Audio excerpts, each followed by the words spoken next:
One of the reasons audio commentaries are so valuable is that they give you perspective, not just information, but perspective straight from the voices of those who created something. When we listen to Doctor Who creatives, professionals, showrunners, actors, when we listen to them give their live input over their episodes, we're not just treated to all sorts of interesting background and context and trivia about their stories. We're also let into hearing how they perceive a show, conceive of a show, how they see their work on it. Today, we're going to look at 2 more Chibnall-era Doctor Who commentaries, as well as 2 other sorts of direct communications with Chris Chibnall. As with our last 4 Chibnall-era commentary videos, I've gone and selected and clipped what I see as particularly interesting bits of these commentaries and communications to discuss. So we'll listen to those, and then I and my friends here, my friends Ingiga and Oliver, both from England, the 3 of us will discuss and further comment on those clips, in the process building on the discussions we've been making so far in our previous Chibnall-era commentary conversations. The commentaries are Flux Part 2, War of the Sontarans, and Series 11's 5th episode, the Tsuranga Conundrum. Tsuranga Conundrum. Excellent. After those, we'll go through some excerpts from a 2023 interview with Chris Chibnall between the Radio Free Skaro podcast and Chibnall, recorded at 2023's Gallifrey One Doctor Who convention in Los Angeles, USA. That interview is entirely Radio Free Skaro's. They did a really good job with it. I recommend anyone go listen to their full podcast with him. As always, it's linked and cited, just like everything else in the show notes. It's worth the listen. Lastly, we'll go through something I've always found exceptionally interesting. A 15-minute video released. Well, the finale to Doctor Who Flux came out on the 5th of December. And then this exceptional video came out just a few days later, 8th of December, the afternoon in the UK. It's titled The Flux Story Breakdown, Behind the Scenes Doctor Who Flux. It sees Chibnall present his sort of explanation on Series 13 of Doctor Who, and the general theme we'll be bouncing around today will be convolution, but we'll be tapping into larger observations and perspectives we've been making and discussing on the Chibnall era so far. Before we get into the Flux 2 commentary, I want to ask Ingiga first, why do you think I chose convolution as the general theme for today's talks? I think because when it comes to War of the Sontarans, Tsuranga Conundrum, the overall Flux plotline, and I guess also just the whole meta-narrative of Chib Who, I think it tends to be a bit of a clusterfuck. I think things are very all over the place, both within the stories and with what's happening outside of the stories, the justifications for what's going on. I think things are just often running in circles and just quite messy. Not necessarily complex or sophisticated, just really, really quite messy. We won't get to the Tsuranga. It's Tsuranga, right? The Tsuranga. Yeah. We won't get to the Tsuranga Conundrum until we talk through War of the Sontarans. But at this outset, I wanted to ask, Oliver, what do you know about the Pting in terms of its connection with a person called Tim Price? Tim Price is credited with the Pting itself. So I think the story, at least that I've heard, is that he came up with it in the writer's room intending to write the episode and then couldn't follow through the whole episode. So I guess the idea of a little gremlin thing was carried across to another script and he got credited, but it doesn't seem like there's enough of an idea to the Pting. Well, there's the name. It's a much nicer name than Tsuranga, I suppose. I mean, is it like PT, TS? Both those words have that kind of awkward use of consonants. Pting. I think it's one of the catchy... Well, it's not a Chibnall name, is it? In an old Doctor Who magazine, it says, the alien was created and named by Tim Price, who was one of the writers who was with us early on and did some work with us in the story room. Tim came up with a brilliant and unusual name for the alien, and we all loved it. Tim was ultimately too busy to work on the show, but the alien was his creation. That's a quote from Chris Chibnall in Doctor Who magazine 531. So, yeah, someone made the Pting, didn't write the episode. Chibnall wrote the episode. Some talk of story room, writer's room there. That's what we'll dive into a lot with the Radio Free Skaro interview with Chibnall as well. Now let's dive into the Flux 2 commentary featuring really prominent Chibnall-era director Jamie Magnus Stone, who directed half of Flux, the Centenary Special, The Timeless Children, Spyfall Part 1, we discussed that commentary. Praxis would have loved a commentary for that one. Ascension of the Cybermen, the Captain Jack scenes in Fugitive of the Dune, and 2 Moffat-era minisodes. Anyway, Flux 2 commentary, Jamie Magnus Stone, frequent Sontaran actor Dan Starkey, Mary Seacole actor Sara Powell, and costume designer Ray Holman. Let's listen in. Excellent. And we're going to be watching War of the Sontarans today, which is episode 2 of the Flux. And it's basically like a mini war movie. And this is my favourite one. And I'm really looking forward to watching it again. Oh, cloister bell ringing. It means something bad's happening. Mm-hmm. This was fun. I'm really pleased that this came out in black and white in the end. It wasn't actually shot this way. It was scripted, I think, as being a sort of a strange, overgrown pink planet. But I think the black and white really works for this kind of dreamlike feel. Dean Egg did a marvellous job on the house. Pink. Yeah. Wow. Overgrown pink planets. I have a hard time picturing it. It was certainly interesting. Yeah. Yeah, it's a take. So considering considering that's like the Doctor's mind memory palace or whatever. Yeah. I have to wonder what Chibnall was thinking in having it be pink. Like, what's the symbolism there? I don't know. Because black and white is, visual shorthand for something interior or, a flashback or something. When you take something to black and white, the audience knows you're sort of stepping it back. Yeah. And it's like a nested story or something. So, why pink? Why would you script that as pink?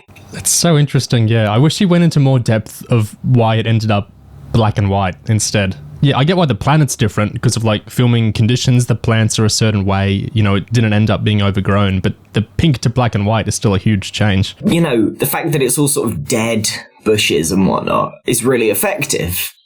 It feels like this harsh, it's just unwelcome, sort of ruined bit of the Doctor's mind. So that all makes sense. Overgrown and pink? The creepy house looks like it should be shot in black and white because, that it fits the kind of like dark aesthetic of the whole thing. And it's just, pink. There's not much we can say, like pink. I'm reminded of the Spyfall, which we talked about before, the carpet dimension. Yeah. Where everyone spent a week online trying to figure out what it was. Is it literally they've been shrunk down and they're on a carpet? Is that why it looks like that? Is it like neurons in the brain? And it turns out no. Someone's scalp? Yeah. It turns out no, it just looks like that. There's all this detail in the script about how it looks like neurons firing and... Yeah. It's just nothing. It's just what this alien world looks like. So is that basically the same thing here? He's just described a cool place because he wants to see a cool place. It's interesting going from the writer commentaries where you hear a lot of talk about that sort of thing, like what I put in the script, what inspired me to put this, why did I come up with this story. I like the switch over with the director ones. It's quite a different vibe. It's more like this is how we realised that. Before we move on, I just want to point out, I had to look at the script for War of the Sontarans in this first scene with the house, and Chibnall describes the landscape as, he doesn't mention colour, but he describes it as Vietnam on acid, which, take that as you will. Yeah, the scripts, I sometimes see people get tripped up by this. I know we've talked about it before, Gig, but the scripts that are on the BBC Writers' Room thing are like basically the as broadcast scripts. Like they're not the scripts they filmed with. They're the scripts that have been tidied up to match the stuff that was filmed. The scripts that match the editing and the post-production, except for the leaked Woman Who Fell to Earth shooting script, which is a thing that happened. But it's interesting that the Vietnam thing persisted because I don't really see that in the black and white Lung Barrowy house.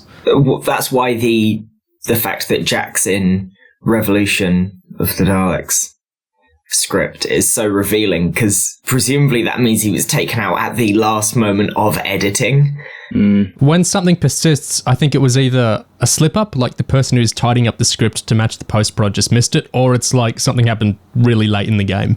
Yeah. There wasn't any horses in the first draft of the script, but the thing is, when I think of the Crimean War, I think of Charge of the Light Brigade, and I thought we must have some horses in here at some point. Yeah. So I photoshopped some Sontaran toys onto a painting of a Crimean commander on a horse and photoshopped them in behind and sent them to Chris and the producers and was like, come, we've got to do this, and thankfully they agreed and let me do it. It's so iconic, it's amazing it wasn't scripted because it's like the iconic image of the episode.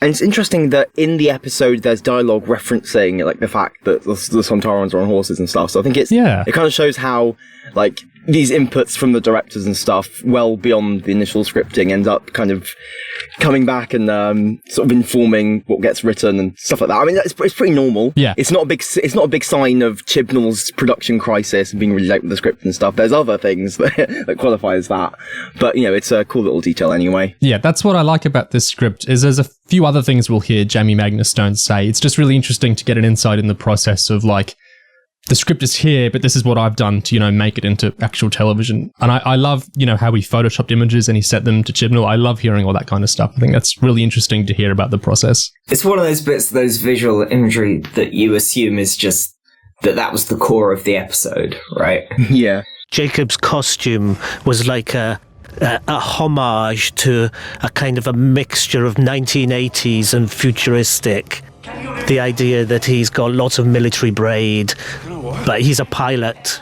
I didn't include many, but I thought you should get a sense of like the sort of stuff Ray Holman is saying on the commentary. There's loads of things like that. Like, this is what I was thinking for this costume. That's where the shape of that costume comes from. He speaks about that at length. I think it's a shame. The impression I've got from especially the stuff around Swarm and Azure's costumes is that he's putting in some actually quite interesting stuff, but there's sort of not enough in the script for the ideas to grapple onto. Like Vinder, he's just designing a space pilot outfit, right? There's nothing about it's not like a space pilot outfit that's specifically based on a certain time period or whatever. Like Girl in the Fireplace gives you clockwork robots that are in disguise for Regency France, right? You've got a lot to do as a costume designer there. You've got a big idea to build your vision around. This is just space pilot.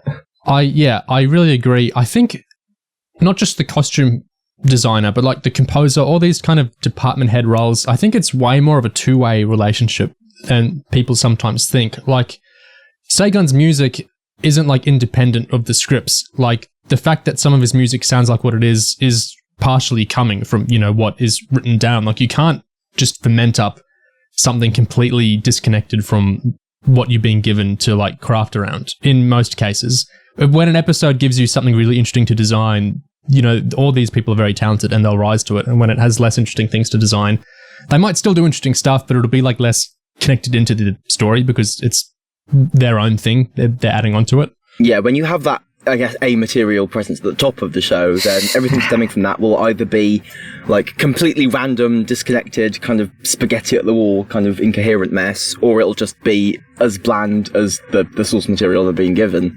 There's no really third option, really. Two things are connecting in my brain right now. So one, I don't know if Oliver's seen it. I know Gig has. There's one of the Series 11 behind-the-scenes clips is Ray Holman and Jodie talking at length about like her earrings and all this jewelry and how it's this big, huge concept connecting like different levels of the cosmos and Earth. And it's all very symbolic what they've done with not just like her costume, but like the jewelry, everything about her look is really designed and it's telling a story. And that story gets told on a behind-the-scenes thing. Like, it's not in the... And I think that's fine. Because my other thought here is I was thinking of good commentaries earlier, and a movie commentary I really like is Roger Ebert did one for the 90s sci-fi film Dark City, because he really loved that movie.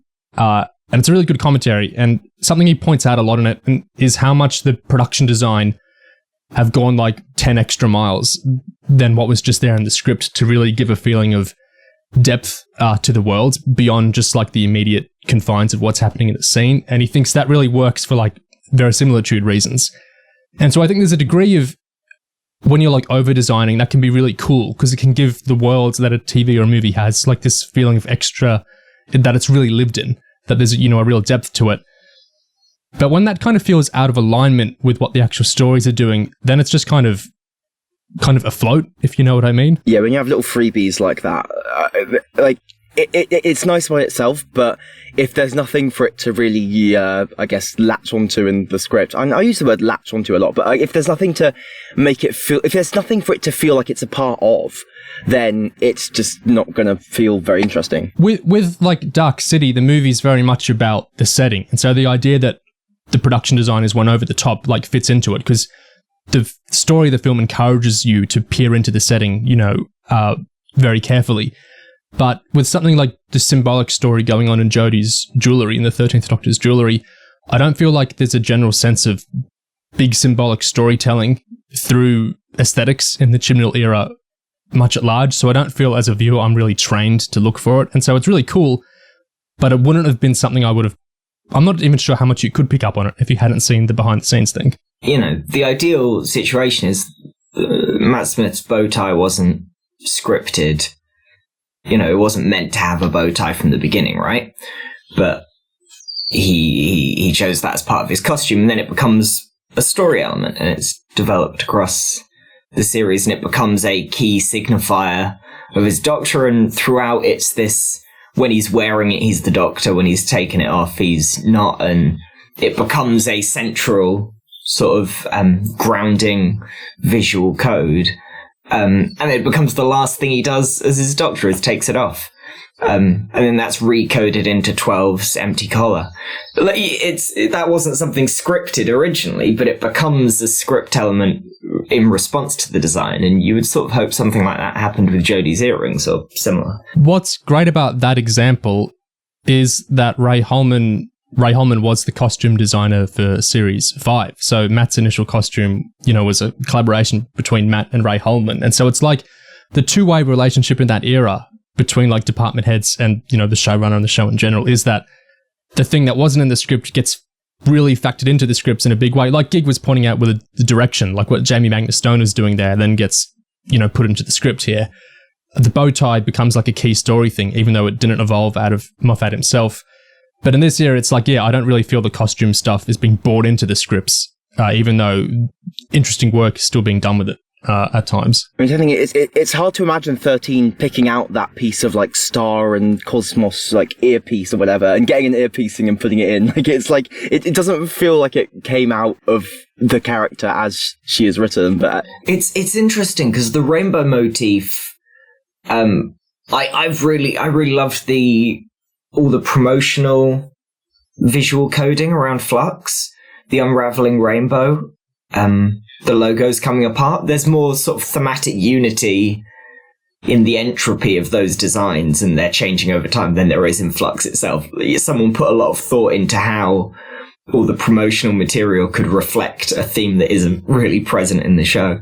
But that's taking the rainbow across her chest and in the side of her coat and using that as a story element better than any of the scripts do, which is interesting. Of course, Williamson's story isn't there yet, is it? I mean, we only saw him a little bit in episode 1, yeah. Yes, at the time of recording, we're only 3 episodes in, but I suppose by the time this goes out, people will know what his real deal is. I just thought it was interesting to hear people actually behind the show, mid-series too, when that was recorded, comment on the threads within Flux. Yeah, I think that the phrasing that they used, his story isn't really there yet. I think that's quite fitting, maybe not in the way they intended, but yeah, certainly there's a sense of things not really being there, even as far as the final episode. I think it's interesting, because the way that Joseph Williamson sort of threaded through the series, I think's quite interesting.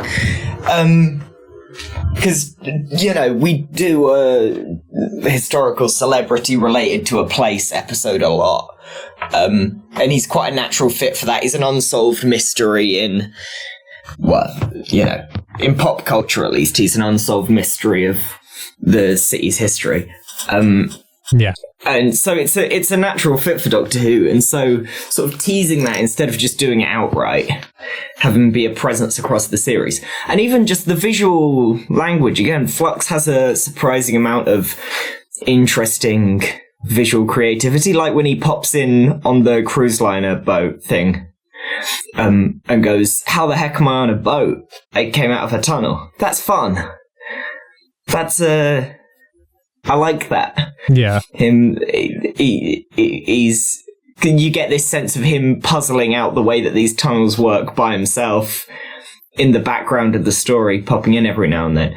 It's a shame that it doesn't, mean anything. Yeah, it gets solved in the exposition dump, ultimately. Right, and then he's there for no reason, and he gets a big tearful send-off, like, you've saved the day, Joseph Williamson, because you're historically significant. No, I was just going to poke fun at General Logan for planning his skirmishes on a world map, which is the man clearly thinks big. But, it's a good moment. He's a big picture guy, yeah. Yeah. It's quite funny. Yeah, I hadn't caught that, but yeah, it's quite amusing. Yeah, I liked that.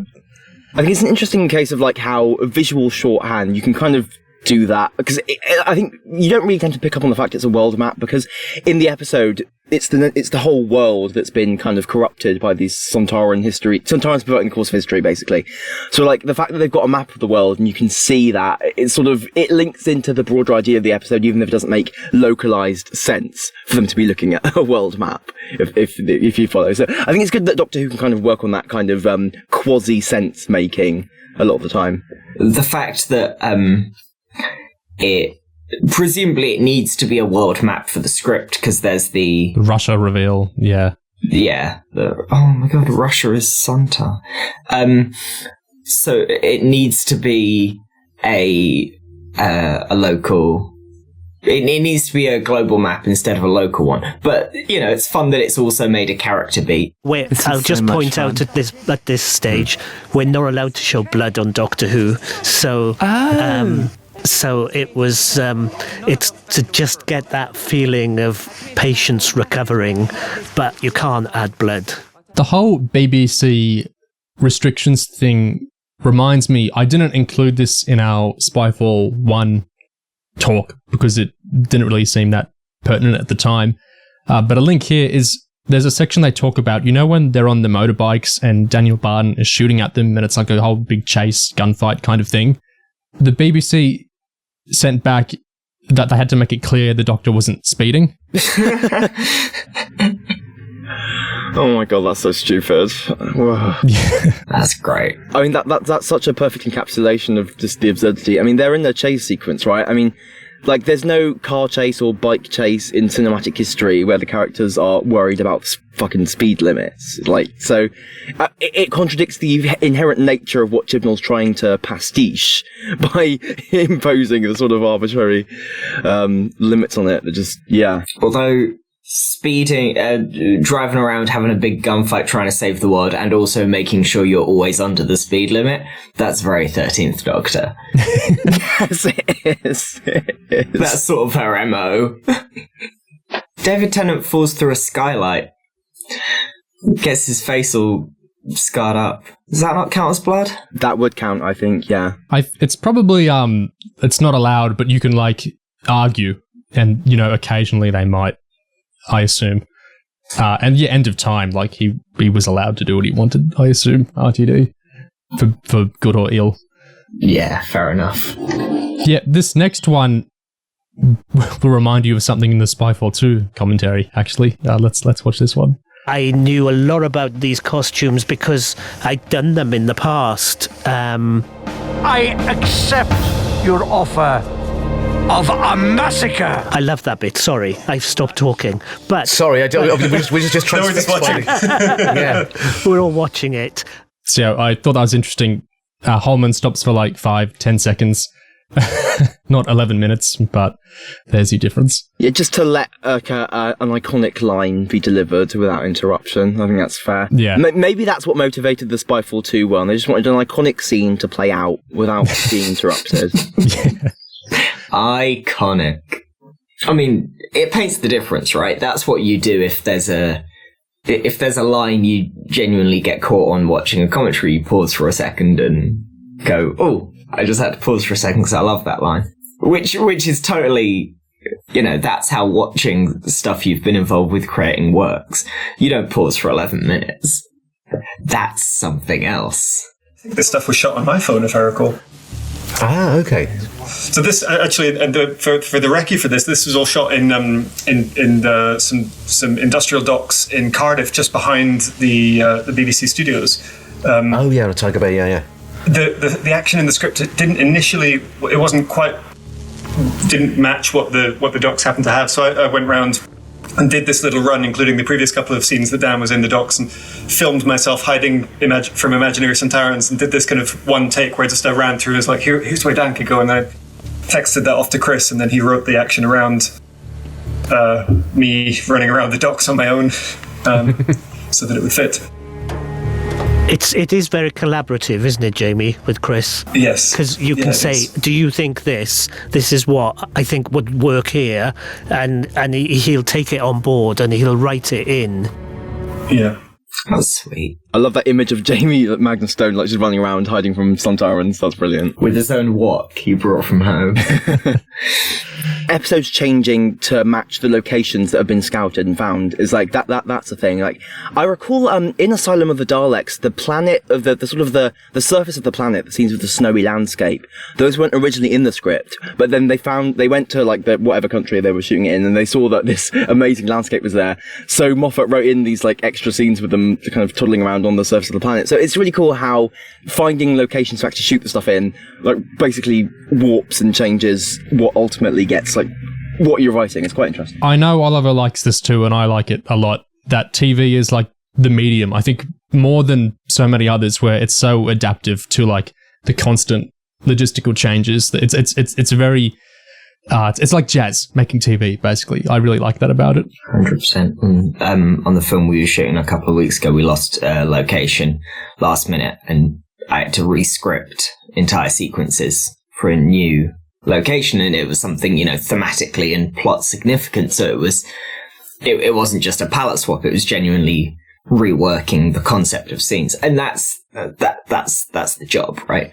I appreciate that for all our criticisms, Chibnall's definitely not, a stick in the mud. Hell yeah.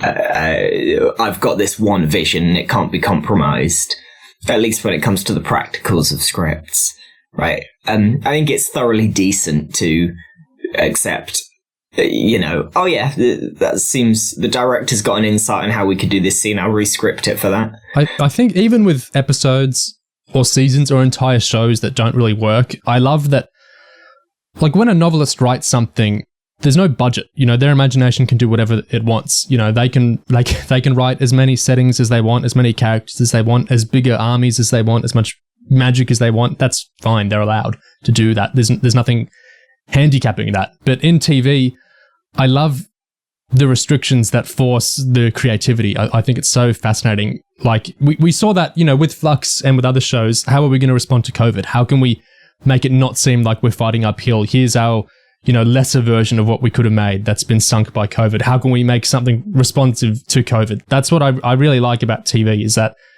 people want, like, I want all my TV 5 seasons planned out before they write the first episode, but it's like the medium isn't really that. It's a pretty improv medium. So yeah, I'm not criticizing the location being adapted to what Jamie's shooting at all. I think that's just an interesting insight into how the episode was made. This stuff with Logan here was kindly shot by Az, the other director from the episode. He did that shot and this shot, which is really helpful. And then these bits actually weren't scripted. It was just, I think we're most of the way through filming the episode, and I felt we didn't have enough war stuff. So we had half a day in a quarry that was spare, I think, when we were filming the Doctor with the weird house at the start. And so we had 2 soldiers and I think 3 Sontarans, and we went and killed them repeatedly. Shot them killing each other, just the same 2 guys dying again and again. I'm curious as to why Azure Salim was in charge of those 2 random shots in the middle of that whole sequence. Like, I'm not sure how that spooled out. So Vanquishers has got the sequence with the black and white house and the fob watch and Swarm Azure, right? So that would make sense. They were on that location filming that sequence. Now I think about it, the Vanquishers also has Sontarans invading, so yeah, maybe it does make sense that he shot a bit of Sontaran action. Why are there 2 Sontaran invasions in the same series? It's really odd. Were they meant to be the same one? I mean, remember the Sontarans, when they were doing episode 2, like, I believe that Sontaran actor guy said that they didn't know for sure if they'd be back. There was an option for them to come back, I think, but it wasn't like confirmed. So like it's possible that was a late addition, the Sontarans coming back. And it was meant to be the first episode? Yeah, because John Bishop at one point talked as if the Wok stuff was in the first episode. So there's something weird happened with the Sontaran. Well, something weird happened with everything. Did Spyfall get made a two-parter late in the game? It was initially meant to be one episode. Yeah, but what's weird about Spyfall is when we say two-parter, we're nearly always talking about something where it was one production, the one director is doing the 2 episodes. Spyfall is 2 episodes. It's 2 entirely different directors, Spyfall 1 and 2, so it's quite uncharacteristic for what we think of as a two-parter. Is that why it's so uninspirationally named? They called it Spyfall Parts 1 and 2 because it needs to feel more cohesive than it actually is. If you had them with different titles, I wonder if you'd get, like how people debate, is Heaven Sent and Hell Bent, the same? Is Utopia part of blah, blah, blah? Yeah, I wonder. I don't think it would be a problem if you themed both titles by a James Bond thing. Yeah. There's so many Doctor Who James Bond puns out there. What for fucking Spyfall? I know everyone's talked about it, but it's such a weird vacuous pun because it's like there's no pun. It's Skyfall is a sky and a fall. Spyfall is just saying James Bond is a spy movie. Skyfall is a Bond title. Sky. It's like it's just saying the same thing. It's so no one even falls. Yeah. It's like, I'm reminded of the other Falls title, The Doctor Falls, which is I love titles. I've thousands of words in my Dr. Mysterio essay about the title of that episode. But The Doctor Falls is a reflection of the Doctor dances, Dancers Falls. It's a literal description of what happens in the episode. This is the episode in which the Doctor falls. He dies. It's a thematic description. What the Doctor does is the Doctor falls. The Doctor is a hero defined by the fact that he will fight until he falls. It obviously ties in specifically to that climactic speech. And it tees up Jodie, right? Because Moffat knew that Chris's opening scene was going to be the Doctor getting flung from the TARDIS, and even though that got moved to Twice Upon a Time, he teed up that the title of the episode would be going, The Doctor Falls. Look, at the end of this episode, The Doctor Falls, which both means, Jodie is falling from the TARDIS, but also falling from the TARDIS means that she's the Doctor because she's falling, therefore she is the Doctor. So it's this it's sort of the opposite of the end of time where instead of sort of shunting the next Doctor into a corner saying, I'm not we're different. It's going, look, even the title of this regeneration episode is setting up the next Doctor and how she's still the Doctor and she's as much the Doctor as anyone else. There's so much work being done in that Falls title, and then Spyfall isn't even a James Bond joke. It's what gets me too is like this era has succeeded in kind of lame pun titles. Like Arachnids in the UK, I don't think it's a great title, but it's like a workable pun. Like it's 2 things, like Anarchy in the UK, and we've got spiders in the episode, so Arachnids in the UK. That's like we've done one thing and then 2 things. But yes, Spyfall is like we're just doing one thing. It's Bond. Do you get it? It's Bond. The Timeless Children Resolution is a very good title. Yeah. Resolution's a really good title. Credit where credit's due. I think that's it's very clever. It's especially good considering that title works so well because Ranscore sucks so much. Yeah. You go, don't worry, it's not the real resolution of the series. We've still got 1 episode to go. And Timeless Children's interesting because we've been talking about the Timeless Child for a whole series. Then you get to the last episode and, children? What's going on there? Yeah. It's decent. Then Spyfall. Odd. I could talk about titles all day. What's the Vanquishers doing? It's the Sontarans. It's the guys who invade twice.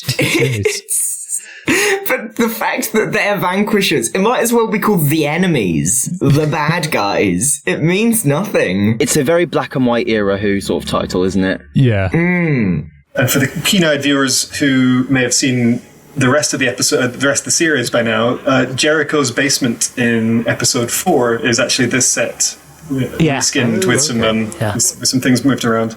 Oh, cool. Didn't notice that. When you guys were talking about which director did what and how the filming might have corresponded, I guess that's kind of relevant set reusage there. That makes sense. Although Angels, the clapperboard wasn't for episode 4, it was for episode 5. Oh, it's so interesting. Yeah.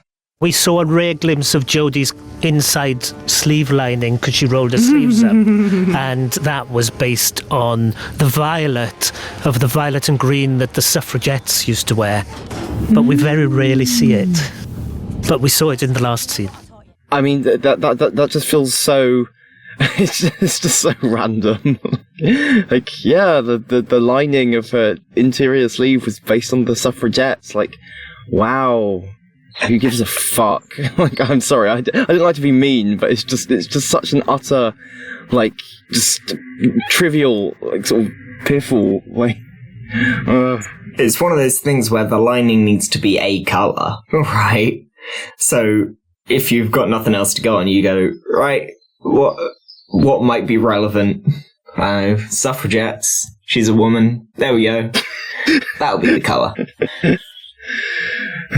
Yeah. It feels like the whole costume, in a way, is like its own art project independent of the show.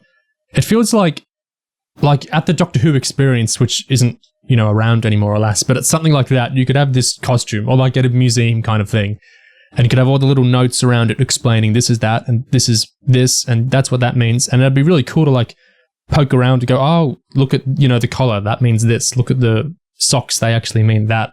The boots tell a story because think about, X, Y, Z. That's really cool. But yeah, like we said earlier, it just feels so divorced from the actual episodes at times. Like, and listening to an audio commentary where the designer says, well, I did this, but, we pretty much never see it. it's kind of sad to listen to that. It's just, like he has to bring it up on the audio commentary. It will never go known by anyone. I know Jodie really likes working with him and what they made together, which is great.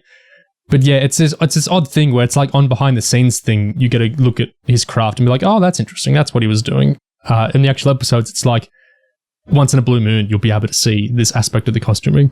It's such a stark contrast to, like we were talking about, the bow tie. Yeah. That's narratively centered loads.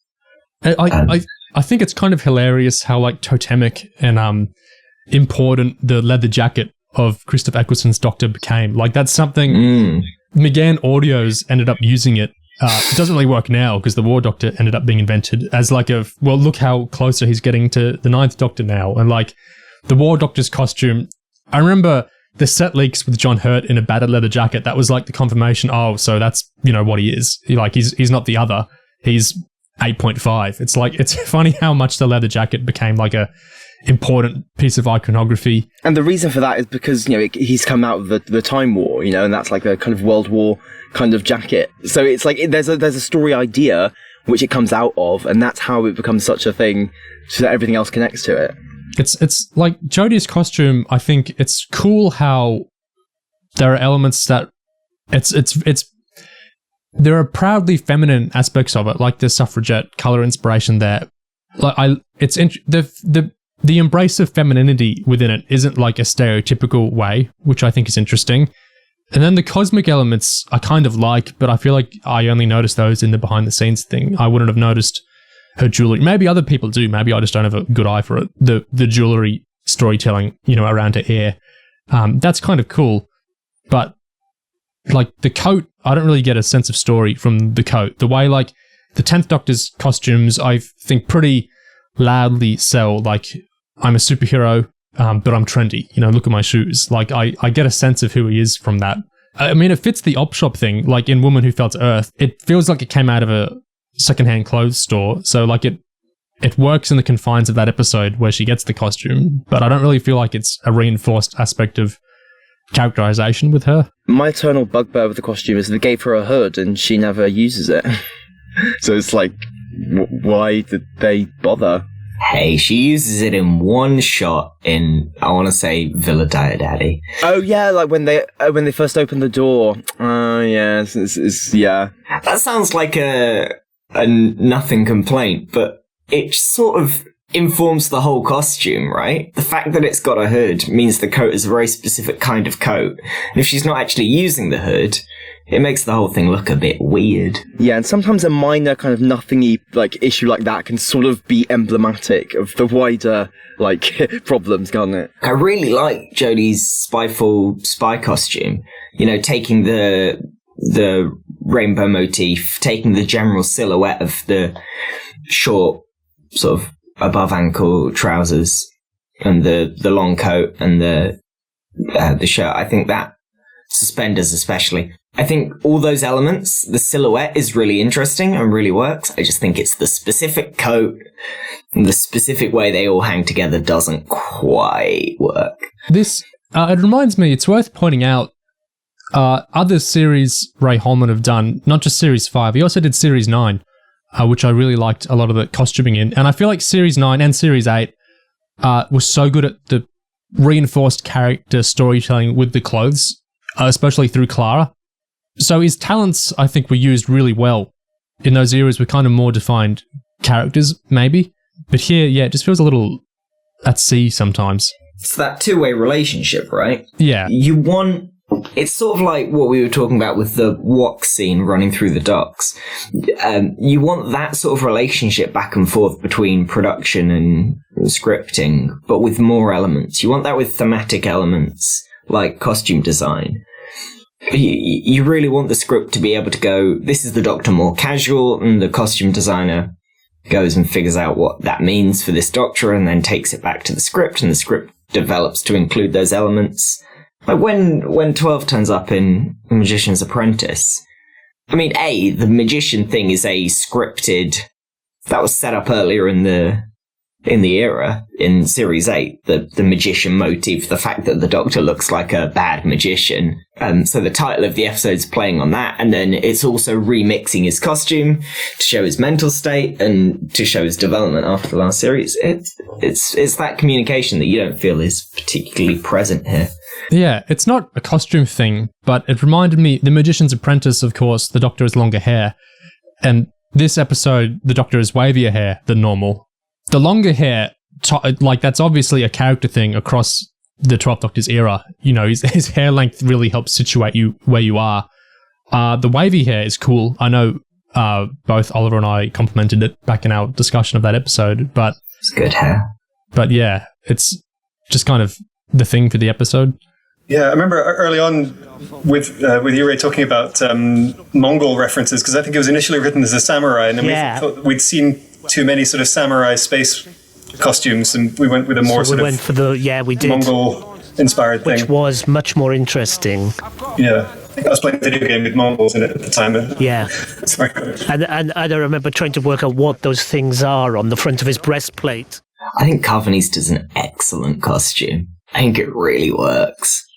I think Karvanista's a weird sort of home run for this era on a script and design front. I think he's a genuinely funny character who situates in a sort of interesting sci-fi idea. He's not got a lot to do or anything, but the idea of humanity having a dog protector race, that works. That's Doctor Who. Chibnall does his best to ruin the whole idea and the character in the final episode, but he doesn't quite manage it. Genocides them. It's annoying that they can now never come back, because I think they're neat. But also visually, he works, right? You see him and you go, he's both cute and friendly and a bit of a warrior, and his cute face and his grumpy attitude and his accent all play off each other in a way that I think really works. I love that. Well, we were talking about Elden Ring before we started tonight, and I love hearing that Jamie Magnus Stone playing Sekiro from the same developers had its part to play in the series. Yeah. I wonder if there's a Souls-like reading of Flux. There's a strange thing at the end of the scene where I always meant to ask Chris, and I didn't, where Skak when he walks away, he doesn't turn his back on the Doctor. I suppose that's a Sontaran thing, because he walks backwards into the mist. Is that about not showing your probic vent? Yeah, because you can get a whack from the probic vent, and I think it's all the Sontaran thing. Is your honour means that you face the enemy, sort of like and look them in the eye. So is that why, even though they have a very overt weakness, they don't deal with it because it's an honour thing? Yeah. I think there's that's the logic as well. But I think they're happy to shoot other people in the back. Oh yeah. But they're sort of like they're ostentatiously brave when it suits them. See, having seen that, and like then the shot they describe where he walks backwards into the mist, it's so short.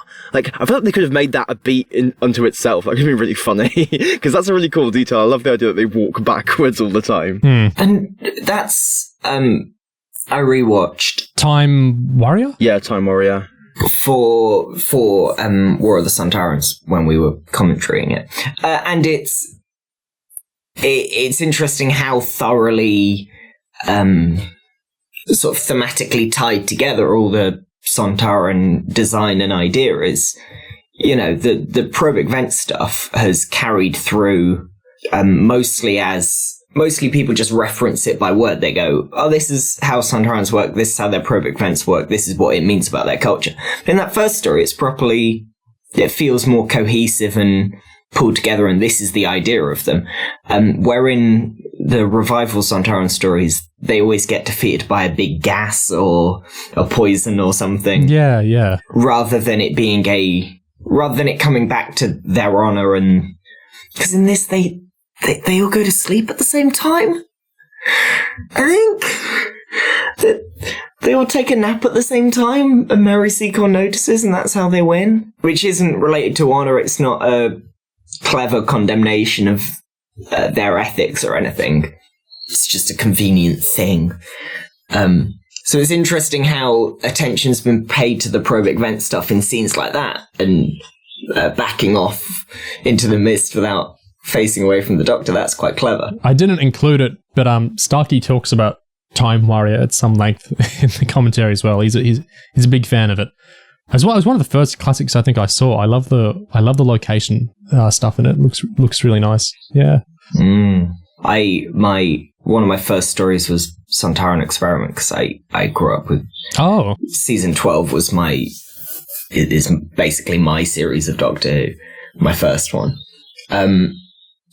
So Sontaran Experiment, I've got a real fondness for, despite it being crap and bad. But that's my formative Sontaran story. I don't know if anyone can notice, but his face is different. Again, it's a bit like the pickups with you, Dan. His face is kind of different in the close-ups to the wides, because the prosthetic was tweaked a little bit halfway through. So we came back to this scene and shot his close-ups again, so that the prosthetic would mold his face a little bit better. You can see it in the eyes, I think. Yeah. I mean, the Karvanista face thing in general, I mean, it really is like straight back to that season 26 survival leopard mask completely obscuring the actor kind of thing. And so to hear that halfway through they were like, okay, we need to change this. Yeah, that I completely understand. I think this applies to the Lupari and the Silence. I think sometimes in the newer series, monsters are like so keyed into the actual story of the episode that it's like they're not really around for use later. Like the Slovene, that family in series 1, well, the ones, in London die, but there are more like Slovene out in the world. Yeah, Sarah Jane Adventures used the Slovene a lot. Yeah, because the costumes existed. They could be used. They already spent the money on them. But I feel like choosing to do what was done with the Lupari, like it limits you, unless you do something that's probably paying more attention to them in an episode than you want. Like saying, oh, this is a Lupari from blah, blah, blah. Or actually, this happened. This is the descendant of Karvanista. He had lots of grandchildren. It's like a limitation on them. Like, Chibnall did succeed just using a silent, but I think a lot of writers would be like, well, that's so tied into Moffat stuff.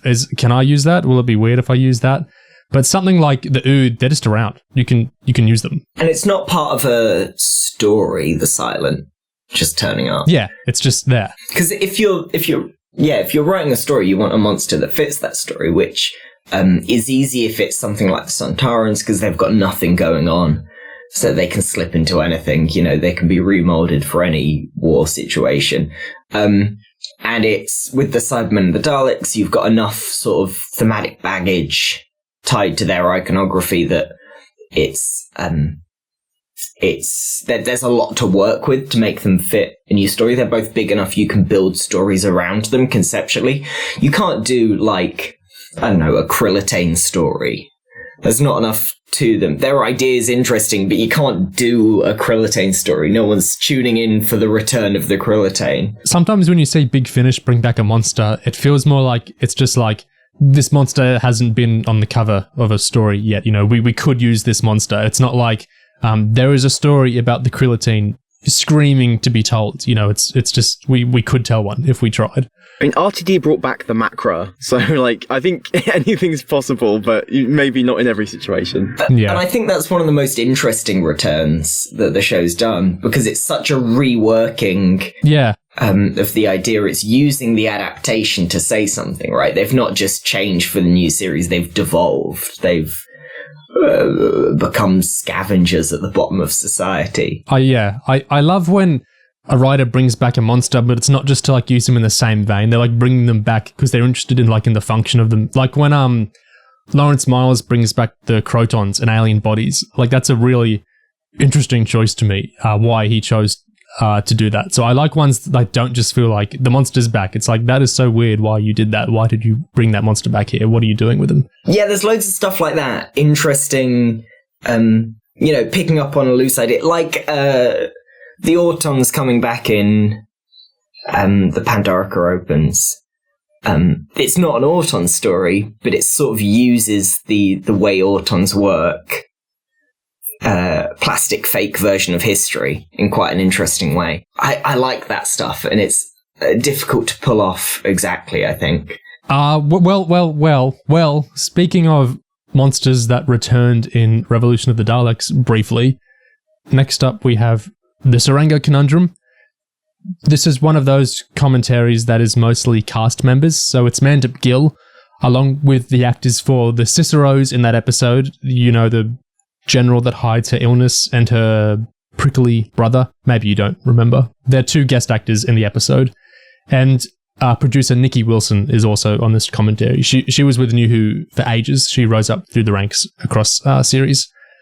So let's watch the first Tsuranga clip.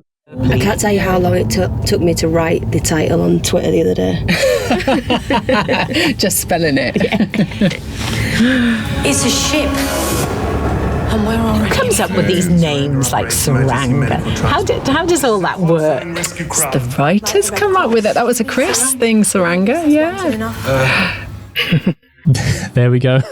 It was very much a Chris thing. Yeah, that's a Chris thing. It's the definitive, what is this title even meant to be title. The fact that it's Conundrum. Yeah, the Conundrum is there's a monster on a spaceship. That's every week in Doctor Who. That's not anything interesting. Medicine, science, engineering, candy floss, Lego, philosophy, Lego. problems. Those were, Chris decided in the edit that he wanted to add a couple of additional bits into that list. So actually Candy Floss and Lego, we had to kind of edit the space to put those in. Yeah, they weren't actually scripted, the Candy Floss and Lego, but Chris sort of was watching the edit saying, I missed a trick there. I could have made that, I could have added a couple of extra elements. I would have noticed that. And it was interesting, actually, I was watching some of the Twitter feed when it went out on Sunday, and quite a few people picked up and said, oh my God, how brilliant to be a doctor of Lego. Wow, is all I can say. That's amazing. Thank God for ADR. You get to the edit and you're struck by the genius of the most vanilla Doctor Who filler line you can imagine. You go, hold on, I missed a trick. Have you seen Interstellar, that moment where Jessica Chastain's character works out the big science thing to save the day, and she runs out to the huge space station and screams Eureka and throws all the papers in the air down the big space thing? That with Chibnall thinking Candy Floss and Lego. I've cracked it. The fact that Doctor's doing one of those lists of endless, items on it, and Chibnall's answer was to extend the list and just add more particles, if you like, to the array. That feels emblematic of where his writing would end up going. Just that whole, just throw in more things, just keep going. It doesn't matter what the hell they are, just more stuff. That's everything. I mean, that's Flux in a nutshell. What I love about it is the intentionality is if a script is rushed, and didn't get as many drafts as it could have. I feel like you're more endeared to be like, well, shit happens. You know, like the Wedding of River Song has a few things where it's playing a little loose and fast, but it's like clearly that script wasn't as drafted as, you know, some other Moffat scripts might have been. So you're like, well, okay, you know, that went quicker than usual. But this is like the opposite of that. This is like putting more effort and intent into something. So like if that speech was just rushed off, you know, because he had to get the episode done in a night, RTD style or something, I'd be like, well, I don't love that speech, but whatever. But the intentionality of, wait, this can be improved with more, it just makes it sear a little bit. I love that we get the classic like ADR shot where it's, now I see it's so obvious that it's like a B-roll kind of shot where, you know, we can't see her mouth just so we can get Candy Floss and Lego in there. It's so intended. It's so much effort as well. You added to Jodie's ADR session that she needs to get in Lego and Candy Floss. Oh man. It's like, you know, Eleven's got, in Eleven's 700 minisodes, there's quite a lot of filler Doctor rambling about whatever, saying the things that the Doctor says. Yeah. But that's very obviously because these are minisodes that are written on the back of a napkin and handed off for a DVD release or whatever. Wild that you would go back and put that line in. I think it like it's a very tiny thing to focus on here, but I think it feels weird because like it's that extra effort for something so silly when this era, like maybe series 11 less than the other two series maybe, but this era often seems to lack focus in other things. So I think it's one of those things where I might not even register like another writer saying, oh yeah, well I ADR'd back in that silly line. But here it's like, there were so many other things that might have been worth attention in Series 11, but it's great that we got the Lego in there. That's the thing, the bizarre sense of priority, you know, like stopping off to sort out the Morbius Doctors instead of having a coherent episode. that's Chibnall here all over. I mean, I don't know the workflow. Maybe it's... I mean, Jodie would have been doing ADR anyway. Everyone would have been doing ADR sessions. So, I mean, it's only like 3 words or whatever to add in, but still, it's a funny soundbite to have it here. ADR is a funny thing because it's one of those things some people, like I think I have a pretty good ear for it, that I can hear when a line sometimes has been recorded differently than the lines it's in context with, but that's only when it's not done super smoothly, and it's usually done smoothly enough that guys like me who be like, oh, well, that was ADR, can't tell, but sometimes you can. Antimatter powering the movement of matter, bringing positrons into existence to move other forms of life across space. Is all that information scientific? Or is it Doctor Who speak? No, the antimatter stuff's real. I only know that because I was reading a book about antimatter with my youngest daughter. Yeah, no, it was like a kid's book. I don't tend to read anything about science. But I read it not too long before we shot this. And it is like antimatter for dummies. So it's all real. That's useful. Yeah, Chris loves all that sort of stuff. He likes to kind of make it as close to reality as possible, as long as it's still a good story. Sterilized barrier. Okay. So I think that kind of hooks in with the Spyfall discussions we had about the Spyfall commentary. Chibnall talking about where he gets his ideas, like pop science books, pop science anthropology kind of stuff, articles he sees. So Chibnall liking antimatter, whatever capacity he's read about that in, that tracks for me. It's interesting because as a writer, you pick up on something, you find, an interesting science fact or whatever, especially doing sci-fi, and you would use that as the starting point for a story rather than just a monologue in that story, right? Yeah. Like Warden Time's time dilation black hole thing.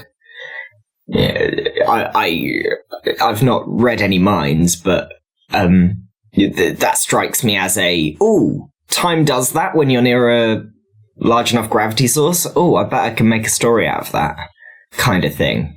The world's enough in time dilation thing, I think, is really imagination stoking, in that it drives a story. And like we talked about earlier, the way we get that exposition is so cool and so creative and so propulsive. The antimatter thing here, I know a lot of people like that scene, they like that speech, they find it inspiring, that's cool. I think it would be more inspiring if it was kind of important part of the story more. Like it kind of feels like, at the start of the first UK lockdown for COVID, when we had that Jodie video in a cupboard, reassuring people and stuff, how it felt like a very special message to you from the Doctor. Her speech there kind of gives me that vibe.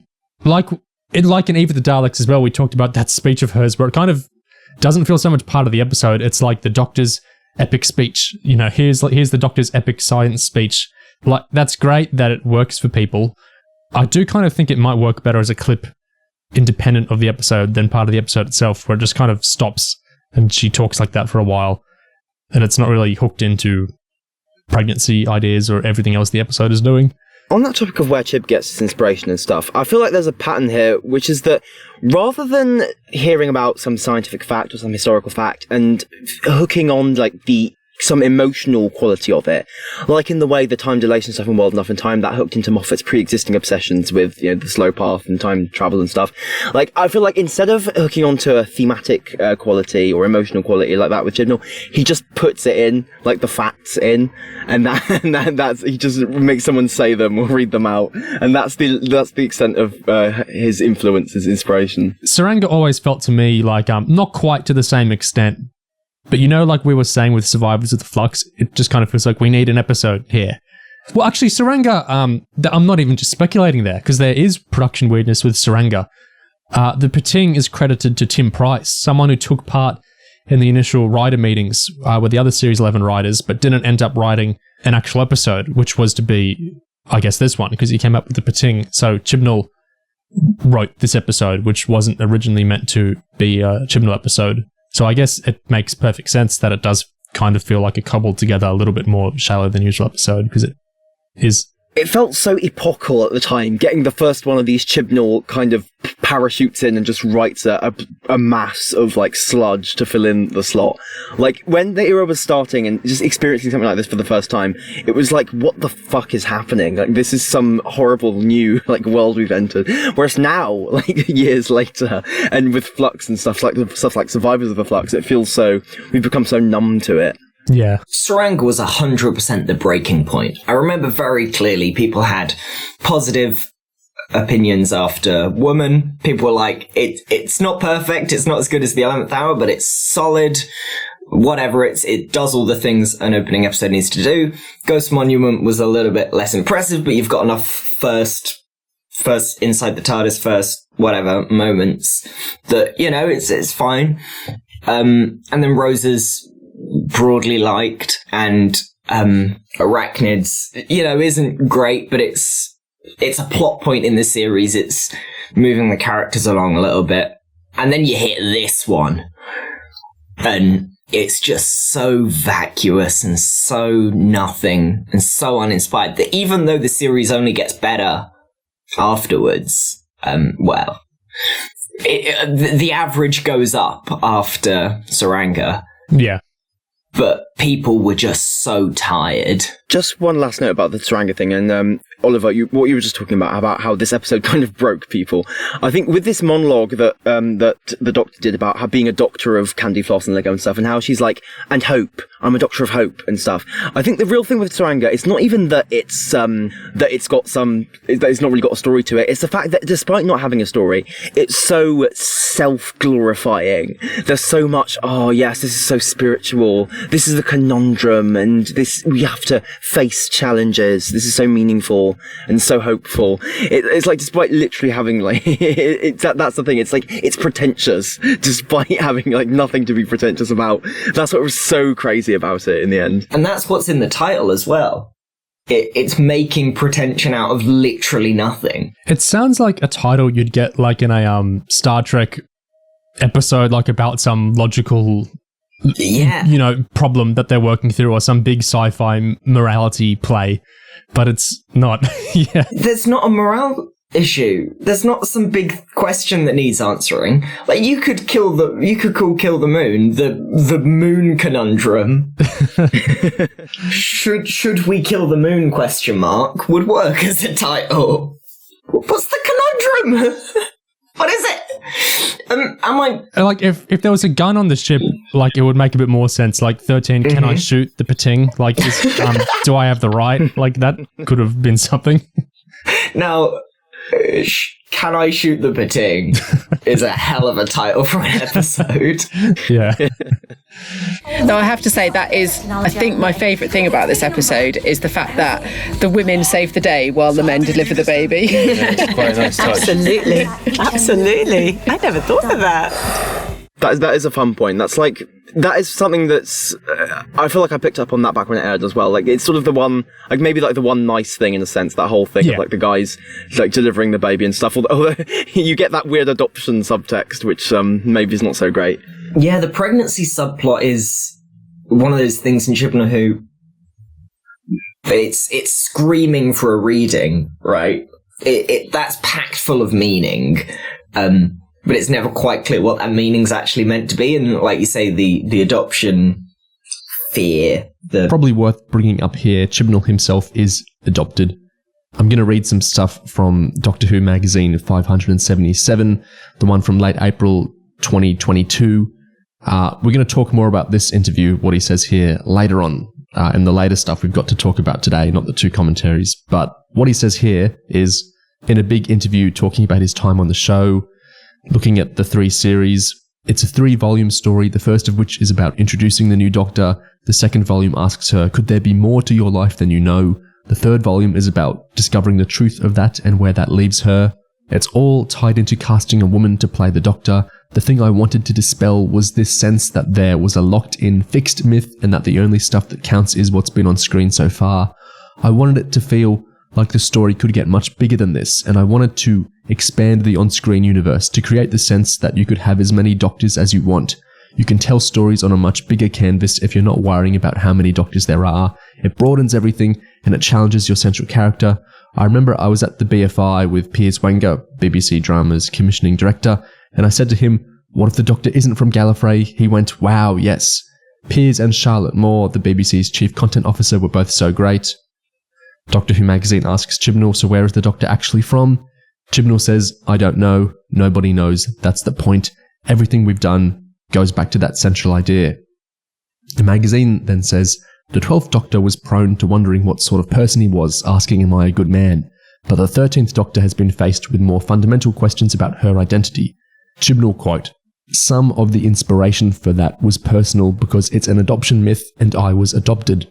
The thing about where you're from versus who you are, that's really personal to me, but I also think it's inbuilt into Doctor Who because with each regeneration, the Doctor is remade. You're a new person each time and you get to make new choices.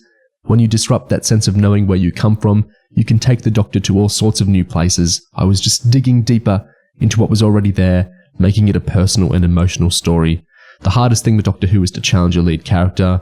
And then he talks about how the Doctor as a character, it's inherently difficult to challenge them, but, you know, this is part of this story that he was doing with her. I think everyone takes different things from Doctor Who, and that's why you can never say the mythology is fixed, because one person's experience of it is very different to another's, even within the same story, the same season, the same era, or whatever. And that's why I included the Walt Whitman line, I contain multitudes, in The Timeless Children. I really believe that about the Doctor, and I really believe that about the show. So that part of that big interview flavours some of this stuff, I think. More with the Timeless Children and the Vanquishers and Flux, which we'll talk about later. But yeah, Tsuranga Conundrum, there's definitely that adoption element hanging around here as well. Totally. I think that's something really interesting about Flux, that the Timeless Children feels like the... that resolution feels incredibly obligatory to me. Yeah. This is a story where a character has learned something, they then need to come to terms with that fact, and that's what the story is. Flux, I think, is more interesting because it takes that back, like we've talked about. It takes that back a step and feels like an actual exploration. Like, it's not, I don't think it's exploring that very well, but it feels like it's interested in the question. That feels to me like Chibnall actually now trying to engage with the question rather than just tying it up in an obligatory way. And the fact that it then doesn't come to any conclusion, that it doesn't tie up. And like he says in the story outline video, where he describes the plot of the series, is that he just likes asking the questions. He's not got an answer in mind. He's not got an actual message. That speaks to me to it being something possibly that is significant. Yeah. I'm wary of well, this doesn't have to be a psychoanalytic thing at all. Like you said, there's the Flux Story Breakdown tell-all type video, which we'll chat about as our last thing to look at in this Convolution discussion. There's that where he speaks quite directly about a lot of his thinking in storytelling and whatnot. But even more so, there's this interview with Neil Landau and Chibnall back from the days Broadchurch was airing, where Chibnall talks directly about that idea of ambiguity and not answering questions on purpose that Oliver's talking about. Neil Landau, he's a writer, by the way, a screenwriter in his own right, and he's also written some interesting, more academic books about TV production and writing.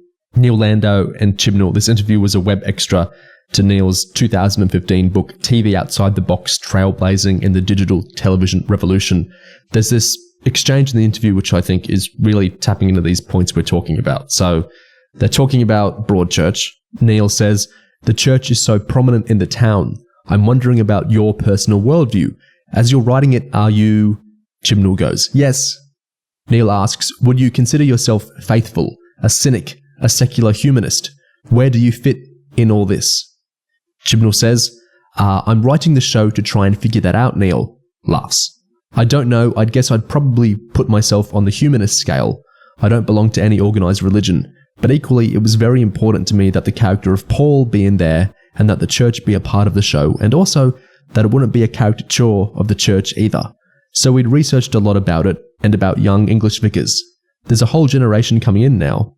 So it was something very important to me in terms of investigating morality within a community. The church was very important to be at the heart of the drama here. As for me, I think the show is me arguing with myself about my different worldviews. Some days I'm Alec and some days I'm Ellie. In a sense, scenes between the two of them are me having my bipolar argument with myself about whether the world is a good or bad place, you know? I think there's a conversation between them near the end of season 2 where he says, "Ultimately, we're all alone." And she pulls him up on the outside and says, "No, I think you're wrong." And the show agrees with them both. The show is saying, we are all alone, except there's also community. So yes, I think the great thing about a show of this scale is it allows you to work out your arguments. I'm not writing to offer up conclusions or solutions because I don't have them. So it's me going, here's the problem, and here are the issues, and I don't have the answers, sorry. Because I don't think people do. I think we're all trying to figure it out on a daily basis. Well, it reminds me of RTD's big obsession is society collapsing and descending into fascism. Moffat's big obsession is time and romance and the way the two things interact. And there's each of those writers make stories out of those ideas, and those stories all have, units of meaning in themselves, and they express ideas and they explore topics. But you don't get the sense, particularly, I think, for either of them, that they have one solid meaning that they keep returning to, one sort of conclusion to those ideas, because if they did, they wouldn't be obsessions, right? If RTD had a solution to society collapsing, or if he knew what kind of response we were meant to have to society collapsing, he wouldn't be writing about it all the time, because it wouldn't be an open question in his mind. I suppose it's the same thing. It strikes me that if Chibnall has any obsession at all, then it's maybe fatherhood, because I felt that was something that cropped up like a bizarre amount in series 11, and and just the whole thing with Graham, and obviously less so with Dan, but you've got Vinder as well. He learns he's going to be a father.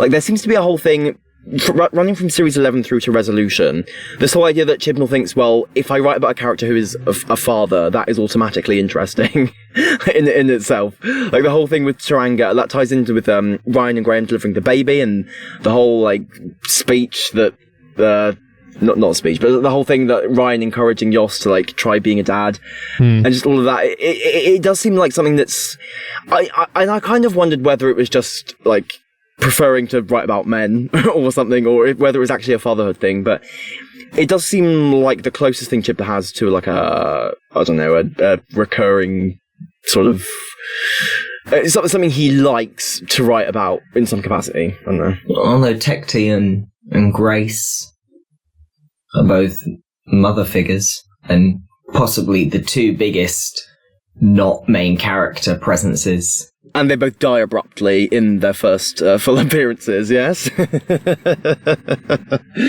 I love that moment, the juxtaposition between birth and death.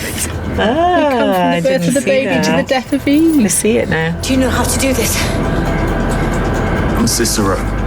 It's all planned. For this. And that comes back to what I was saying about the episode kind of being a bit up itself. Like, oh yeah, the juxtaposition of birth and death, that's so deep, man. It's very this person standing up in this scene because they're powerful. It's that level of sort of... It's like crucifix imagery, right? It's just the most tired, most worn out. Do you two prefer stuff like this, or do you prefer when things come across opaque enough that we still have debates over... Series 9's hybrid and whatnot years after the fact? I on balance, like, I think a degree of... I think, well, you can have debates about something like the hybrid because it's actually interesting enough to debate. I mean, no one's going to fucking debate that there's a... you see my problem here. I think like stuff that's provocative and interesting kind of invites those kind of arguments, even if it invites people to be wrong about it because there's something interesting to be wrong about. Yeah, that's it. I think it's totally available to both be eaten and be had as cake. In that, Hellbent is the obvious one, but there's just so much going on. You've got the most obvious reads about, toxic relationships and codependence, and then you've got the layers about Clara's origin as a reflection of the Doctor's origin, and then you've got all the symbolism of the history of the show, the way that Heaven Sent is functionally, the show Doctor Who, doing the same thing again and again, fighting a monster in a crazy puzzle box location, just again and again, forever, and Hellbent represents breaking away from that and doing something different in a way that snaps the show in half. There's layer after layer after layer, and there's so much to be wrong about there. And there's so much to invite debate that even though the episode actually has a very clear meaning in its, both in its surface level and layers underneath, there's very clear, very much, here's what we're doing, here's what this is about.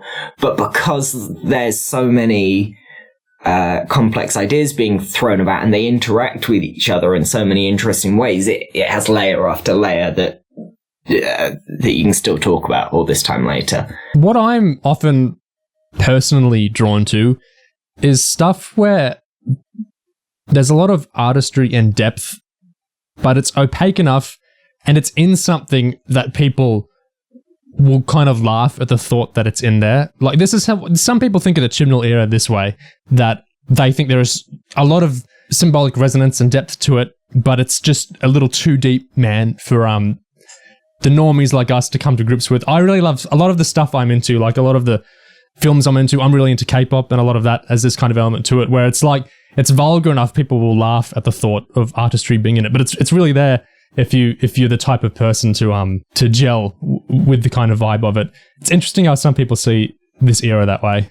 That's the great multiplicity of opinions that we all love. But I'm very much someone who, I believe what you get out of something is what you put in a lot of cases. And that doesn't mean that quality doesn't exist or anything. It's a two-way relationship, like we've been saying. And there's a lot of, often quite interesting, I think, Death of the Author reads of Chibnall's work. And it's something that he's clearly inviting, especially in those behind-the-scenes videos where he's like, I think you can make up your own mind about what it means. I think that approach acts as if it's a virtue to not be trying to say anything. But that just, I think, means that there's less in there to talk about. I think a Death of the Author analysis of, I don't know, any Moffat story, even divorced of the context of the rest of his work and the things that clearly obsess him, there's still that much content in there to talk about because it's been put there, it's been packed full of meaning. So even divorcing it from the intention of the author, there's so much more there than in, I don't know, the Tsuranga Conundrum. A drum we as a channel beat a lot on the Flux podcasts was that kind of distinction between here's my cool reading of something which is great. And here's what Chibnall was doing, or here's what you're stupid for not getting. Really recently, I came across a term I hadn't heard before in Tolkien fandom is where I found this. That's called critfic, and they're saying it's when someone, a critic, by which they mean like any rando online, not like a critic necessarily, though sometimes, when a critic writes a narrative about what the author was thinking instead of talking about what they've made at all instead, like making fanfic about what authors were intending. I guess that kind of keys in to that idea there. It's not present in Tsuranga because I feel like the the line is divided between the two characters. You know, Anakin is in the dark, Obi-Wan is in the light. This is the last time they spoke as friends. Tsuranga's kind of more on that level of communicating, messaging. But I love all these kind of ideas where it's like people that make their own readings and they stand those on their own 2 feet, and they're not like, this is Chibnall's secret story he's knitted into, you know, his era. They're like, look at this cool read I've made of Kablam, where it's, you know, I talk about all these sorts of things and it's an interesting political thing I've made up here, which I love criticism like that, positive or negative or whatever, because I think that's a really proud thing you've made to be saying, I'm not saying this is what Chibnall was doing, I'm saying, look at this reading I've wrote.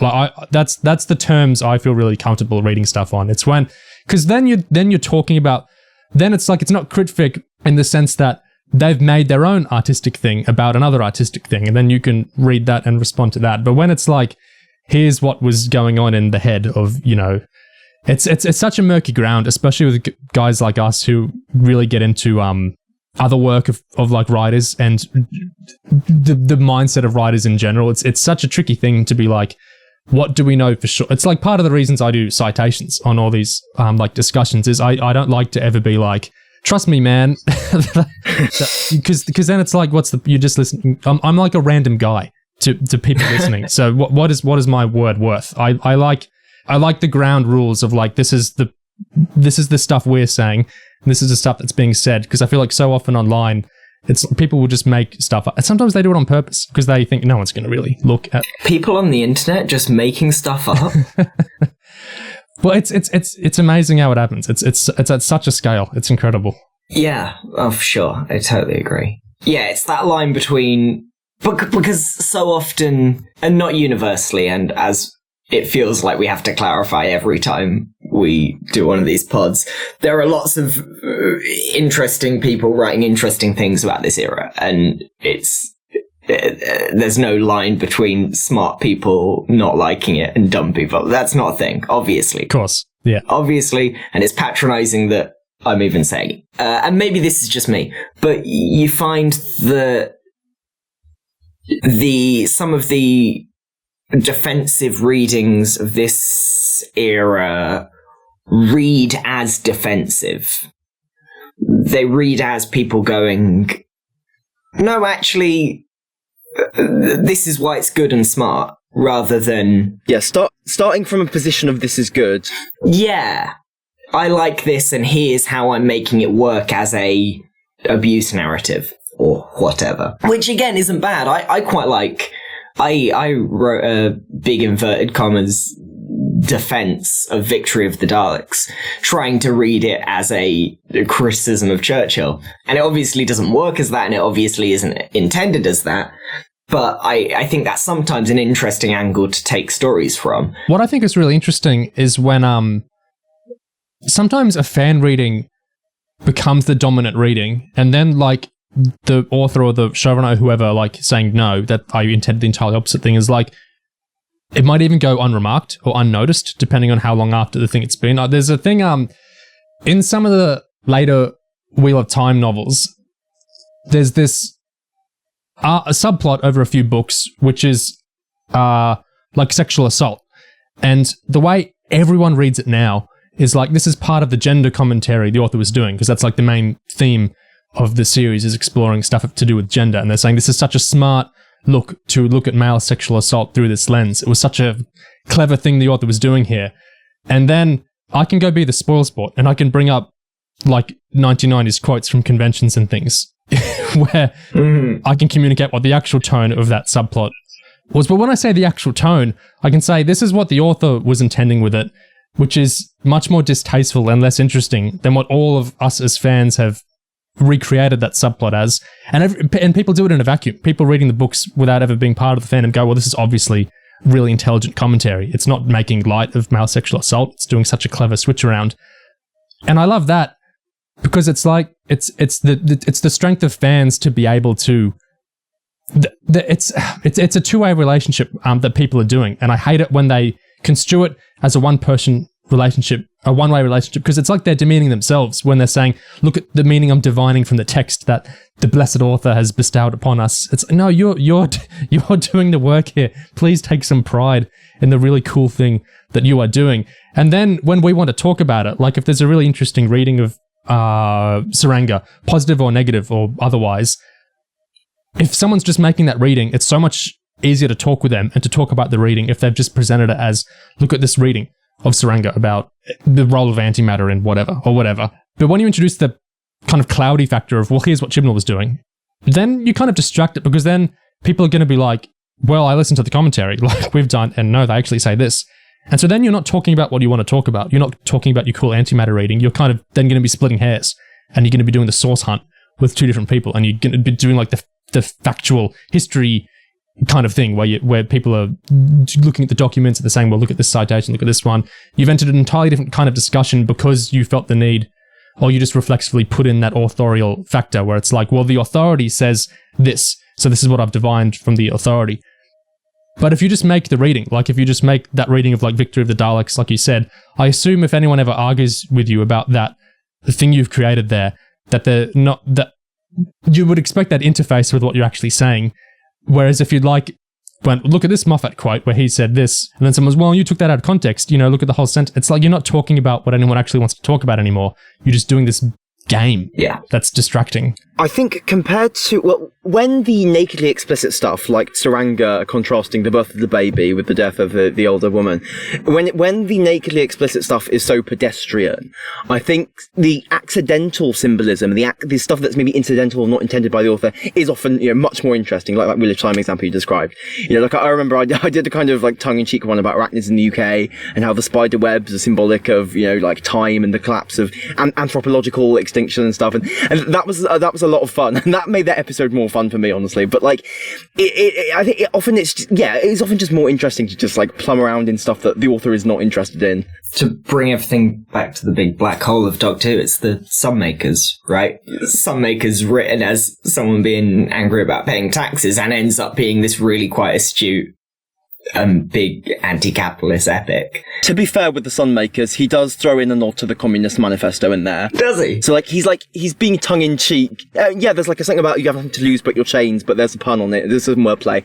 Yeah. So like Robert Holmes, obviously, he's the conservative Doctor Who writer or whatever, but like he has a tongue-in-cheek enough like understanding of like socialist ideas that he sort of writes something that kind of nods to it and ends up writing what's actually a really great piece of anti-capitalist TV. That's just sort of just by his sheer bitterness and rage.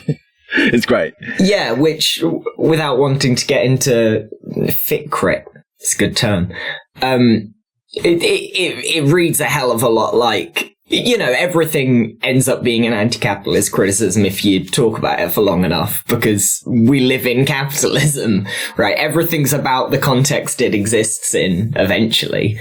And so anything that's angry about taxes and talks about that long enough will end up being a broader commentary on capitalism in general. Yeah, and any of these foundational, like you can make anything is about gender relations, because if you have different genders in a piece, well, then there's stuff to talk about. How do they interact or not interact? And if you don't have different genders in a piece, well, then you've got even more to talk about. Why is there only, women in this story, for example, or why there are no women in The Hobbit or whatever is a whole huge conversation you can have. So it's these, capitalism, gender stuff, all these big foundational things. Yeah, I love that phrasing, that you talk about it for long enough and it'll become that, because that's the context we're living in. Yeah, absolutely. And I think you get that a lot with sort of meta commentary or people reading meta commentary where probably none was. I vaguely remember someone maybe just mentioning Tsuranga Conundrum as a sort of fandom commentary in the vein of Love and Monsters. The Pting being a consuming whatever, which I don't think is particularly in the episode, but anything any narrative can be about narrative if you think about it for long enough, because it is narrative. It is itself, and therefore postmodern narrative readings arise from the fact that it is narrative. Yeah, all that out of the Tsuranga Conundrum. Good stuff. Okay, moving away from the Pting, but maybe not that far away from Oliver's points about narrative focus and narrative readings. Gallifrey One. We're going to listen to the podcast Radio Free Skaro's big, good, very much worth a listen. Go check out the link. Go listen to it yourself. Their interview with Chris Chibnall, recorded at Gallifrey One. There is a lot of stuff from 2023's Gallifrey One convention, the first that Chris Chibnall has attended. There's a lot of stuff from it we'll eventually discuss. I want to circle around to loads of it in the commentary discussion we do for The Woman Who Fell to Earth. But today, I just want to focus on this one specific interview. In our next, and unless any more Chibnall-era commentaries ever emerge, final Chibnall-era commentary discussion on The Woman Who Fell to Earth, we'll bring in all the interesting stuff from the panels Chris Chibnall was on, the live commentaries, so there's more commentaries, the live commentaries he did at the convention, all that sort of stuff. But today, for our Convolution commentary conversation, it's just this one interview I really want to look at. So we'll get deeper into Gallifrey One and conventions in general next time, but as a bit of a primer, pretend I have no idea what a convention is. Pretend I have no idea what a Gallifrey One is. Pretend I barely know what a Gallifrey is. What's Gallifrey One? Well, you know that scene at the end of Power of the Doctor, all the companions are gathered in a room, sort of consoling each other? Yeah, it's like that. The huge adoring audience of fans, basically. So I don't want to get too much into the attitude stuff of it all, but Chris Chibnall was received very well at 2023's Gallifrey One. He was very, communicative. He was very talkative and sociable, and that's great. He said loads of stuff. That's what we love. He led us into loads of new stuff about his era. He talked loads, seemed to have a good time. Everyone had a good time with him. Very talkative, very open, great stuff. So Radio Free Skaro, they've got like a 2-hour-ish podcast where most of it is this interview with Chibnall. They're a huge podcast. I guess they're huge. They did the official like podcasts and commentaries and stuff at Gallifrey One. They're really big. They've done this really excellent podcast interviewing Chibnall. Really worth a listen. We're going to go through some excerpts of it as if it's a commentary track, like we do with those. The first thing I want to listen to from him is Chris Chibnall talking about showrunners, because that's something we talk about a lot, all the time, is what is a showrunner? Why is that role important? What makes a showrunner a showrunner? Here's some words about that. That was really quite an exception at the time. Yeah. But then obviously with Russell coming in on Doctor Who, Paul Abbott as well, the work he was doing, there was a greater sense of the showrunner as a thing, but it wasn't really a thing much before early 2000s, mid 2000s. But even then people have struggled to get, because producers have to give up power, space in the room, it has to be more of a conversation. And so they have to be open to it, but obviously they hold a lot of the purse strings and the operational procedures. So it's currently, there's more demand for writer-producers and showrunners than there's ever been in the UK. But there's no training or anything like that. And so actually one of the things I've done post-Doctor Who, my company has done, and I came out with this, what do I do with all this useless knowledge that I have? This is a struggle we have every day. And, I sort of did Broadchurch straight into Doctor Who. There's an overlap. And now I'm like, I'm not going to sit at home and go, I'll tell you how you do an edit. My dog doesn't care. So my company, we've created a training program for backed by ITV for next generation of showrunners to come through. So we're doing a 6-month program where every month we get together and we sort of take them through every step of the production process from very first idea to broadcast and transmission and afterwards, and just talk about where does the showrunner fit into that? What questions will be asked? Who do you need to work with? How do you build productions? How do you build teams? How do you do post?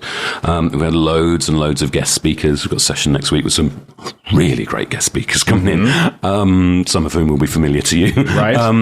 And we meet up and there's 7 amazing writers on it. And because there's no showrunner training, so I really wanted to do something, sort of go, you can have this knowledge, do with it what you want, you know, because it's useless to, you know, to anybody but a very select group. So no, there's no training. That's a very long answer to your question. But, that's okay. But it's there's absolutely appetite and space, but nobody knows how to work the system because there's not a written definition of what a British showrunner is and how it works. It's slightly different to the US. So one of the first things we did was create that sentence and go, all right, what's the definition of the job? How do you do it? What are commissioners looking for? How do you find partners? Yeah, it's a subject close to my heart because I think you're in charge of, you know, you get a show greenlit, you're in charge of 30 million quid worth of you're just like artist and CEO at the same time. Yeah. I mean, a little what generally in the UK is a bit more common is you have a co-CEO. So you're not going where do we park the trucks and you're across the budget and the schedule and all that kind of stuff, but you're not ultimately wrestling with the kind of detail of those problems. But yeah, you have responsibility for it, and you need to know that it's going great and the money is being spent not just wisely, but really creatively and specifically to do the things you want to do. So yeah, it's tricky. There needs to be much more training, and that's then also about making sure that there's more diversity and inclusion in terms of people who are getting that access. So yeah, it's a subject very close to my heart.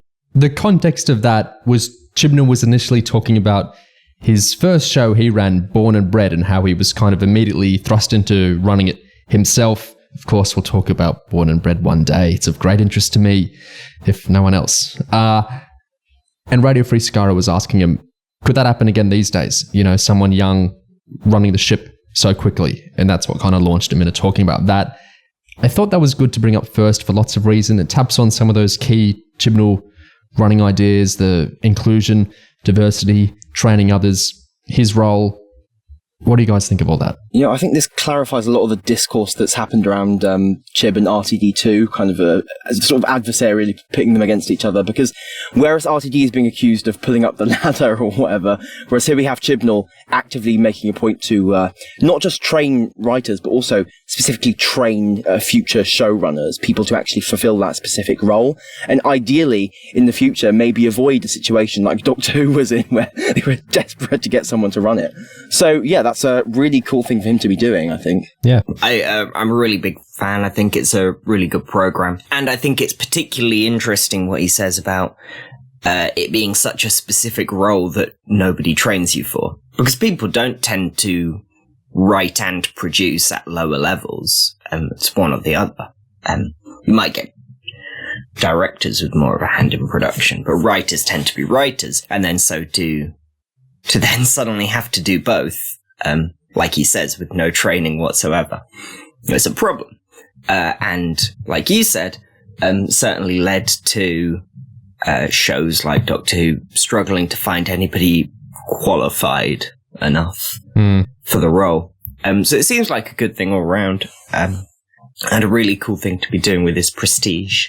I love the thought of there being more showrunners, like people who can show run, write and produce, like for the reasons that like Neo's outlined in previous episodes. Having one person's vision expressed on such a large canvas is a really just an exciting and interesting thing.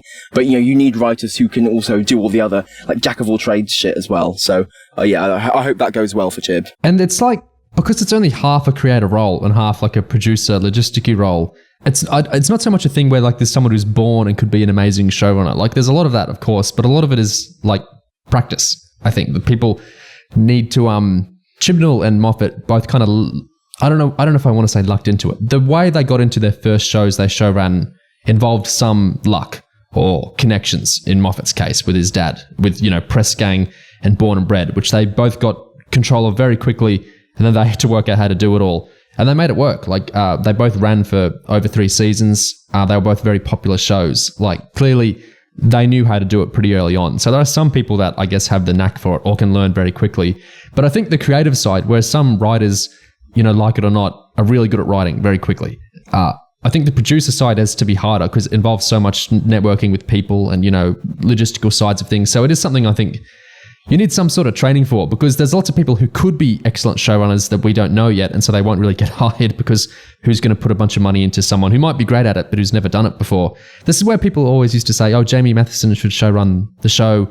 Well, maybe Sarah Dollard, because she'd run some stuff before, but Jamie Matheson, excellent writer, but he'd never been a showrunner. So this idea of actually training showrunners, I think that's awesome, because so many of the people who have the practice at it, and so companies could hire them with the knowledge that, hey, they know how to do this, they're all doing it somewhere. They're all actually doing it. They've all been hired, because I know it's slowing down now, but we were in a real content boom for a while there. And so all the streamers and the dreamers were taking up everyone who knew how to do this and getting them to do stuff. Yeah. So what Chibnall's doing there makes total sense to me, and I think is really cool. And you can't get a great show without a great script, but you can't get a show at all without a great producer.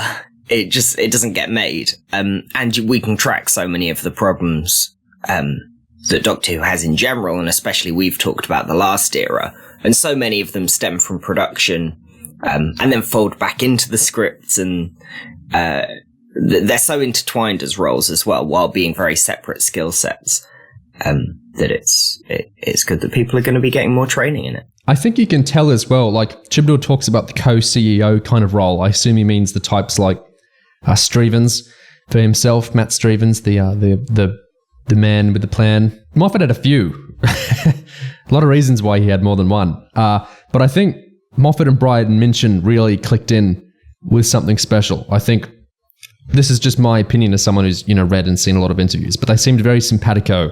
And the 3 seasons they made together, I thought, were the best stuff Moffat ever did with Doctor Who.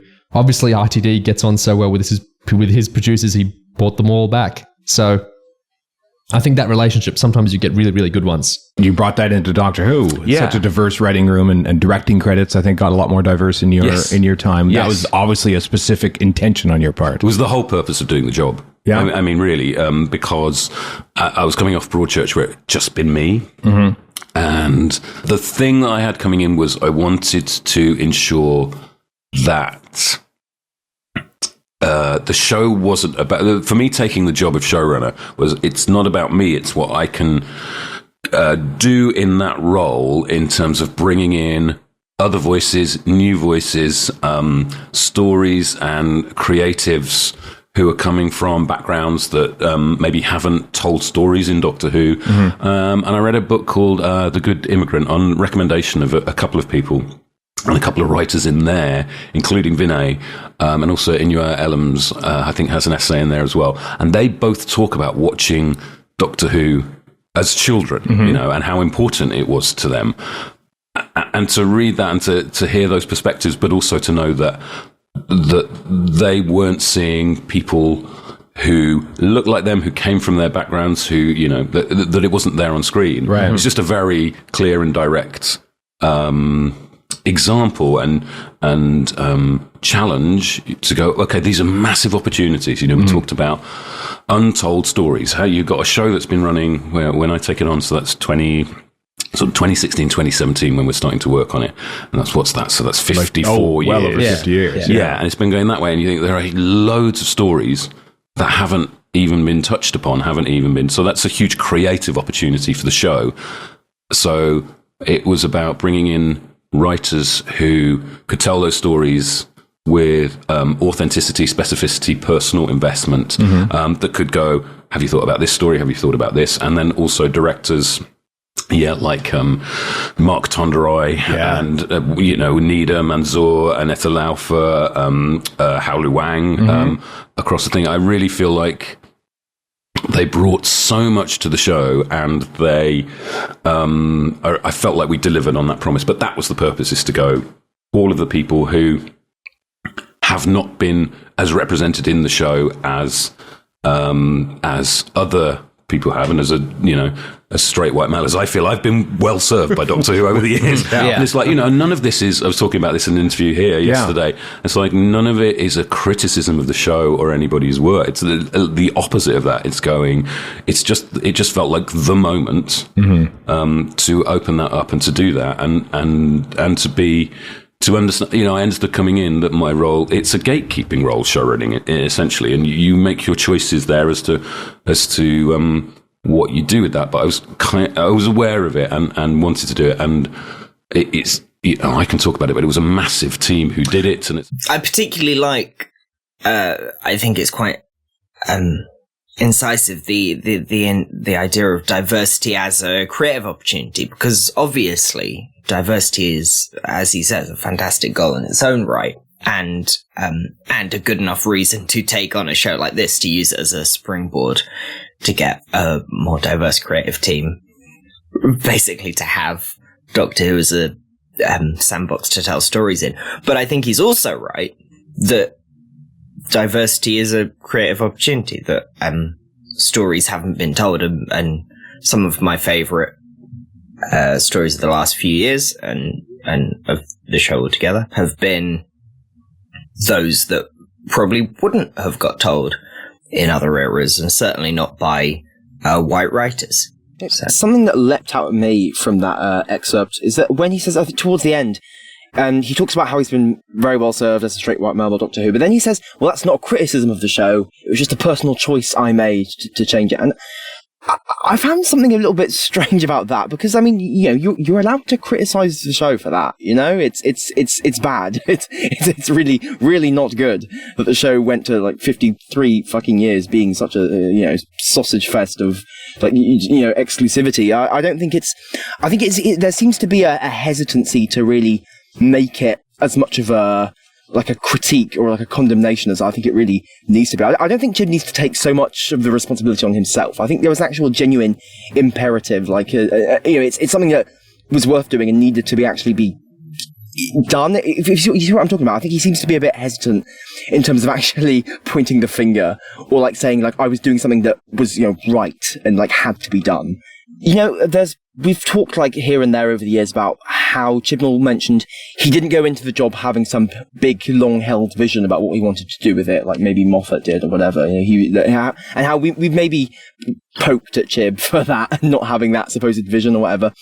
But in this case, I guess he sort of outlines what he did have, which was just an idea of what he wanted to do on the like professional side, almost on the meta side, just the side, not so much within a specific storyline for the show or whatever, but just in terms of changing it as an institution and an organization. The slightly tragic angle on that, I think, is that you start the era with a flawed, but I think basically sound approach to the show as a anthology sandbox that especially focuses on stories that haven't been told before. And, Chibnall went into it with a very clear idea, not just of the creatives he wanted to get involved, but some specific areas of stories he wanted to tell that hadn't been done before. And I think that's really cool. But the fact that across the next two series, the show devolved not just into being more focused around one writer, but also more creatively focused around this one storyline, it all sort of folds in and becomes so much less anthological towards the end that the last series is just one story almost entirely written just by him.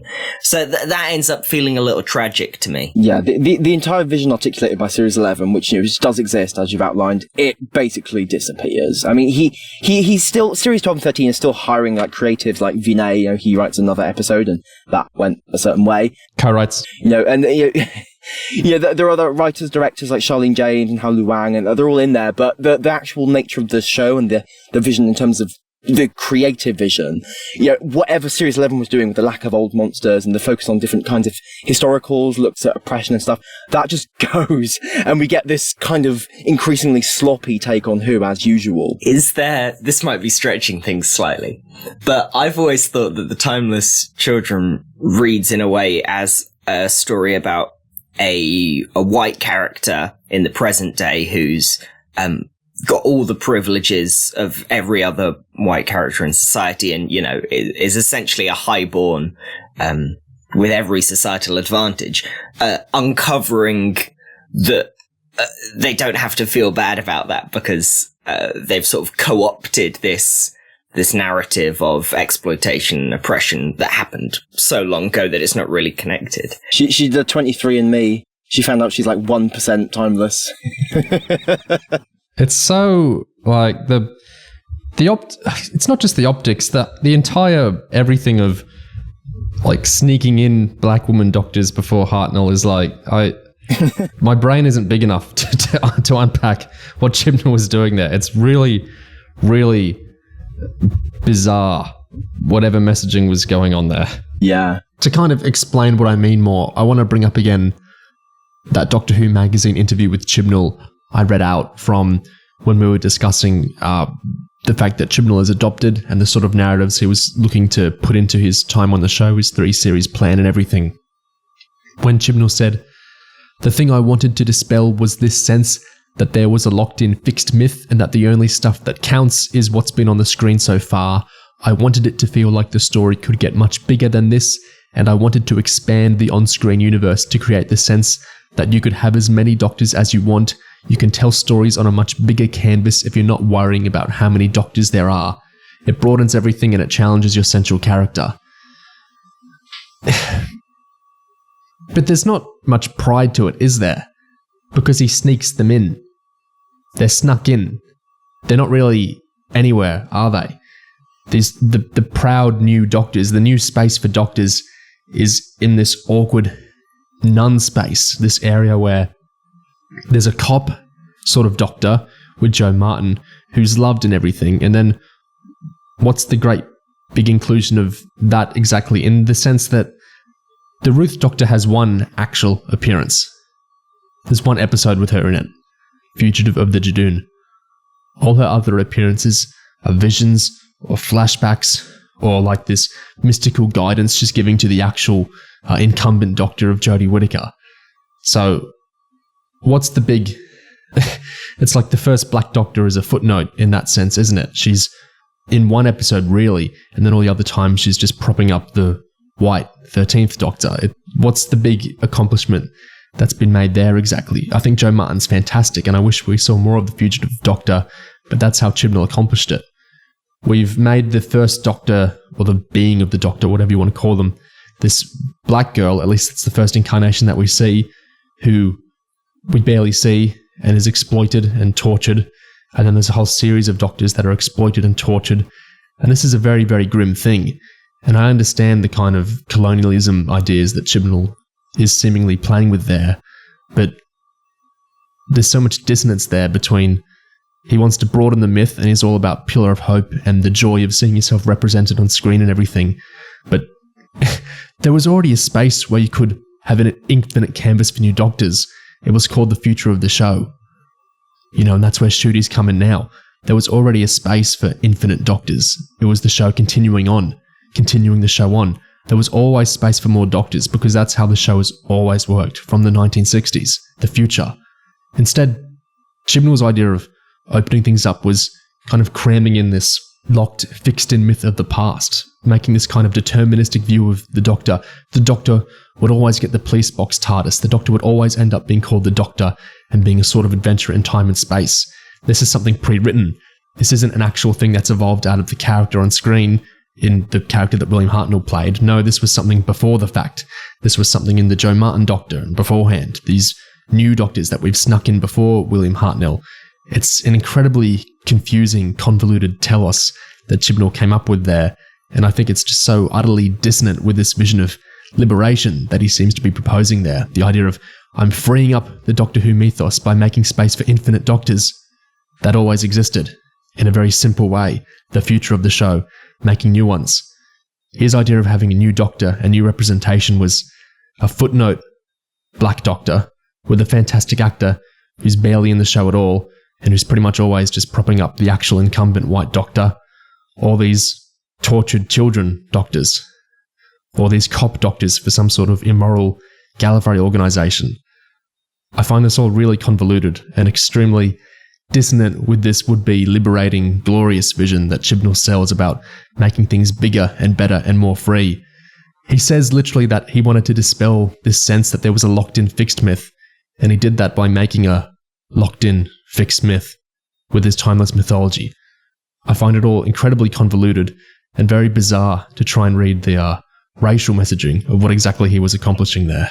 And that idea of a white character in the present co-opting those narratives in the past feels like it maps on somehow to an era that starts with this much more diverse, much more standalone series, and then slowly devolves and starts more heavily rewriting other writers until they're not even in the show anymore, until it's one series. I think the big underpinning irony and contrast of Chibnall's era is that he talks the talk a lot on, when I say progressiveness, I mean in multiple ways, in progressing the show to new places, in evolving the show, in opening it up, in moving it to the next stage. He talks a lot about all this. We'll hear more of that later in the interview. He talks a lot about that, but the actual vision he messages through the show itself is like, bizarre doesn't begin to cover it. It's like astonishingly, definingly backward looking. The idea is literally we're sneaking in more room around the back. We're sneaking in more room before the show started, which is not really expansive if you ask me. That's like weird continuity whirlpools, like the Morbius Doctors. It's not really a progressive in any sense vision, I think, to go before Hartnell. We have room for the exploited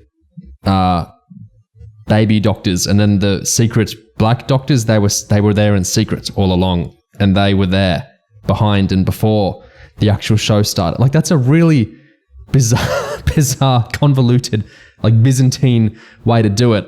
What did RTD do? He just cast a black guy as the Doctor. Like, that is a very logical. I can wrap my head around that. Oh, the show's moved on. We've progressed to doing this. This is the new Doctor. That's very easy to understand. You threw us with the numbering, but the new guy is this. I understand. Like, that makes sense to me. And I think it's much easier to celebrate and go, yay, you know, great black Doctor, great black actor. This is awesome. The show's moving on. That's one way to do it. And Chibnall's he outlines it very well. We're looking forward. We're changing things for the better by, like, sneaking them in through the back door. Like that, it's extraordinarily convoluted to me. I know it makes perfect sense to some people, but I don't have the advanced enough mathematics in my brain to pass how actually putting him before one is, you know, more and blah blah blah blah. It's thrown me for a loop ever since that episode. Yeah, maybe he mentions stories that need to be told, and maybe his idea of secret doctors is him trying to express that idea of, like, the story that wasn't told, that was hidden and has gone overwritten by, you know, society and history and the Time Lords or whatever. Maybe the timeless stuff is supposed to be a metaphor for all of that. I don't know, but I think what ends up happening is that you get, I think, essentially kind of the shallowness of, like, well, this Time Lord had a previous secret black incarnation, and that's not actually got any sort of texture of whatever kind of experience of, say, black people he might want to, like, bring into the show. Like something like Rosa is much closer to what he's describing there than, say, you know, stuff like the Fugitive. There's actually quite a bit of adjacent stuff going on there, because his predominant black Doctor, the great Jo Martin, is a cop, basically. I know she goes rogue, like all the best cops in cop shows, but she's basically a cop or secret agent. And that's also weird. I know that's a well he returns to a lot across all his stuff, but there's a lot of weird policing and exploitation narratives that are swirling around and very convoluted. That's the word I keep coming back to, because it's really hard to wrap your head around. What does it mean? So the first Doctor we see, or whatever you want to call the life form, was a little black girl who dies and is experimented on by her kind of mum forever. And then later they become a cop, and then they get mind wiped. And so there was all these, you know, doctors, Asian doctors, black doctors, and then they all became producers from the 70s. And then they became William Hartnell, David Bradley, Richard Herndl. It's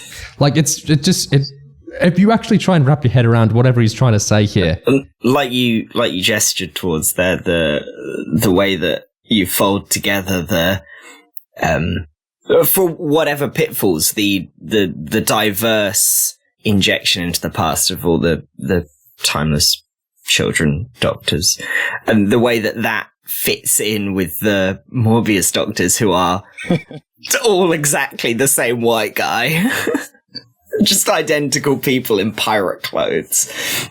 It's very strange. I'm not saying he can't do this, although maybe he can't. It's not for me to say, but I feel like, was he the guy to write the history of the Doctor is is he invoking like exploitation of people of color? And it's like it's colonization, it's colonialism. They built themselves a citadel on the bones of, well, not the bones because the Doctor regenerated, but they built themselves on the exploitation and surgery on, and all sorts of traumas visited upon our like black heroes that were the secret doctors. Like, should he have done that? Like, is it his place to do that narrative? Like, maybe he could have done it well, but he didn't. I think what I'm getting from Chibnall is I think a fundamentally sort of well-meaning desire to kind of include those stories, whatever they are, in terms of bringing other people in to tell their stories, but not necessarily on his part an actual grasping or grappling with the politics and the themes of those stories, like the actual the nitty gritty of the experiences that he wants in the show. I'm not sure he really gets them that much himself, or at least like the important things about them, the thorniness of them, which is why you get maybe a kind of shallow approach in his era overall to the kind of things that we're talking about. I think he has the finger on his pulse in some ways, and that he's like correctly assessed that, well, more people should see themselves in the characters and the cast and the crew. Like, I think he had his finger on the pulse perfectly in that. And, one of the reasons he talked about with the whole timeless stuff was part of he wants people to see themselves in the Doctor and the history of the show more.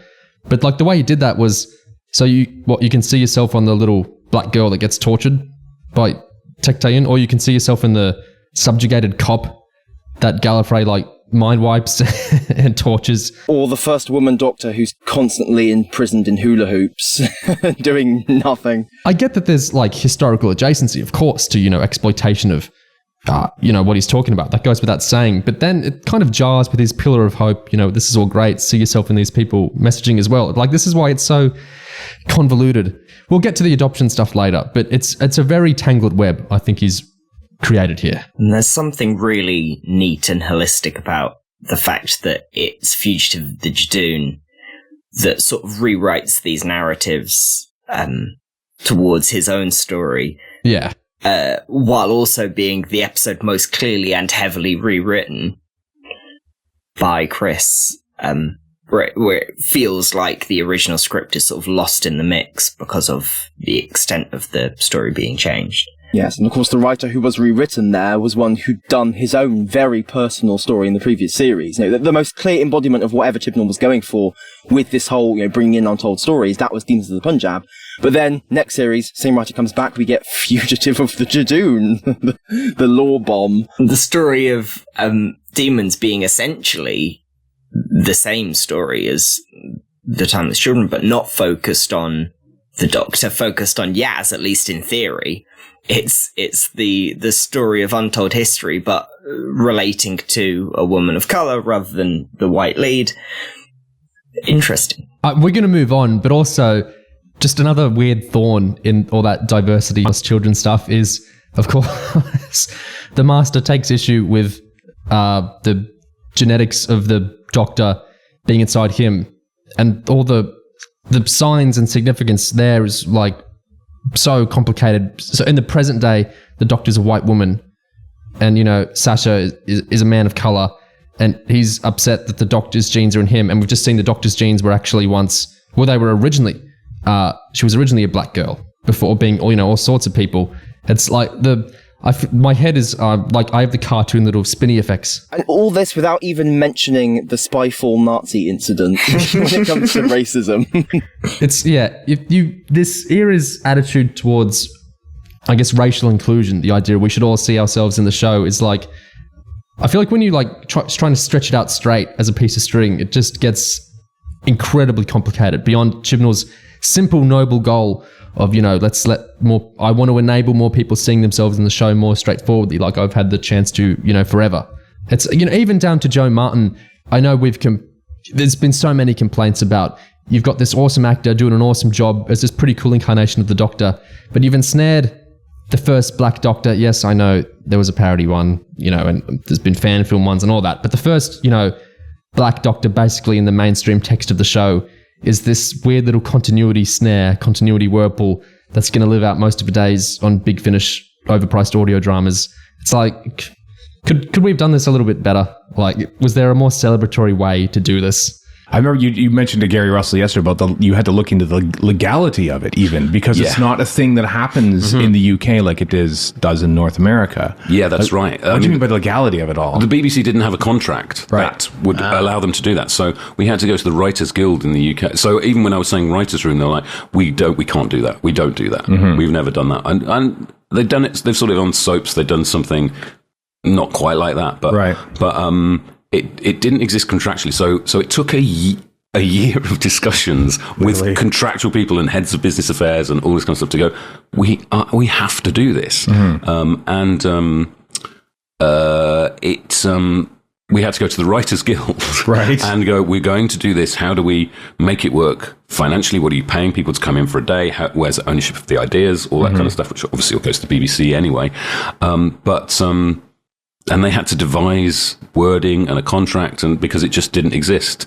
And then I think one of the Writers Guild people leaked to the press that Doctor Who were doing a writers' room. I was like, oops, thanks a lot. I thought those were confidential pieces of information, you know.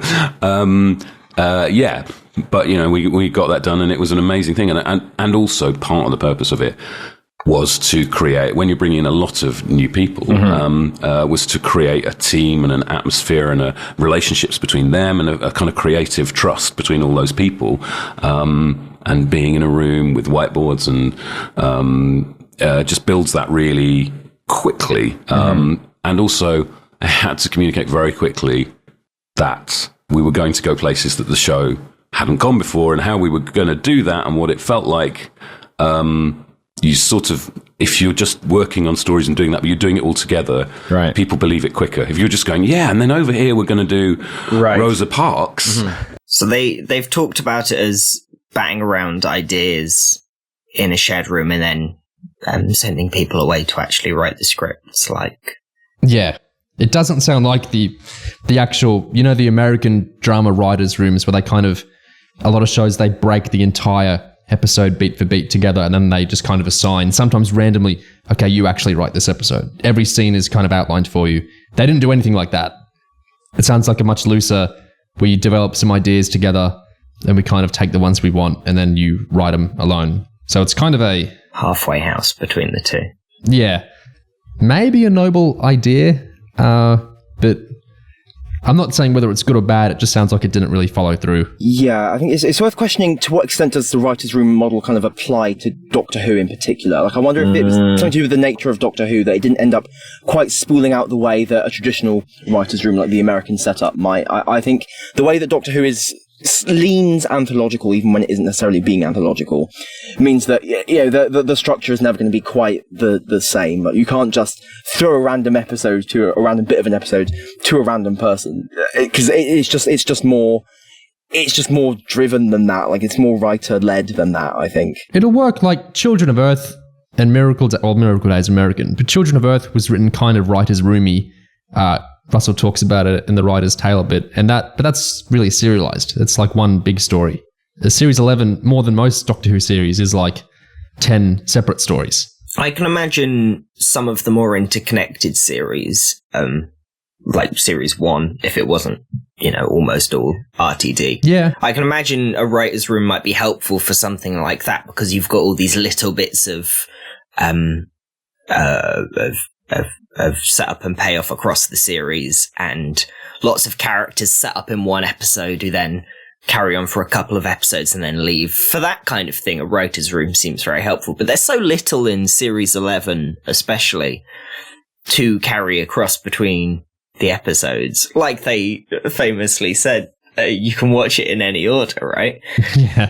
It doesn't seem like you would get all that much out of a writer's room. I wonder if the resistance that Chibnall came up against in trying to get this together and actually get contracts, legal precedents for it in some way, I wonder if it's something to do with credit and actually people getting sort of recognised for their specific contributions, because it must be so much simpler when you have give this writer a brief, they write their episode or whatever, you draft it and stuff, whereas when you have this sort of commingling of credits and contributions and stuff, in that the writer's room I guess, threatens to introduce, then I guess the questions of are these writers being fairly represented and like compensated and whatever, maybe that gets a lot more complicated and thorny.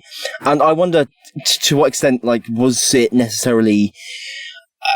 to what extent did the show ended up just kind of working the way it usually does, almost, even with these WhatsApp conversations going on? I suppose it's a case of getting the person who is also actually interested in the thing that you want them to do. So, like, Vinay Patel clearly had a huge interest in telling that particular story, but it was also a story, I guess, a general topic area that Chibnall wanted covered. So it was a good match, I guess. I'm struggling to see what actually gets talked about in the writer's room for Series 11. Maybe it's just a lack of treading on each other's toes, maybe, in terms of... I barely know. Maybe it's just coming up with ideas. Coming up with monsters, maybe, was one. I could see that happening. Yeah. Yeah. I don't get the impression they broke, like, Ryan and Graham's relationship is going to evolve, because it doesn't. It's the same, apart from some freak incidents in Woman, and then it changes and it takes you away.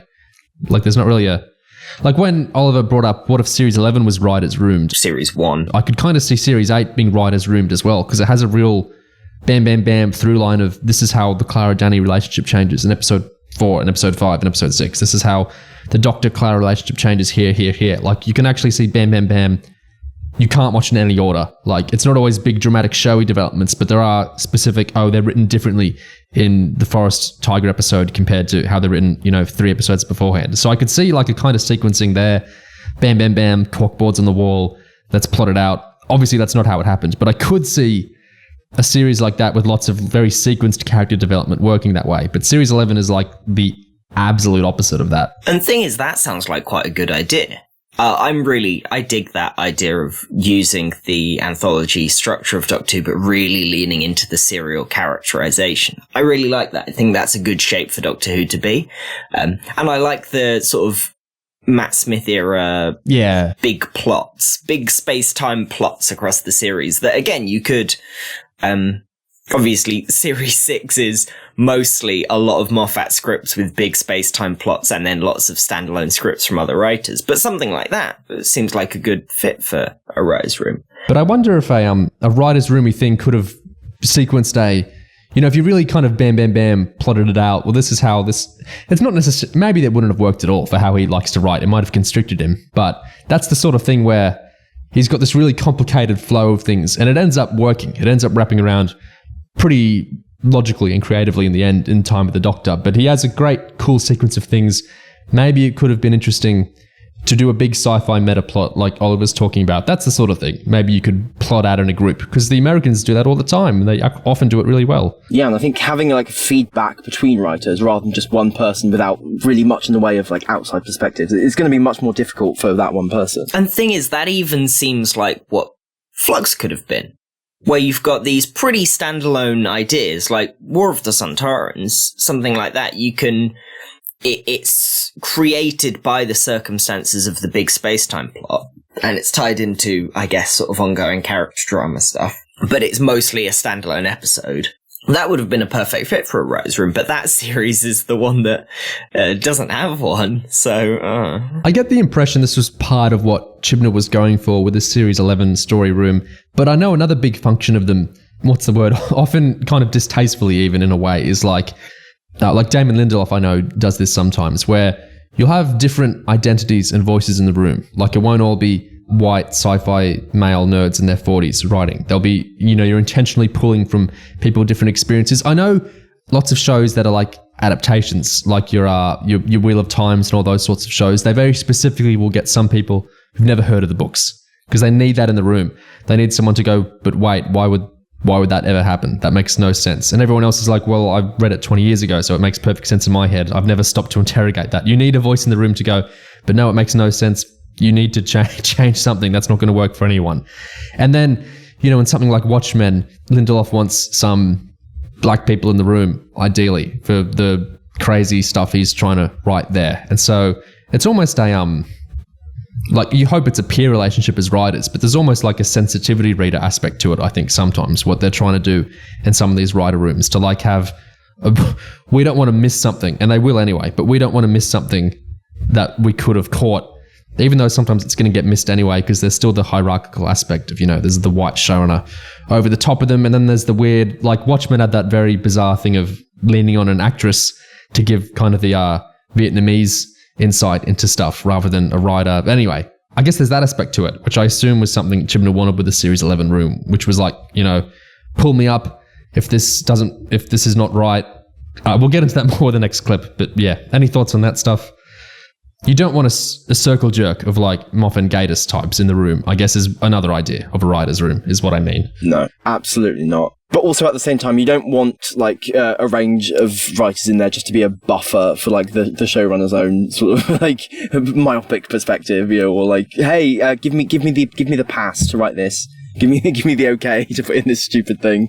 That's what I think. The dynamic has got to be so weird. Like, you've got this white showrunner and he's hired you on some level because he thinks you're a good writer, but on some level he wants you to say stop when he's doing this, but on some level he's your boss, so do you say stop? Like, I can't imagine how excruciating this is for a lot of writers of colour. Yeah. For Doctor Who, you can give people stories that they want to tell, and they're mostly standalone. But that, it seems like a better, even if you're using a writer's room, letting writers tell the stories that they're already interested in and that they're bringing to the show seems like a less painful way of doing it than a white lead saying, well, I feel like a Rosa Parks episode.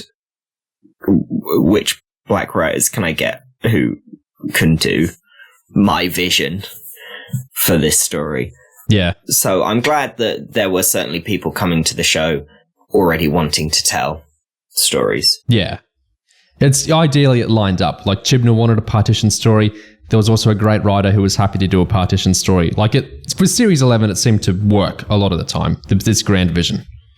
Also, just before we move on, I guess, I like writers' rooms. I think the Americans do them really, really well. Like, I don't think that would ruin the magic of Doctor Who or anything. Like, if Russell did that, I really don't think he's the type for the Mothership show anyway. If he did that, I wouldn't bleat. I think writers' rooms work. I think they'd work really well in America all the time. And I love the showrunner role, but the writer's room doesn't, I don't think necessarily lessen the good things about the role, because it's still, I'm the creative head at the table, but it's just more stuff is churning through, more work, more viewpoints. I think they're pretty great. I like how Doctor Who is written now, but I like writers' rooms too. I don't mind. I think they tend to give you a higher floor for quality as well. Yeah. I agree. You agree on the beats, right? Everything has to go in a specific place. And that makes it a bit more formulaic as well, which I often find with American shows, is that occasionally the experimental stuff isn't as odd as it sometimes is with Doctor Who. You get experimental episodes and stuff, but they always feel like a bit of a, here's an experimental one, rather than just a writer was feeling a bit weird that day. Part of the charm of Doctor Who is you will... No, I hate fans who say this, actually. I was going to say part of the charm of Doctor Who is you get really crap episodes now and again. I don't actually like that. I want good episodes all the time. I guess part of the identity of Doctor Who is that you get out of nowhere really bad episodes now and again. But you look at something like... The X-Files had a really, really tight system of we break, all the beats, beat in the episode, and then the writers get them. And so Vince Gilligan, who worked loads on the X-Files, took that into Breaking Bad, took that into Better Call Saul. That show has like a ridiculously high floor of quality. Like, there's no episode where they falter. It's insanely consistent quality as a TV show. And I think it's part of because, well, how is anything going to fall through the cracks? They break every episode to the umpteenth degree in a room of really talented, mostly experienced, some new fresh voices, really good writers. They break everything. You can't get a bad episode, basically. How could you? You've got so many talented people who are so specific with literally every little beat of an episode. You can't really get a bad episode, I think, in a show like that, just out of the function of how the show is made. So would people like that for Doctor Who, or do we want more William Blake Tiger episodes? Like, some people really like that, so I don't know.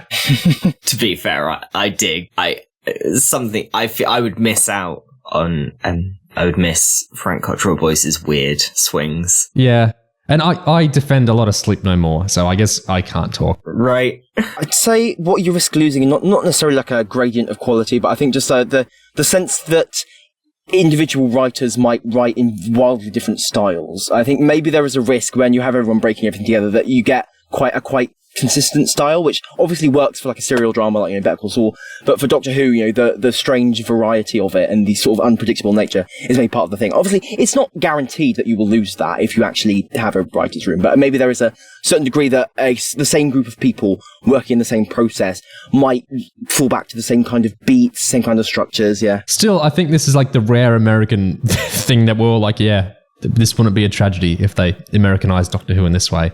I don't think they will, and I don't think they need to, but it's one of the few big American TV things I'd be like, yeah, enough polite, enough measured conversation. We need to inject a little madness into this now. Let's listen to this one. If you're just going, yeah, and then over here we're going to do Rosa Parks. And I remember being in front of the writer's room when I go, so, Rosa Parks. I was like, Rosa Parks, but speed. I was sort of like, it's basically, get Rosa on the bus. That's it's Rosa Parks sort of as a thriller question? Right. And I could see like 10 people in front of me are like, what is happening? How on earth? How would you ever make that work? And so those moments then start to spread through the group and then also the productions. You go, oh, okay. And so how you're building a kind of a tone right from the start in terms of what you want to do. There aren't words to express my hatred for this man. Who was it? Producer Alex Mercer said it's a story about a bus in our Rosa commentary we discussed, and then he revised himself to it's not a story about a bus, it's a story about getting on and off a bus. And here's his Lord and Master Chibnall saying, no, it's a story about, it's speed. It's Rosa on the bus, like Keanu Reeves speed. That's what we want. And what the fuck are they talking about? What? Even past the distastefulness of it. Wait, speed? Is it? Well, I remember this is the episode they cut out the actual activist discussions from. It's the episode we get the mute black activists. It's the third episode of the era. This is a huge priority setting. It's the first historical. It's the first, if you want to call it self-consciously political. I don't really like that phrasing, but it's the first episode in that vein of the era. And this is the drive behind it is, Yes, the seed of it, his cultural touchstone, I guess, for a story about Rosa Parks was the fact that it involves the bus. His idea for making it into a Doctor Who story is the bus. Focus on the bus, the vehicle. Just because there's an action film that vaguely reminds him of that prominently features the bus, and I think that essentially from the get-go that is treating this story as basically a playground, a toy, and I think with a degree of disinterest in the actual import. I mean, from the get-go, that is missing the point of whatever this story is that you're trying to tell. This particular incident from history, you've just completely missed the point of it when your first point of call is the bus. Come the fuck on, man. I think the producers of this era are object-oriented ontologists. So I think they prize objects over the human spirit, the human endeavor. I think this is kind of totemic view of the bus as like the privileged element here. That would explain Swarm and Azure and their thing with objects in Flux, yes. yes, exactly. That's really concise. That's great. I might use that. Yeah, go for it. Object-oriented ontology is the missive of Chibnall and Mercer. What I think about those 10 people he describes in front of him when he says that speed quote, kind of looking at him like, would any of them have had like the willingness or like the capability, the bravery to stand up and say, this is incredibly fucking stupid. Go back to the drawing board. Or, I mean, supposing any of them, would any of them have even had that thought? Because that's the thing, at the end of the day, like you might get a bunch of people together, but that doesn't mean they're gonna, have every single, perspective or even necessarily, you see what I mean? Yeah. In the final episode, the bus doesn't speed. Like there's no actual speed element to it. So maybe cooler heads prevailed at some point. But it does nonetheless focus a lot on the bus. Like, we've got to get the right bus in, we've exchanged the bus, we've got to get the bus driver back on, we've got to get... The whole thing is history as a collection of items. They're ticking off things from a checklist out of a history book, right? Yeah, she needs to be doing this at this time, and she needs to be on this bus, and we need this bus schedule. It's really important which racist driver it is as well in the episode. Honestly, part of me wishes that, like, if Chib had just, like, written it all himself, I kind of wanted to see the version where he goes full speed and has, like, it turns into an action movie with Kratko, like, speeding the bus, like, massive car chase, and Rosa's, like, getting to a fight scene, beating up the driver. Like, and it all resolves after this massive bus chase back into history is resolved. But, it turns just lean into the crassness and the stupidity of that idea. It would probably be much more entertaining. Like, stop pretending this is serious television. For the sake of history, Rosa Parks needs to get on a bus, but the bus is going 100 miles an hour. It's going to explode. So you could have had the bus like a depot really far away, and so the family were like, oh crap, we've got to get it to Rosa like as quick as possible. And so like the Graham like factors that Graham could be the focal point of the climax, because Graham has to use his bus driving skills to speed the bus to Rosa, as fast as the Flash. It could have been really something. Could you split the episode down the middle? So that it's Yaz and Ryan spending time with Rosa Parks, going to the meetings, figuring stuff out. And the Doctor and Graham on a bus going 100 miles an hour. So they've got a wacky Doctor Who side plot. And the main plot actually focuses on the characters and the essence of the history. I think the question is that how would you tie them together in a way that wasn't a literal bus crash? That's a good point. What kind of... We can ask what kind of brain must Chibnall have to just come up with that idea, or is there something else here? Yeah, what's the thought process there? So often people come to Doctor Who with the idea that you need to wacky something up. Throw in a monster?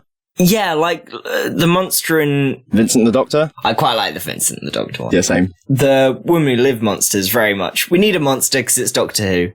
And Rosa doesn't have a monster in the traditional sense, although obviously it has a monster. But it does feel like we need a bunch of moving parts to make it a Doctor Who story. Yeah, there isn't much faith in the idea that a Doctor Who story could be carried by just character stuff or history stuff. There's a sense that we need to spice it up with stupid antics. But it was your name that ended up on as, by Chris Chibnall on a lot of the scripts, regardless. Was that a contractual thing? Was it a legality thing? Was it, or you just were the one that ended up painting the last brush across the whole thing to it varies script by script. My name's, I think I did the last pass on every episode apart from one. And then if my name is on the script, then I've done either a major pass or, or a reworking or multiple drafts or whatever it's known. So, which is tradition. I knew coming in, that's true of Stephen, that's true of Russell in terms of, pretty, 90% of the scripts on the show since it's come back. There's one episode, Tesla, that Nina Mativier wrote. That was the only one that didn't go through. It went through my computer, but actually what it was, the final draft was, she got it into such a great place. I was like, it's really, it doesn't need me. But we just we just stood together. We went line by line through the script, and I went, is that the exact line of dialogue? Is that the exact stage direction? Is that the exact thing? And so that's the only one I didn't type into scenes. She did it all herself, and we just had a kind of 2-day discussion on the final draft of that. So, but yeah. So it's you inevitably as a Doctor Who showrunner end up doing a lot of writing. I think you can tell there's something about Tesla. Just scene by scene, it's quite sharp. It's very formulaic to a slightly different version of the show than the Chibnall era generally is. But there's a precision in the plotting that feels very different. It doesn't feel like the writer's first Doctor Who episode, even though it is. I would say it comes in with a robust understanding of how you basically structure a Who episode. And that is quite rare in Chibnall Who, because a lot of it often feels very just sort of confused or like meandering or aimless. So Tesla comes in like with a really confident structure and just a confident understanding of how to basically execute it. So yeah, you can tell like that was a writer who knew what they were doing. Watching it at the time going, it's Scavenger. It's about Tesla getting his ideas stolen and the aliens are scavengers.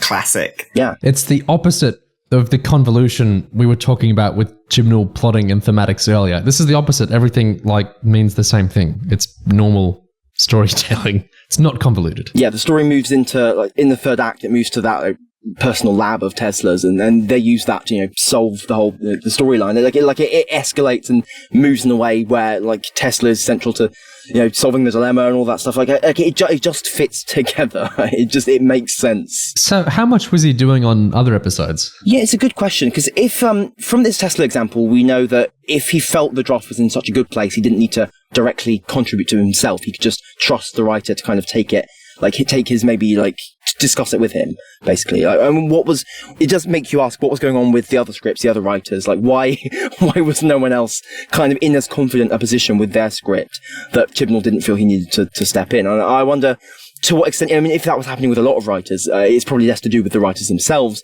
maybe more to do with the overall leadership, or the things they're being asked to do, or just the things that Chibnall needs them to do. Maybe they, the BBC's fault, I suspect. Yeah. It was all just the BBC's fault. I'm sure it was. So did you sort of say, this is not what I wanted to do? I didn't want to have to make a pass on or did you know you were getting into the fact that you were going to have to kind of bring every script into line into what your vision for the show was?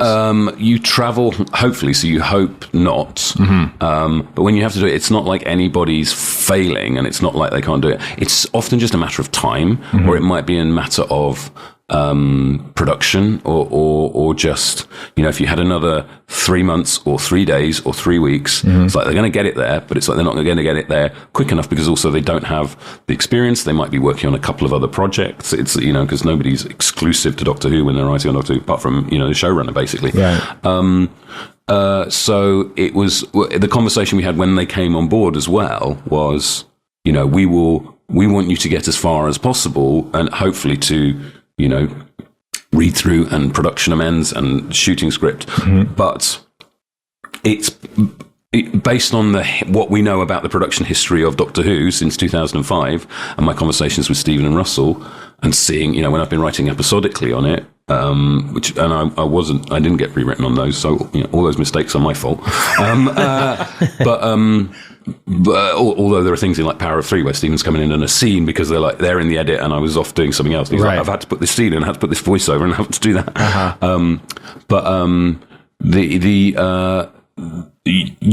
The kind of conversation we had with the writers coming in is, it is very possible / likely this is where it will end up, that there will be a showrunner pass, mm-hmm. But we want to get you as far as possible, and also that doesn't mean okay, you have to go now. It's like all of those people had the offers to be on set. We did read-throughs, even if and some things. So with Mallory on Rosa, she'd done her drafts, but also she had other commitments as well, and we were working around that to get her onto the show. But she is so amazing. We had such a collaborative working relationship with her, but then when I did my parts, I was like, let's reverse it. You've been doing your drafts and I've been giving you notes. I'll do my draft, you give me notes, and sort of doing that. And she was really part of it and came on set, and she's extraordinary. And obviously then with some of the other writers, it's you hope that they then are taking on that process, so that when you're doing a second season episode with them, right, it can go further. They're more cognizant of the particular demands of the show. So it also needed to be kind of educative and craft giving to the people involved as well, And it's amazing now when I look at Lockwood and Company and you see Ed Heim and Joy Wilkinson, who are basically, the two main writers on that show, other than Joe Cornish is doing 1 and 8, and it's like, it's them, so, and that's thrilling. So it's a time thing, time and space. Yeah, I think it follows that, the writers don't even have the time or the space, as we say, to actually get stuff in order. It's not necessarily to do with their ability or their understanding of Doctor Who or even their experience. Sometimes when things are just going so fast and there isn't time to put it together, it makes sense that Chib has to step in a lot of the time. So you're saying Chibnall writing most scripts, at least before COVID, let's not get into that. Series 12, Chibnall co-authoring so many. It's not his fault, it's not the writer's fault, it's the BBC's fault for the time constraints on the show. Is that what we're saying? I would say it is a symptom of the production environment, and you can debate who is to blame for that exactly. But so it's not necessarily something to do with it's not an inherent aspect of the process, but it's also not the individual writer's fault either, if you see what I mean. It's no one's fault. It's just unfortunate. Is that the idea? Not quite. Well, who can I blame? Maybe give it like 10 years, then we can decide who to blame. It's too early to blame at the moment. Okay. My question here is, what would the scripts like? Unfinished, I assume. Basically. Unfinished, right. It seems what gets to me is the number of episodes in series 11 and 12 that don't have a clear character through line in the individual episodes. They're not about a character going through something and learning something or changing anyhow. But what about the episodes Chibnall didn't write? What about the other writers' episodes? They're also largely, there's a lot of not learning or changing. It takes you away, I suppose. Does a pretty good job for that kind of thing. I want to read out the list because I think to get the scale of what he's talking about here, it's worth looking at how many he wrote. So this era had 11 plus 11 plus 6, what's 22 plus 6, 28, 29, 30, 31 episodes of this era. So the first one was by Chibnall, Woman. The second one was by Chibnall, Ghost. The third one was half by Chibnall and Mary Blackman, Rosa. Fourth one was by Chibnall, Arachnids. Fifth one was by Chibnall, Pting episode. The sixth one was by the Great Vinay. Seventh one was by Pete McTighe. The eighth one was by Joy Wilkinson. The ninth one was by Ed Heim. 10 Randscore, Chibnall. 11 Resolution, Chibnall. 12 Spyfall 1, Chibnall. 13 Spyfall 2, Chibnall. Orphan 55, Ed Heim. Sort of a character thing. Tesla, the one left alone. 5 half Chibnall, half Vinay, Fugitive. Praxeus, half Pete, half Chibnall. What a cocktail. Can You Hear Me? Half Chibnall, half Charlene James. Deodati, all Maxine Alderton. Nice work. Ascension, all Chibnall. Timeless, all Chibnall. Revolution, all Chibnall. Halloween, all Chibnall. Sontarans, all Chibnall. Once Upon a Time, all Chibnall. Angels, half Chibnall, half Maxine Alderton. Survivors, Chibnall. Vanquishers, Chibnall. Eve of the Daleks, Chibnall. Sea Devils, half Chibnall, half Ella Road.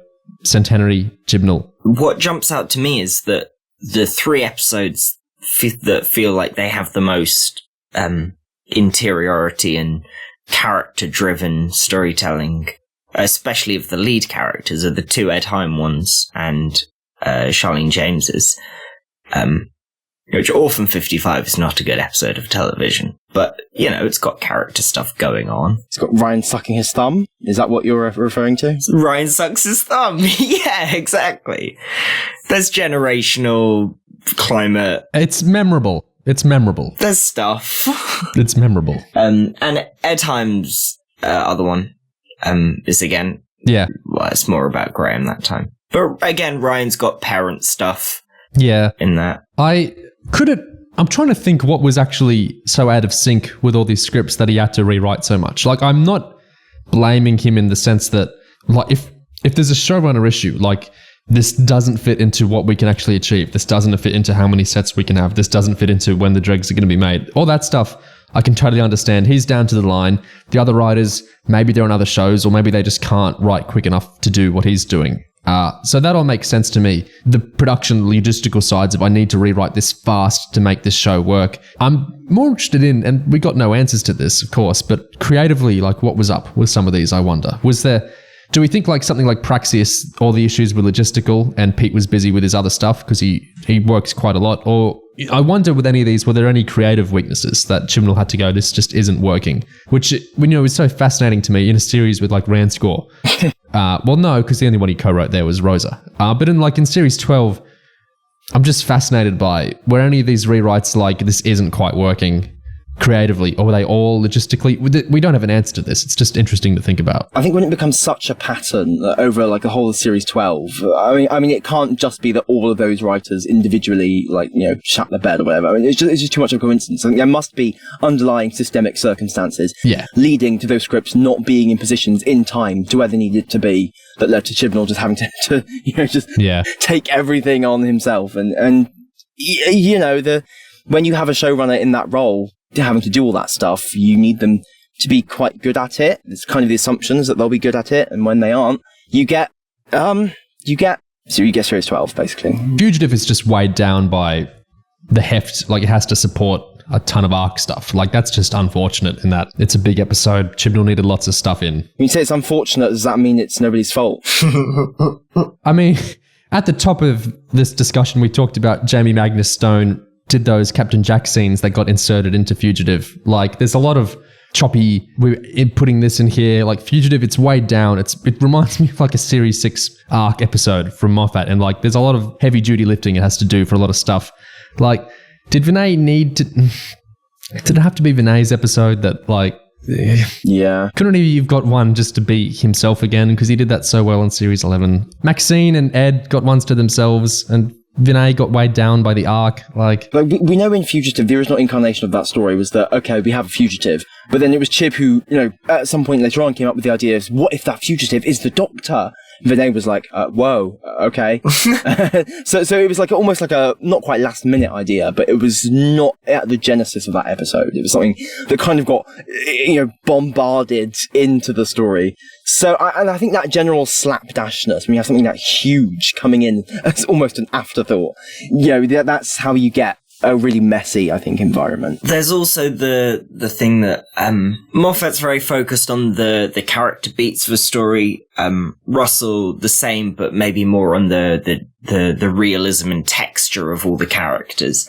But you can see, I think, in their rewriting and their changes to scripts and what we know about what they add on when they're doing their showrunner drafts of other people's work, that they bring the focus on the characters in a way that it doesn't feel like Chris's last drafts do so much. Doctor Who's a hard show to get interesting character drama into. You've got explosions and aliens and planets falling from the sky and stuff. But it is a shame, I think, that there's not the same attention to emotional interiority. BBC edict. That BBC's fault. Why did we get less episodes? Chibnall addresses that in the next clip. Do you know, I can't remember. It was a way to... I think the budget had been static for quite a while. So it was a way to go, there wasn't any more money knocking about. Mm-hmm. If you do slightly less, you can amortize that budget. So each episode gets a slightly higher budget, and you can think about filming, not in the UK occasionally and stuff like that, and putting that towards visual effects. But it was also... the thing you have to do as on Doctor Who is you have to keep projecting sort of 2 or 3 years forward, because it's going to take you 18 months to make a series from when you first start thinking about it. I don't mean sort of year on year, although sometimes the turnarounds have been that. But you've also got to think, where is TV going to be in that point? So actually, by the end, when we're doing, even in our second season, you could feel the shape of TV series around the world conflating and sort of, not conflating, contracting. And becoming 6 and 8 episodes. And we're like doing 11, you go, oh, I thought that was going to be a small version of a TV, a small version of a season compared to the 13s and 14s that, Russell would be doing. But actually, it feels slightly out of step, and you're sort of actually suddenly it's going out, you think, oh, that feels like every other show is a couple of episodes shorter than that now. So you kind of want to keep track of, you always want it to feel the right shape in terms of modern television. And that's really, and I guess, and I would say this, but particularly in the last 5-6 years, modern television has changed absolutely entirely, and it will continue to evolve. But that's why we were questioning things like, okay, should we try it on Sunday night? Should we try a New Year special? And they're all just like elements to go, does it keep the audience engaged and interested, but also is it just making sure that it feels of a place in modern television? That's the sort of big thing. You never really talk about that, but that's the conversations you have with the commissioners at the BBC, is like, how do you keep it not feeling like a relic? I'm going to be honest, that stuff about how having too many episodes risks it feeling out of step with modern television, and how between the years of 2016, 2020, television changed so utterly that every show is now only like 6-ish episodes, and it just feels terribly fucking outdated to have 10 plus episodes in the series. I mean, listening to that, I was just, what in God's name is he on about? I mean, I have not the faintest clue what the hell that they think they're talking about there. I mean, what? I mean, what is this idea that I'm completely The Zoomies won't watch something if there's more than 6 episodes in the season, is the grand idea. Too much content. Incredible. What is he... I don't even know what he means. Like, there's not actually that many shows, you know... well, in Britain, sure, you get 6-episode shows, but that's not a new thing. In America, like... I know there's like 8 episodes Stranger Things, but that's because they have feature-length episodes a lot of the time. Like, House of the Dragon sticks to the HBO 10, which is still their norm. The Star Wars shows generally have more than 6. I mean, Andor this year had 12 episodes in its first series, I believe. So, you know, that's pretty traditional Doctor Who length. That's like a bizarre putting a brave face on it. It's just really weird reasoning. Like, to be modern, we have to do less. It's shallow reasoning. I think this idea that, well, other TV shows are doing this, so we must do the same, regardless of whether it actually makes sense or has a reason, has a creative reason, actually contributes to the show in any way. I think it's this weird idea of what feeling modern and feeling up to date means, because it's just entirely superficial. Like, if we just superficially imitate the arbitrary mechanics of other drama series, like, I don't know, procedurals or whatever, and try to make Doctor Who just superficially imitate those, then it will feel more modern. And it's just not true. I mean, often Chibnall, who doesn't feel particularly in step with modern TV, it often feels like some weird form of telly that no one's ever made before, because it's just so all over the place. So, yeah, I really... And the stuff like moving it to Sundays and New Year, again, like, I mean, just... The New Year thing, for example, like, obviously they were trying to imitate that slot that's been given to shows like Luther and Sherlock. Happy Valley. And Dracula as well. But again, like, Doctor Who isn't those shows. Like, I mean, so putting it on New Year's is not going to magically make it into Luther. You know, it's a different show. And these are such superficial, like, tweaks that's so meaningless. All those shows are grim as well. Yeah. New Year's Day's a really grim slot. And it works for that. That's the mood of New Year's Day. It's cold and dark and everyone's feeling a bit ill. Doctor Who isn't that generally. Although, you know... maybe Chib Who is. He's a certain, Spyfall. What's weird to me is, like, COVID and everything, like, it makes all the sense in the world why Series 13 is less episodes. It could have been even less. 6 is actually pretty good. Like, 6 is pretty amazing they produced Series 13 at all. I give them full credit for that. That's astonishing. And they did a fair few episodes for doing it. Like, that's all amazing. Like, all that makes sense. But some shows do less episodes, so we got to keep in step with our fingers on the pulse by making less. Like, that's just bizarre. And as for the whole budget thing, so making series 11 and 12 like 10 episodes rather than like 12 or 13 or whatever, just to try and maximize individual budget spent on each episode, I think that's a mixed bag, because obviously being able to film outside the UK is, you know, good in some reasons, like being able to tell different kinds of stories and such, rather than just building everything on a shitty little set. But sometimes that also just turns into, let's go on a holiday to South Africa, let's shoot, you know, some piece of crap like Ghost Monument and get some big vistas, and this weird shallow sense of let's artificially try and increase the scale of the show without increasing the depth of the script or the story in any particular way. So I think it can manifest in some quite crap ways. On those 2 points, it particularly feels like a very BBC producer-brained way of chasing trends. Where it's shallow, it's chasing the trends shallowly. It's just going, look, some shows are doing this, let's do it. And trying to imitate Prestige without either changing the way that the show's actually produced, the budget it gets, or changing the quality of the writing. Because the thing that makes Prestige TV prestige isn't the episode length. That's not it. That's not the thing.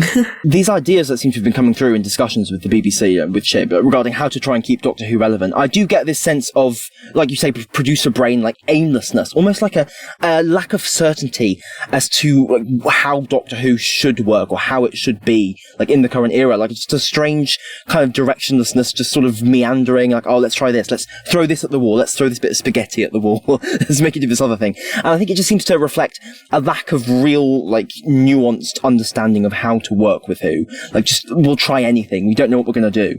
So hopefully that has changed in the whole Bad Wolf era.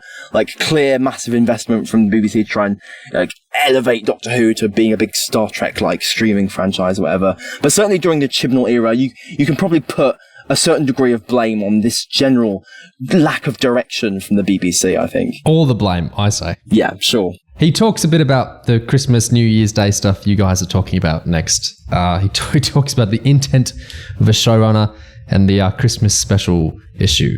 So you can't get involved in the narrative, and I know it's a real, fans, and I totally understand that. I was saying when you follow it and you obsess over it, and you go, oh my god, this and that. Right. And there was never a point in conversations with the people. They were like, we want this, we want it on Sunday night, we want to try it out on New Year's Day. There's like lots of one of the hard. It's not hard, but it's one of the things about being a showrunner that you have to learn to accept is your intent is constantly questioned. Right. You go, that's not our intent. We're not doing that for that reason. And so that's the sort of hardest thing. So you sort of have to move away from any conversation about the ratings or these things. I know some people are really like, why is there no Christmas special with Jodie? As if it's like a militant policy. And it was like, we had a conversation at the start. I was like, I wonder if we should try...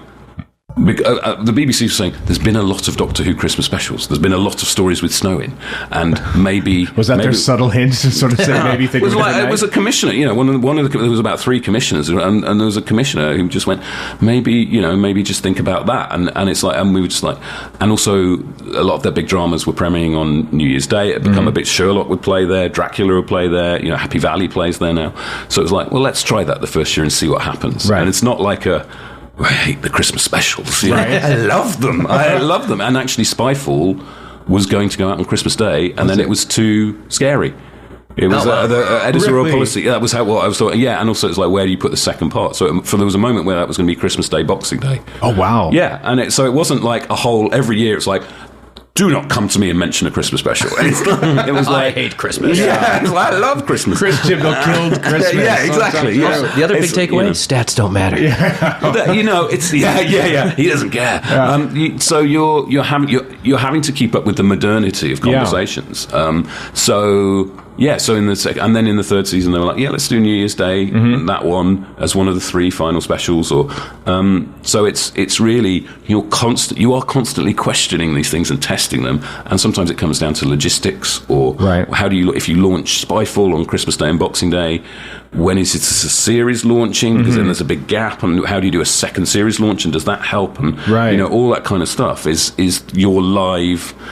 I know it conditions people's responses, and you sort of see it through that prism. But like I say, often you feel like you're doing the work, and the decisions you're taking them because you're getting data, and you're having conversations with people who really know. Which I think the move to Sunday night for Jodie's era in the UK was a massive success in terms of that, and it just refreshed everything and made people look at it again. But it's like, doesn't mean now you do that.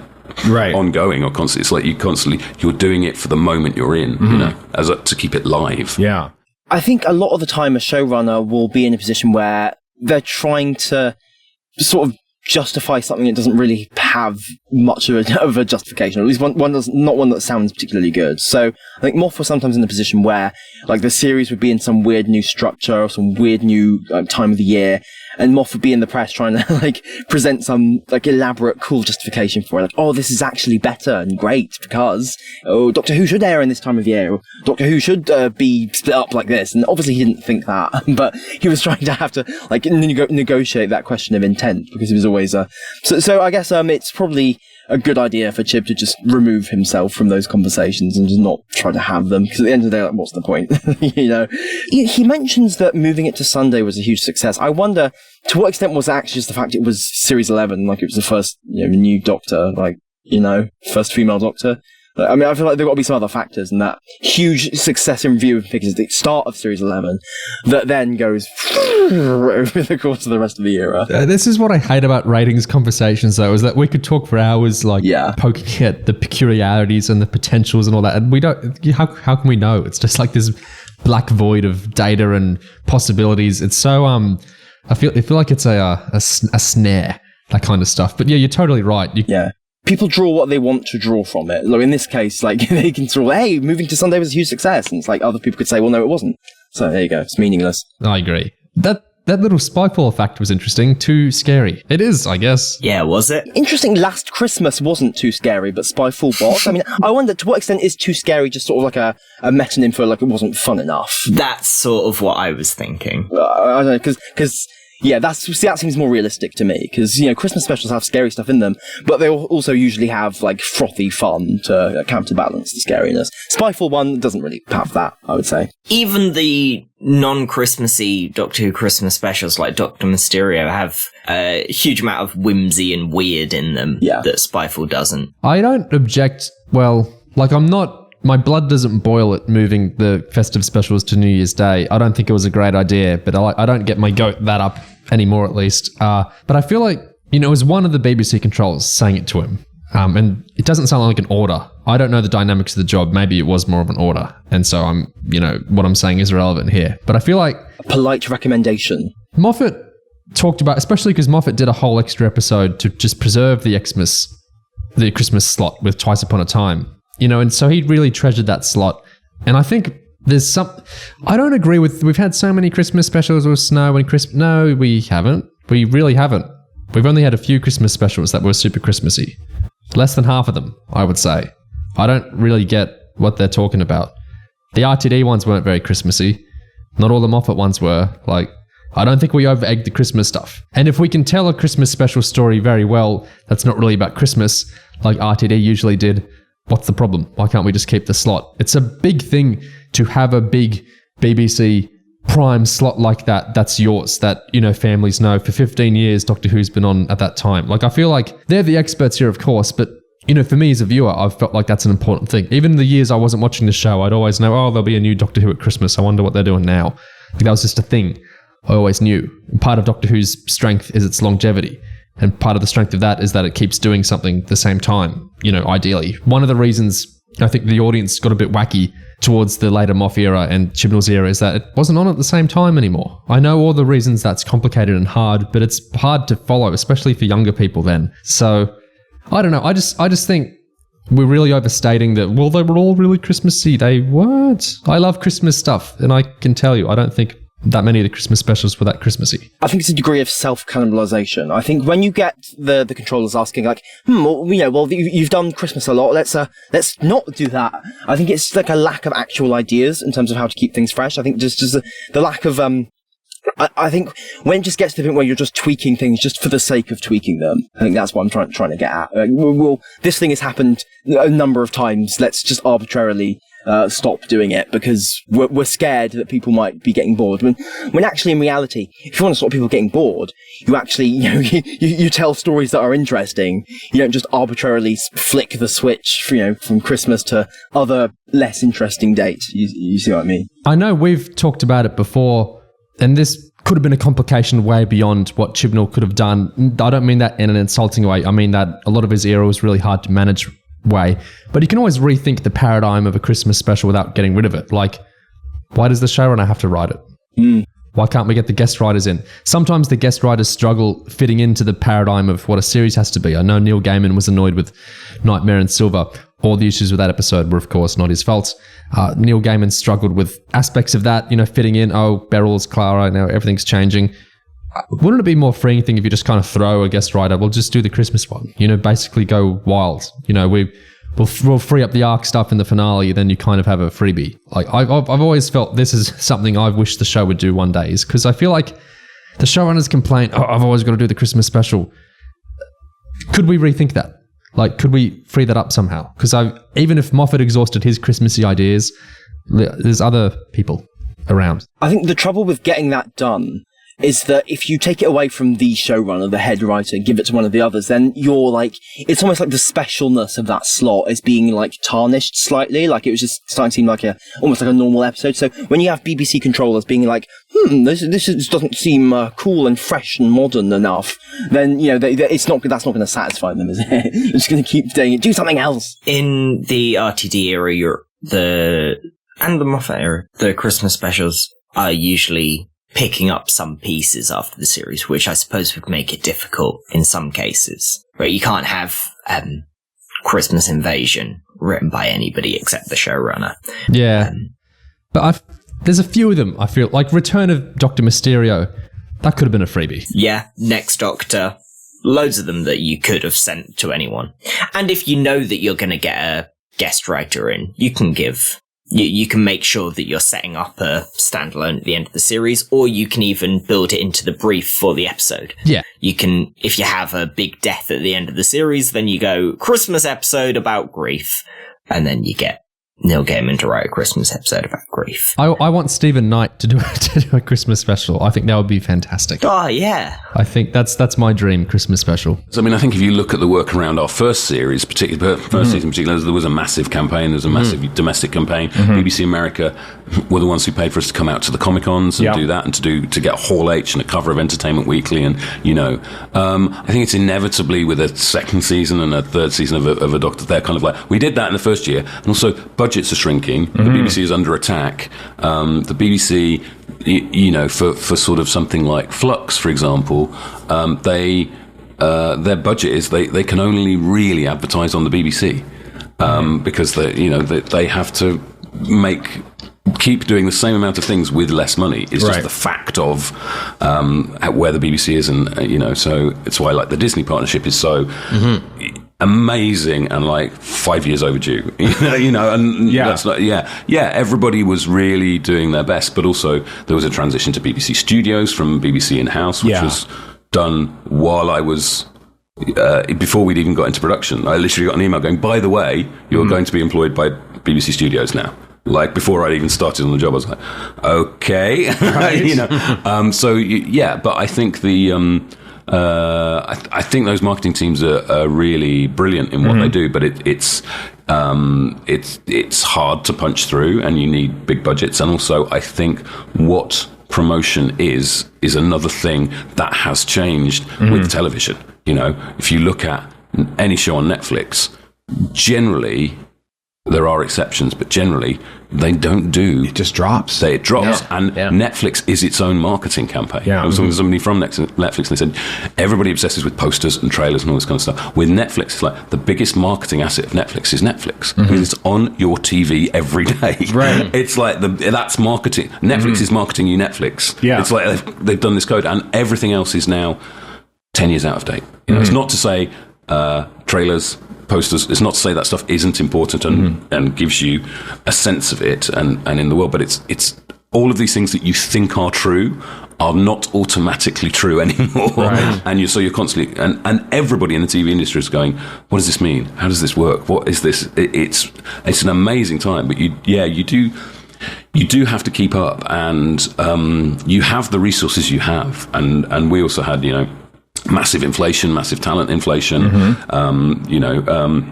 so there's all those sorts of things, but but also it's hard to talk about the show because you sometimes end up talking about only the challenges, right? And it sounds like it's sort of why I have to be really careful in interviews and how many to give, because it's like those are the things people want to know, right? But actually it's not the experience of making it. It's like that's one day out of your year is like when you're talking about those things and that campaign and how many resources they do or don't have, and you can influence it to a certain extent, but you also they're coming to you going, this is the budget, this is the promotional budget, this is what we're going to do, and you can work within those parameters. There's also things like with the BBC, the average age of the viewer on BBC One is now over 60.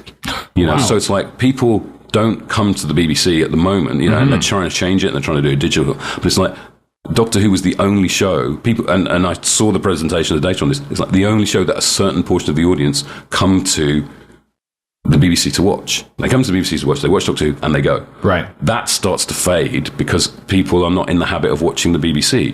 But also, how do you reach those people to let them know Doctor Who is on if you can only do a BBC campaign? Right. You're like, these challenges are real and extraordinary, and everybody's trying to figure those things out. But it's like, if you want to do that, you've got to spend X millions, and even then, there's no guarantee that will do that. Yeah. So you're constantly working in this evolving media environment.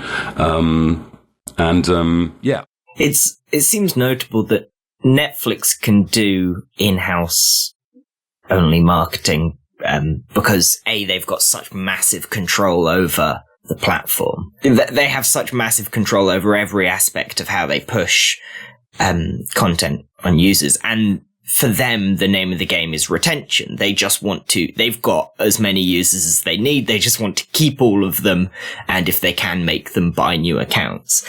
Where, like Chris says in the interview, for Doctor Who, you want to be reaching a wider audience because it's got broad appeal and it's got global appeal, and some people are coming to the BBC only for that. And the real challenge seems to be manufacturing cultural relevance, because I think that sense of word of mouth and people, being interested enough to go and visit it is almost the more important thing than trying to brute force it into people's awareness with posters and shit and Entertainment Weekly covers and blah, blah, blah.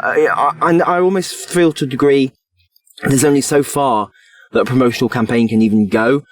Obviously stuff that they were doing like circa Flux with like a sort of weird, completely botched, kind of broken, strange things that made no sense, and shutting down the YouTube channel right after they posted a video. And hey, we got that photo. Oh, the photo. Yeah, all kinds of oh god, yeah, that blooming ARG thing. I'd completely forgotten about that. The alternate reality game that we got the photo from. The Natural History Museum scan a panda and then you get to see a JPEG of Jodie Whittaker. Right. Yeah, something was strange things going on there. But yeah, I think to a certain degree, it's like there's only so far you can even go. And I think the more outlandish those ideas kind of got, I think that seemed to reflect maybe a certain desperation. Like, what the hell can we do to try and force people to pay attention to this? And it's almost like, well, if people aren't paying attention to it and you have to try and do all this shit, like maybe it's something to do with what it is you're making. I mean, I don't know, maybe that's bullshit, but I can't help but feel like, to a certain extent, fans preoccupy themselves immensely with, what did the BBC do the show justice with enough trailers and posters and marketing? And it's like, well, to a certain extent, like, they can't work miracles. It's not the trailer, it's when the trailer comes out. That's what I've learnt recently. Yes, of course. The specific day the trailer comes out. And was it 6 months too early or 6 months too late? That's the really important thing. What time of day was it posted? Yes. I think it is true that there was more advertising for Series 11 than later series. But surely the reason that so many people tuned in for the beginning was less to do with the trailers than it was to do with, oh my god, female Doctor. Right? There was a big story hook. There was a big reason for people to tune in, so people tuned in, right? Yeah, I think a big, incredibly public, major refresh of a big cultural institution like Doctor Who, like Series 11 will attract attention. That will happen. Right, so when you're introducing loads of people and you're just showing them the start of Series 11, well, we all saw what happened. When something's good, yeah, people talk about it in, I think, specific terms. When people talk about Series 9, I don't generally see people just go, the vibe of Series 9 was immaculate. The Series 9's vibe. No, I see people, get hyper fixated on Clara Doctor stuff and like make crazy videos and huge long, this is how the romance and what they actually said in the cloisters and blah, blah, blah, blah, blah. They get really attached because there's really specific character stuff going on there. When I see people ship, certain characters in the RTD era, there's a lot of character there you can ship with. So I think there's a very generative thing to the fandom of some eras of Doctor Who. So emotional investment is kind of pivotal, would you say? Because there's stuff there, basically. With Chibnall's era, I think the word of mouth thing is hard because we could break down every single line Graham has across the era and try to... I'm actually interested in doing this lately because I'm starting to see arguments do this where they're like, well, I can break you down every single Clara line and we can look at it compared to every single Yaz line or whatever, and we can actually try and introduce an air of... Let's introduce an air of data. Let's get a little STEMmy with this. I think that's... Obviously, there's huge flaws in that approach, but I think it's pretty interesting to actually kind of confront. I know this is very intangible, but basically... When something's really good, I hear people talk about really specific things it's good at. And a lot of shows die on the vine. If they're really good, they die on the vine because of loads of reasons. Like Arrested Development, was incredible, at least early on. It was incredible. It got stiffed around loads by Fox. It got shown at really weird times. It was very hard to follow the actual airing. They dumped a lot of episodes, blah, blah, blah. Very hard to follow. The Wire got pretty bad ratings back in the day. Those two shows you hear about all the time, 20 years on. Why do you hear about them all the time? Why don't I hear about that 80s show anymore? Why don't I hear about all sorts of shows from the 2000s anymore? I can't think of an example of a forgotten 2000s show because I've forgotten them. I know it's untoward to confront this, but I think there is a little element, however you want to, whatever words you want to use in that. So are you looping this back to that thing that Chib said about trying to remind people that Doctor Who's on again, even if they're not engaged with the BBC directly? Yeah. It's not enough. It's not enough. I think if it's okay, good is actually the wrong word. Good is completely the wrong word. It's a tangible thing I want to talk about. Even when I don't like certain characterizations in RTD's era, I can't deny there's a big characterization there most of the time for me to dislike, for me to talk about, for me to be generative about, for me, for conversations to be about. With Chibnall's era, I read a lot of stuff on it. Some of us have books published, interpreting parts of it. Like, there's a lot of stuff to say, but so much I read on it and we say about it rushes towards the meta, I think, quicker than happens in certain eras, because I'm trying to pick the fruits on the vine here, and I'm going, where's the fruit? How many lines does Graham have? Hyper popular TV like RTD2, I mean, it's provocative, isn't it? Like, it is doing things to its audience. It's quite active in that. Like, whether that's, a crazy, really huge character development or a massive cliffhanger or crazy twist or strange ideas. Like, it's constantly provoking the audience. And Chibnall's Who just doesn't, it provokes us in some ways, in some meta ways. It might annoy us, but it's not, I think it rarely ever makes those real massive appeals to a mass audience. This sort of reason to watchness, the why you might tune in, strikes me because we're talking about it on a broader sort of show level. You're often struggling to find a reason to watch. It's hard to buy into the characters when they're quite static and often don't have all that much interiority going on.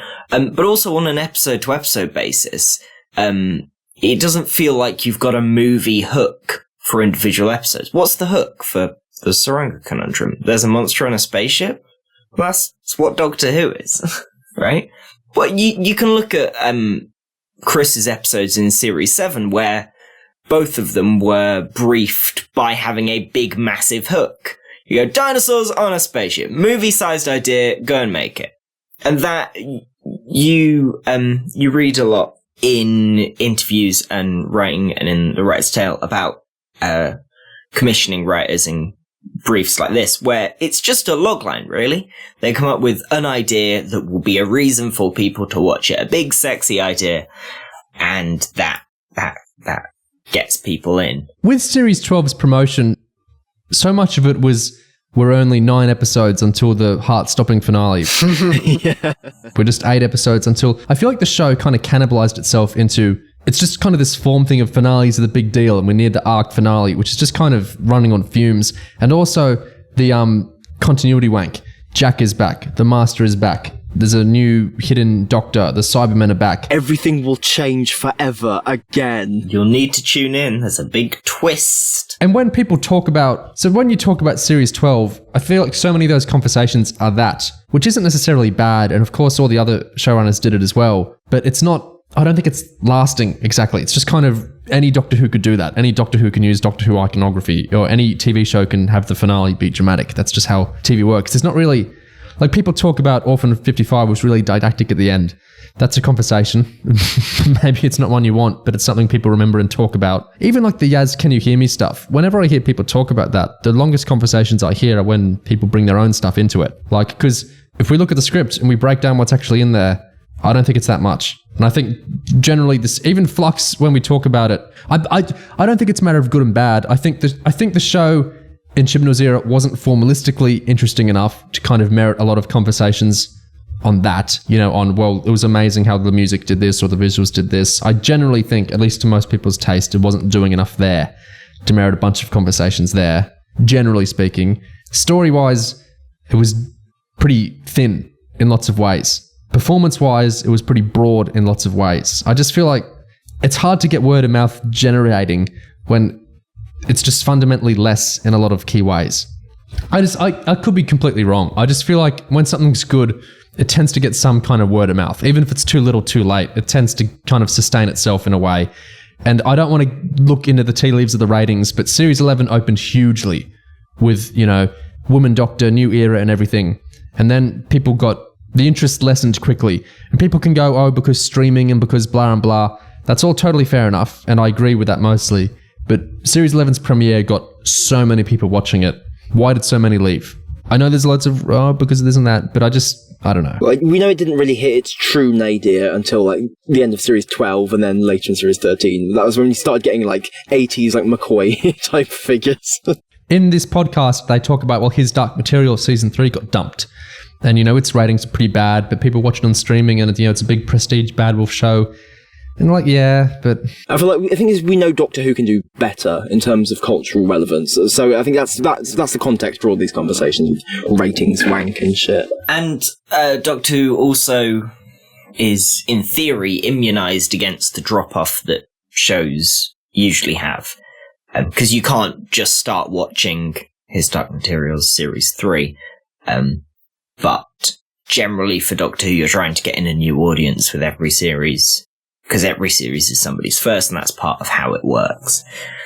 So you should be immunised against that drop-off. I do completely get what he's saying, like, the budgets haven't moved for ages. We've talked about that elsewhere as well. Moffat suffered that as well because there was a recession, back in the day. So he can't market it more all the time. Series 11, of course, because it's the first of the era, first with Jodie. He could get a big push there, BBC America money. Couldn't get that again. Can only market on the BBC. He's saying only old people are really watching the BBC, so who can I reach? Which leads to wacky stuff like turning the social media off. I get all that. He's stuck with that. That's really difficult. For some reason, the BBC weren't doing the streamer conversations with him, I guess, because there's a lot of weirdness about that the BBC wanted to do that, but then they didn't do it until with Russell. I don't know why they waited. Anyway, all that said, this is completely intangible and it's completely okay for anyone to dismiss this because it's so intangible, but I do just feel like word of mouth can sustain better when there's more to talk about in the actual text itself of a show. I think fans are very eager to attribute the fall off in cultural relevance to a failure of promotion or failure of strategy, when I think the fundamental causes are probably a bit simpler than that. I sort of feel like it's very easy for narratives around production on anything to be like, oh, I heard this thing, and therefore that's true, and now all of that, that's true of everything to do with that show I have to work with. Yeah, so and it's I'm not true. With it, yeah. And you get all sorts of things. I remember the thing that, and also people lie, is the thing, and it's like, I remember the first week we were shooting, we had a call from a journalist when we were doing Women Who Fell to Earth. We were doing the crane sequence first. Whew, that was amazing. It was like, first time Doctor Who, we're down in the docks, there's 2 cranes because of you, Chris? And it's, 1 a.m. and it was like we went down. It was the most joyous thing, seeing Jodie go up in a scissor lift to go on a crane. Right. I've never seen anyone happier in my life. I still have a video of that, of her waving at everyone going, I'm going up. But I remember we got a call from a journalist the next day to us, where they said, we've heard that the crew are refusing to work. Jodie's making them work till 2 a.m. There's a really bad atmosphere on set. And I was like, I will call a journalist and go, we are having the best time. Like, literally, the crew adore her. She's having a great time. Mm-hmm. It's scheduled to go till 4. We'll send you the call sheets. It's scheduled to go 4 a.m. We're on night shoots. But it's like that is a symbol of, that happens every couple of days on Doctor Who. Forever. Right. Somebody's ringing up and going, I've heard this, and it's a negative story, and in order to get stories and stuff. And so that's also part of it. And then some of those come out and you go, none of that is true. But it can become, as fans, you're receiving that as, this is what's happening on the show, Yeah. So it's, and I don't know how you combat that. You can combat it with lots of white noise, but you also have to go, this is how the modern media works. This is how social media works, is people can say things and they're just not true. And right. I will say, the positive side of that is the Daily Star in the UK published an exclusive showbiz story saying, in the first season, saying that Jodie was about to get a talking cat companion. And I have that framed because that's my favourite. You can make that up. That's great. Thank you, Peter Dyke. I said that to him at the end. That's fantastic. It was a full page in a newspaper. A talking cat. Yeah. Wow. Yeah. I mean, I wouldn't be against it. Yeah. No, right? I was maybe we should have. That didn't wind up on the bucket list then for the talking the Doctor. Have just a quick. If it shows up in RTD's area, you can. He can have that. No, I would have loved to have done K9, but we didn't get that. Jodie and K9 was the thing I wanted. Oh, really? But you can't get the rights. Oh, yeah, of course, the rights. So, yeah. Well, Of course, the rights. The elusive K9 rights. You know, you have to get Time Quake out of the way first before you never have him back on the main show. You get K9, but you have to release several K9 movies. Yeah. I'll say it, I'm a big fan of having a cat. I think the Doctor should have a cat. Yeah. I think it's way overdue. Does the cat need to talk? Give the Doctor a cat. No. No. I just want to pet one in the TARDIS. Mine would be quantum entangled. I've thought about this. Maybe you could have the cat not speak in English, but the Doctor like implicitly understands the cat. The Doctor speaks cat. That would be cute. Yeah. Oh, yeah. Like people talk to cats. Yeah. Yeah. And then you play it like, does the Doctor actually understand? Or are they talking to a cat? I mean, Matt Smith literally does that in The Lodger, doesn't he? He talks to a cat. So, yeah, that was quite cute. Yeah, yeah. Oh, that's true. Anyway. So, lots of rumours that are untrue, of course, about the show. Yeah, I would say this does seem to reflect like how aware he is of just like I guess the vortex of bullshit that does exist around the show. You know, people constantly making up stories and basically I think trying to narrativize the process of producing the show. Like we got this with Capaldi as well. Like people saying like, oh my god, Capaldi's whooped off set, he hates this, oh everything's gone so bad, he's in a fight with Moffat. He's improvised the plotline. Yes, like all of that nonsense is just there is just so much of it. I think maybe not just necessarily fans, but the media around Doctor Who, there is such a tendency to try and narrativize it, to create like a new story on top of the the fictional show itself. So, and I guess it can be really annoying for people actually trying to make the show. It's interesting to hear about how the showrunner views all that stuff and reacts to it. And it's like very funny that he framed the story about the talking cat. Like, I wonder if Moff has anything like that. Maybe it's not so much framed for Moffat as like burned like in effigy, like the Guardian pieces about him being like a misogynist. You know, I'm sure there's all kinds of stuff that Moffat was not happy about. There were various things in terms of timings, in terms of family life for both of us, that it was, you know, that we knew we had things we wanted to do with our families, we had things coming up. My kids had their GCSEs and A-levels in the same year, in 2022. So it was like, so for me, it was a hard end date of, I do not want to be working on the show in 2022. I mean, I ended up doing a bit of post and stuff, but that was always from the start. And but also with Jodie, it was just we had a very clear conversation. It's like, let's do 3 years because you can get a 3-year arc or 3 seasons, and you know, and obviously even that ends up being disrupted or slightly different. You want that arc, and also what we had a pact was we will go together as well. You know, and there were like light conversations about, you know, there were conversations with the BBC at a certain point. They were like, "Are you sure? Is she sure? What do you want to do?" You know, but it's like there wasn't really a world where either of us would go further. And actually, we ended up doing more because we ended up doing extra specials. And actually, once the pandemic comes in, it's like all bets are off. You know, really. So it's like, again, it's the sort of, did you have a plan? Did it work out? It's like, there was definitely a plan. Kind of worked out. We did sort of what we said we do, but it wasn't in the same shape. So, but yes, short answer, yes, it was always that. And, you know, and I really did not want to do the 60th. Really? Yeah. You were like the episode itself, or just the act of making such a massive, giant finale? Like what drove you away from not wanting to do that? Because I thought, well, I'd have been in for, you know, X amount of years, right? Well, also I'd have had to have waiting a whole year, I guess. But I'd have had to have done, you know. But also because I think the show thrives on energy, and the show thrives on regeneration, and it thrives on. It was just not a. It was not a thing that I was like looking at and going, because also then, and you know, then if you were doing a new Doctor or something, then you have to stay on and see that Doctor through, really, you know, I mean, you have to, but it just didn't feel, that's a long time then all of a sudden, you know. So no, it wasn't. And also that, you know, that's what's great about this year already. You can feel the crackle and the energy, and it's 60th and it's new, and you know, and so then to have Russell doing it, and then David coming out, and then amazing Shooty coming in, you know, that's exactly what it needs, you know. So no, it was never no. Good call. Yeah, it's fair enough. I wonder about that pact they had, we will go together. I wonder if that was just, okay, we will both leave at the end of our natural cycle or whatever. I wonder if there was like an element of that was almost, if they kick one of us out, the other will go too in protest. Or if it worked that way too, or if it was just a quite calm and peaceful thing.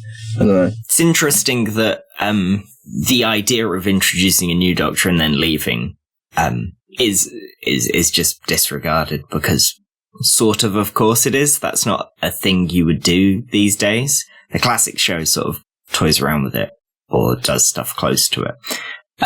These days there's certainly a feeling that the actor and the creatives are tied together. Yeah, this sense that this implicit respect for a Doctor being a creator-led kind of thing that the showrunner introduces. You can't just come in as a showrunner, take over someone else's Doctor. You need to be given that opportunity to create your own with a new actor, cast them yourself, and that whole thing. I mean, there is something nice about that, even if it does limit what you can do in some ways.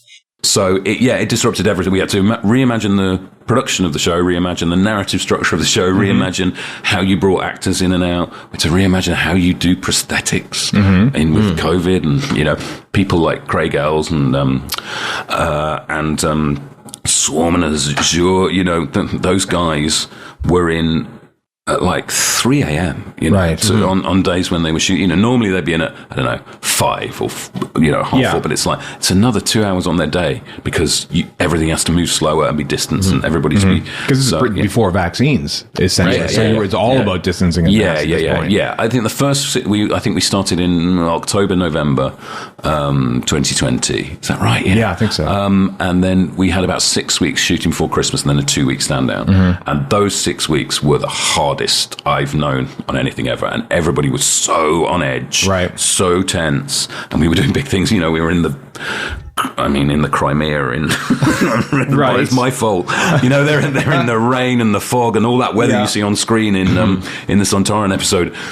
There's not a lot of CG other than the soldiers. Right. It's like it was miserable. And then, but you're also looking at Rushes and going, "This is fantastic," But that was very difficult. Everybody was really scared, because of and also, but what it did, and the thing that's the most kind of small, micro and macro stressful is you're in a job where every day everything can stop and everything can break. Right. Because if one person gets COVID, everything stops. And also there was a whole thing with insurance that you might not be able to get the right insurance. So it's like if it stops, it maybe just stops and you throw it all away. Right. It was such high stakes producing.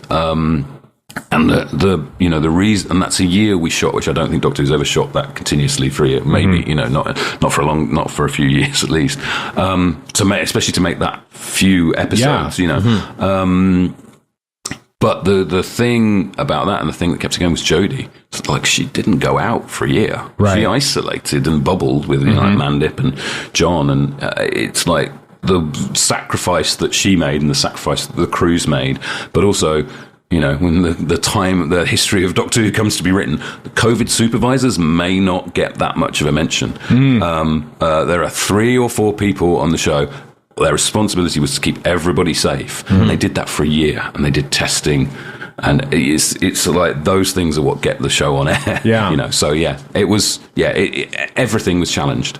I maintain it's a small miracle they made any show whatsoever. Oh, totally. Yeah. I love that he gave a shout out to the COVID workers. That's really nice. I like that a lot. That's in character for Chip. He's always kind of giving like props to like the editors and people like that. I do wonder about Flux. Was it worth it? Maybe a bit of a blunt question, but given how much of a miracle it was to make, I think so. And how high stakes it was, how dangerous it was, and scary it was. So you think it was? You think so? I think it was worth keeping the show on the air. I also like it a lot better than Series 12. Okay. I'm very fond of Flux. It's not good, but it's it tried. It's such a big swing. I can't not respect some parts of it. I think partially because it's like pretty much entirely Chibnall. It also feels more characteristic or more like truthful, even coming from Chibnall. There's more of a vision in there, would you say? Like it's more of an expression of who he is. Yeah. It feels a little more of his brain, I think. Yeah. I don't just mean it like, it connects to real life stuff. I don't mean that at all. I just mean like the weirdness of it feels specific in a way that just kind of the general thinness of series 11 and 12 didn't. Like some of the space-time stuff we'll talk about later is just bizarre in a way I haven't really seen in Doctor Who before. Like, I think there's a certain, I won't say charm, but I think the triumph of it existing at all is kind of cool in and of itself. Like, they did make that work, a huge amount of work. They worked on this. They put a huge amount of work into it. Yeah. They produced 6 episodes of TV, mostly coherent. And yeah, and that's going to be on their CV. You know, that's going to be something they've done. That's an achievement they've had. Even if I personally did not like the episodes, you know, as if that's the most important thing. Yeah, like, nonetheless, like they may have the sacrifices that the crew and cast made in, you know, making this huge undertaking, this quite dangerous, scary one. Nonetheless, like that. We're talking about this just in like terms of the difficulty of it and how it actually was as a season, a series of television. Because the larger scope of that question, like the danger of it, it feels outside the purview. Well, I feel unqualified to speak to that anyway, in terms of economic considerations for the workers and what the specific COVID situations in the UK were at that time and all that. There are bigger and thornier questions and arguments about work and TV during those specific COVID times. But I think here we're just talking more in terms of the general final quality of the season and the general achievement of it as a season. That is a real achievement nonetheless, because it's something they did, something they actually, as professionals, it's an achievement. I think the crazy thing about it is, apart from a few noticeable bits, I think people watching it in 20 years won't notice that much of, whoa, like, what the hell? Like the scene where everyone's kind of amassed before Azure in like weirdly social distancing ways stands out to me, but that's like one thing. And there's bits of ropey CGI, but there's also bits of really good CGI, and well, Doctor Who was bad CGI at the time. Like, I think it actually looks really, a lot more than a lot of other shows at that time. It looks pretty like it could have not been COVID in some ways. I think they cloaked that pretty well in a lot of ways, which I found really impressive. Chibnall's not bad at that stuff. So future generations will just assume it was Chibnall being a weird writer, and they'll just forget COVID even happened. It's interesting because there's so much COVID coding in the story, despite it being covered up by the production, like you say, and not showing through. Empty streets, yeah. But it's all very much empty streets and the world suddenly abandoned and destroyed, and people floating in voids. I did a lot of that, yeah. No, do you disagree, Gig? Would you rather it not exist? No. Yeah, as I was just saying, like, I mean, the whole, it's not for me really to determine whether other people's sacrifices were like worthwhile. I mean, it's their lives, you know, it's not mine. It would be absurdly entitled for me to, you know, opine on that front. I mean, I think I'm not so like hugely invested in terms of the show always being on and always having more content and whatever. And I do, and I chafe at the idea of people risking like their health and their safety to make Doctor Who. Like, I also think like a show, even in the ropiest eras, it kind of deserves to have an ending on purpose. I think with Doctor Who, like some of the biggest sores and wounds in the show's history are when that didn't happen. You know, when certain eras didn't get to end like decisively on their own terms, or Doctors on their own terms. So I feel like Chibnall's era ending at Revolution of the Daleks would have been a shame. So I don't like the centenary, but I'm glad they got to bow out the way they wanted to, more or less. Did you have any doubts that your last season might not ever be made because of not just that. There was a week where it was not going to be made. There was a week where I'd been offered another job, and because the BBC were just like, the BBC Studios, and it was like, where's the money coming from? How are we going to do this? Is it too difficult? And it literally went down to the wire of like, there was an hour on one day when it was like, it was done. We had to do, there are certain things I had to do to get that season made, because they couldn't find a way to do it. And so, yes, there absolutely was. And that was like, okay, we might have to be going, okay, so Revolution of the Daleks, that's it. Because also Jodie had 1,000 job offers, and everything was changing. You know, obviously she had a contract, an option, but also, you know, I know what job she gave up to do the third season, which obviously, because it had moved in the schedule, you know, she had stuff lined up for when we were supposed to finish shooting, but then was delayed by the pandemic, and, you know, she's in demand, and so she sacrificed a lot. Everybody sacrificed a lot, you know. But again, you see now, it's like we're into that. Everybody's sacrificing painful. It's not that at all. But yeah, we did have those moments, completely. And Yeah. There's some things I'll just keep to myself. Right. Yeah, of course. Of course. Did you have like an idea mapped out for that third season before COVID came along and ruined everything? It was pretty nascent. But we were talking to writers. We knew which writers we were using. That was the hardest thing. Is like a lot of the people like Pete McTighe and Ed Heim and Nina and Vinay and all those people. We were talking about what their stories would be. So that was really difficult. And but it was quite early stages. Because you could see it coming you could see the pandemic coming. You're like, this is going to be hard.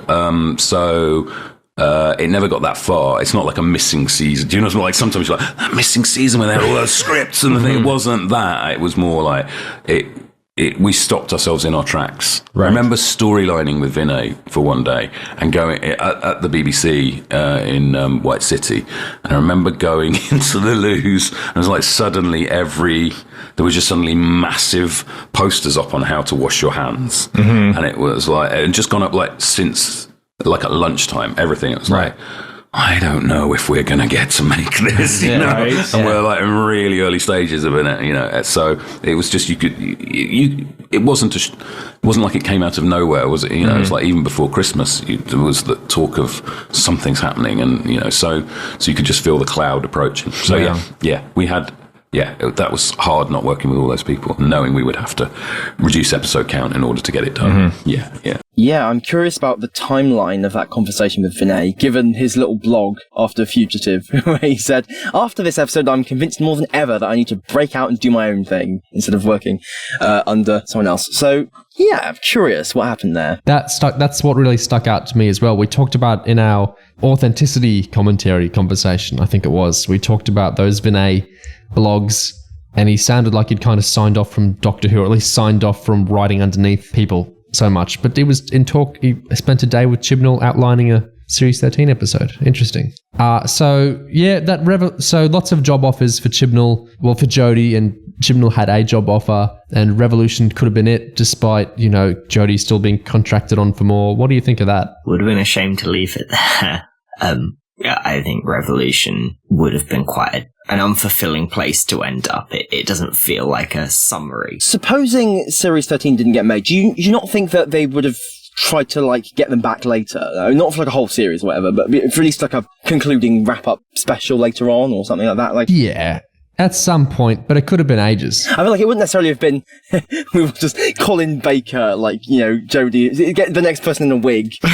David Tennant. Yeah, having regenerate. Yeah, exactly. Yeah, I don't think they'd have done that necessarily. I don't think there would have been another season ever. I think, probably a special or some sort of tie-in somehow to the next actual era. But I think the idea of Chibnall Who having the reins would have been over, basically. I will say, it's vindicating, well, not vindicating, I think it's useful that Chibnall clarifies here that there wasn't some lost Series 13. Yes. There wasn't some big plan, all planned out that COVID sadly scuppered. Flux is clearly a product of COVID. So I think fans maybe have a tendency to try and justify things or excuse things, rationalize things, but it's not, clearly this would have, the 13 episode version of this would have worked, and it's like, that doesn't exist. I think it tracks that there was not some real concrete plan for Series 13 that existed without COVID. So we can just put that aside. Interesting that it fully wasn't going to happen. Yeah, he mentions that there are things he had to do to get it made, and he seems almost secretive about what exactly, what dark sacrifice did he have to, what ritual did he have to perform to, get, claw back Doctor Who from the brink of the abyss. Very, very intriguing. Maybe he'll write a book about it one day. It sounds like one of the jobs that fell through for Jodie because Series 13 was something very cool. Yeah, I'm really curious. Commenters as well. What do you think Chibnall had to do? What did he mean? Why did he say it like that? What did he do to make Flux happen? What did he do? The mind races. It really does. I have no idea. I'm not subtweeting, oh, he definitely did this. I literally have no idea what he means. That's pretty interesting. The head of the BBC has been in trouble recently for engineering a financial meeting with former Prime Minister Boris Johnson, and the details of that getting out to the press happened by a leak. So my theory... Oh, it goes all the way to the top. Chib talked about the BBC being under attack earlier. And, the guy who is implicated in that story has financial ties to people who want to privatise the BBC. So, it's all linked together. It all fits. The real purpose of Chibnall's time on Doctor Who was to coup the BBC. Yeah, fair enough. Very, very English scandal. Go for it, mate. Do you think you'll ever write for the show again? No. No? I've done a lot, it's like 2000, and then Torchwood as well, and it's a lot of episodes, and it's a lot of stuff, and it's a lot of material, and I absolutely love it, but it's also like, well, there are other things I need and want to write, and it's like you have to make those choices. So no, and also because like it's not like there's anything about Doctor Who I've left unsaid. Right. I had the opportunity and I had the control, and also it's like I don't want to take up that slot. I want to see somebody who's never written for Doctor Who coming in and doing that under Russell or whatever, and people from backgrounds that haven't yet got into the show, or the writing team or the directing. So that's the most exciting thing, is I'm going, I want to see what their Doctor Who is. That's always what is thrilling, because that's going to give you something where you go, it's the exciting thing about shooting, that you just think, wow, where is that going to go? Where it's so thrilling. It's made entirely of charm, from what I can tell. And amazingness.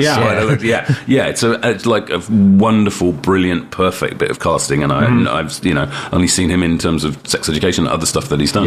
But how fantastic is that? No, I don't want to go anywhere. I just want to watch it. And I've had to say to Russell, please don't tell me. Like, he told me 2 things at the start. I was like, don't tell me these things. I want to, know.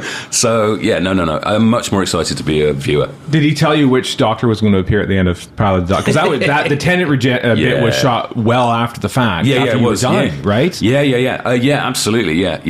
Did he tell you who it was going to be, or did you? Because I had to sign off the episode. I was actually. Can you not tell me, and can I not see that bit? And Cerise, who's our post-production exec, was like, you have to sign this. You have to watch it and approve. They'll do it, but you have to sign it off. Right. And I was like, I don't want to see anything. I don't want to eat it. And then they sent it to me, and I was like, well, yeah, that's amazing. That's amazing. And now I'm back on the sofa again. It was just perfect, so it was great. Because Doctor Who's it must just be that unique thing where you're not... you're a caretaker, but you're also molding the future of it. But knowing that you're leaving it for someone else, because no one wants to be the person that finished off Doctor Who. No, and you're always worried about that every year, because also now the thing is, like I did 3 seasons. 3 seasons of any other show is really rare now. To get a second season these days on a drama. Look at all the things that aren't getting second seasons that are great shows. To do 3 seasons on a show is extraordinary. I've written more Doctor Who than I've written Broadchurch, you're all like, I think that's a thing in terms of keeping up with modern television. A thing of how does the show keep evolving and keep continuing. That's a really interesting discussion and thing, and it will, because now the Disney thing is the perfect solution to opening up space, opening up budgets, opening up, being able to have places for spin-offs, which we wanted to do, but there wasn't the space or budgets for. Of course you worry that. And I remember when I got the job, I remember reading an interview with Stephen, and the headline was, "I'm just glad I didn't kill off Doctor Who." And I was like, thanks. Thanks. And it's like, but you're constantly thinking that, and it's like, and also they were really secretive about the plan coming in after us, going, there's a plan, and then it's like, okay, it's like, okay, that's fine, and you can't be sure that they're telling you the truth. So it's just delightful and amazing. Wise words that I'm sure other past showrunners will abide by, consistently. Let new writers have a go. Don't come back. Don't take up the slot. I'm sure no other showrunner would ever do that. I can imagine that there are no slots whatsoever being taken up by past showrunners in upcoming series of Doctor Who. I reckon they could get him back. I think he's very done, but if someone asked Chris very, very, very nicely and gave him a good enough idea, I think you could probably get him back in 10 years. I think if they were truly desperate, like, we have no one else, like, the show will fall, we need an episode. You have to do the 70th. Yeah, maybe he could crank one out. I don't know if he'd do the 70th, but he could maybe do something. What spin-off would Chibnall have done? Well, Unit, yeah. He was always interested in Unit, but also didn't use it at all. Well, he had the snip-snap idea. We take them apart, we put them back together. Yeah, is that an idea? Actually, I can see that being like a spin-off concept, the rebirth of Unit, building it back up again with Kate. God. Yeah, you bring it back down to a Torchwood scale where it's 6 people. I think also brought Jack back in a big showy way. Of course, this isn't getting into the whole Barrow-winning stuff at all, but obviously Revolution of the Daleks, COVID happened, Jack's exit is really awkward at the end, wasn't scripted that way, therefore Jack presumably was meant to continue with the show in some form, maybe in the Series 13 that never was. Gwen is mentioned at the end of Revolution of the Daleks. Could one of the spin-offs have been the spin-off? Could he have wanted Torchwood back in some form? Maybe. You could certainly do the last 2 series of Torchwood are basically big standalone event things. You could totally just do another one of them now. I mean, not now. But then now. Then now, yeah. For sure. Torchwood Pandemic. I can't really think of any other... Whenever I think of a spin-off, it's a government-y thing, like an organisation thing. When I think of Chibnall, I don't know why. Well, I mean, that tracks, doesn't it? Like his whole thing with cops and like bureaucracy and, yeah, procedural. There's a really obvious one. Joe Martin. Or the Division. Division, I mean. Yeah, I suppose the difficulty with like a Fugitive Doctor kind of spin-off is that how you stop it just being Doctor Who, like again, but with like a mild tweak. It's almost like, it feels too much like the main show to actually be the spin-off, almost. He's got GAT, he's got the Division cops idea. I feel like there's something there. Can you make a cop sci-fi show distinct enough from Doctor Who, even if it's not Joe Martin, if it's just other Division operatives divisioning away? Yeah, you can kind of see Fugitive as being almost like a backdoor pilot in its structure. The way that whole set of characters kind of crashes into Doctor Who, and 13 and Co are just almost irrelevant to it. They're just passengers in that story, really, aren't they? Get Lee back. As of Fugitive, you would just be doing Doctor Who. I guess Doctor Who on the run, but still just Doctor Who. Yeah. You know, the Doctor is on the run sometimes. But if you did it earlier as an actual police procedural, but with Doctor Who adventures, there's something in that. It's, don't turn Doctor Who into a cop show, please. But as a way of taking the Doctor Who format and doing something else with it, the idea of every episode as a mission, instead of just happening into some event. There's potential in that, I think. You could make that work. What about a Brendan spin-off? Oh, great. Sort of like multiple layers of reality in the Matrix, like ripping off one division or something. Just make that the whole Brendan, Division, Fugitive, Tecteun, all that shit. Yeah, throw that in a spin-off. Give Ed Heim and Tosin Cole climate change / goblin gravel creatures, yeah, rock monsters spin-off. Oh, you could get on the post-apocalyptic train, do an Orphan 55 spin-off with the dregs and whatnot, get ahead of The Last of Us, do a Dadcore, I don't know, Ryan finds a little girl, he has to trek across the post-apocalyptic Russia or whatever. That, maybe. That would actually continue quite naturally on from Ryan's story. What if he finds Hannah from It Takes You Away? We join the 2 Ed Heim episodes and he has to take Hannah back to her dad or whatever. But there's dregs, they're like the zombies. It doesn't sound very good. So, but who knows? Yeah, I feel like we're starting to reach just a little bit now. That'll never work. Part of if you want to do Doctor Who spin-offs, every Doctor Who episode has a big enough idea for at least a short TV show. Yeah. I've always thought you could just take a Doctor Who episode idea and do it as a show and stick a Doctor Who logo on the top of it and not have the Doctor in it, right? Yeah. Chasm Forge, it's just Oxygen, but 6 parts and a bit overstretched. Do we have any overall thoughts on that interview before we look at something else? Any overall thoughts on the Radio Free, Skaro, Chibnall, Gallifrey One, 2023 tell all? It is nice that he's telling all. I mean, not all, of course. He didn't say how he got Series 13 to happen. That's the bit he hid. It's nice to get these insights. I'm very interested in these behind the scenes tidbits. And there's lots of little nuggets. It's not at all surprising, for example, that Chris wanted K9 back, because, it's Chris. He loves getting back a 70s, 80s thing. It's nice to get all these direct from him, and a lot of them tie up certain things that we've intuited or noticed from elsewhere. What if he'd given us hidden K9s before Mark 1? There was a whole legacy of K9s before. Okay.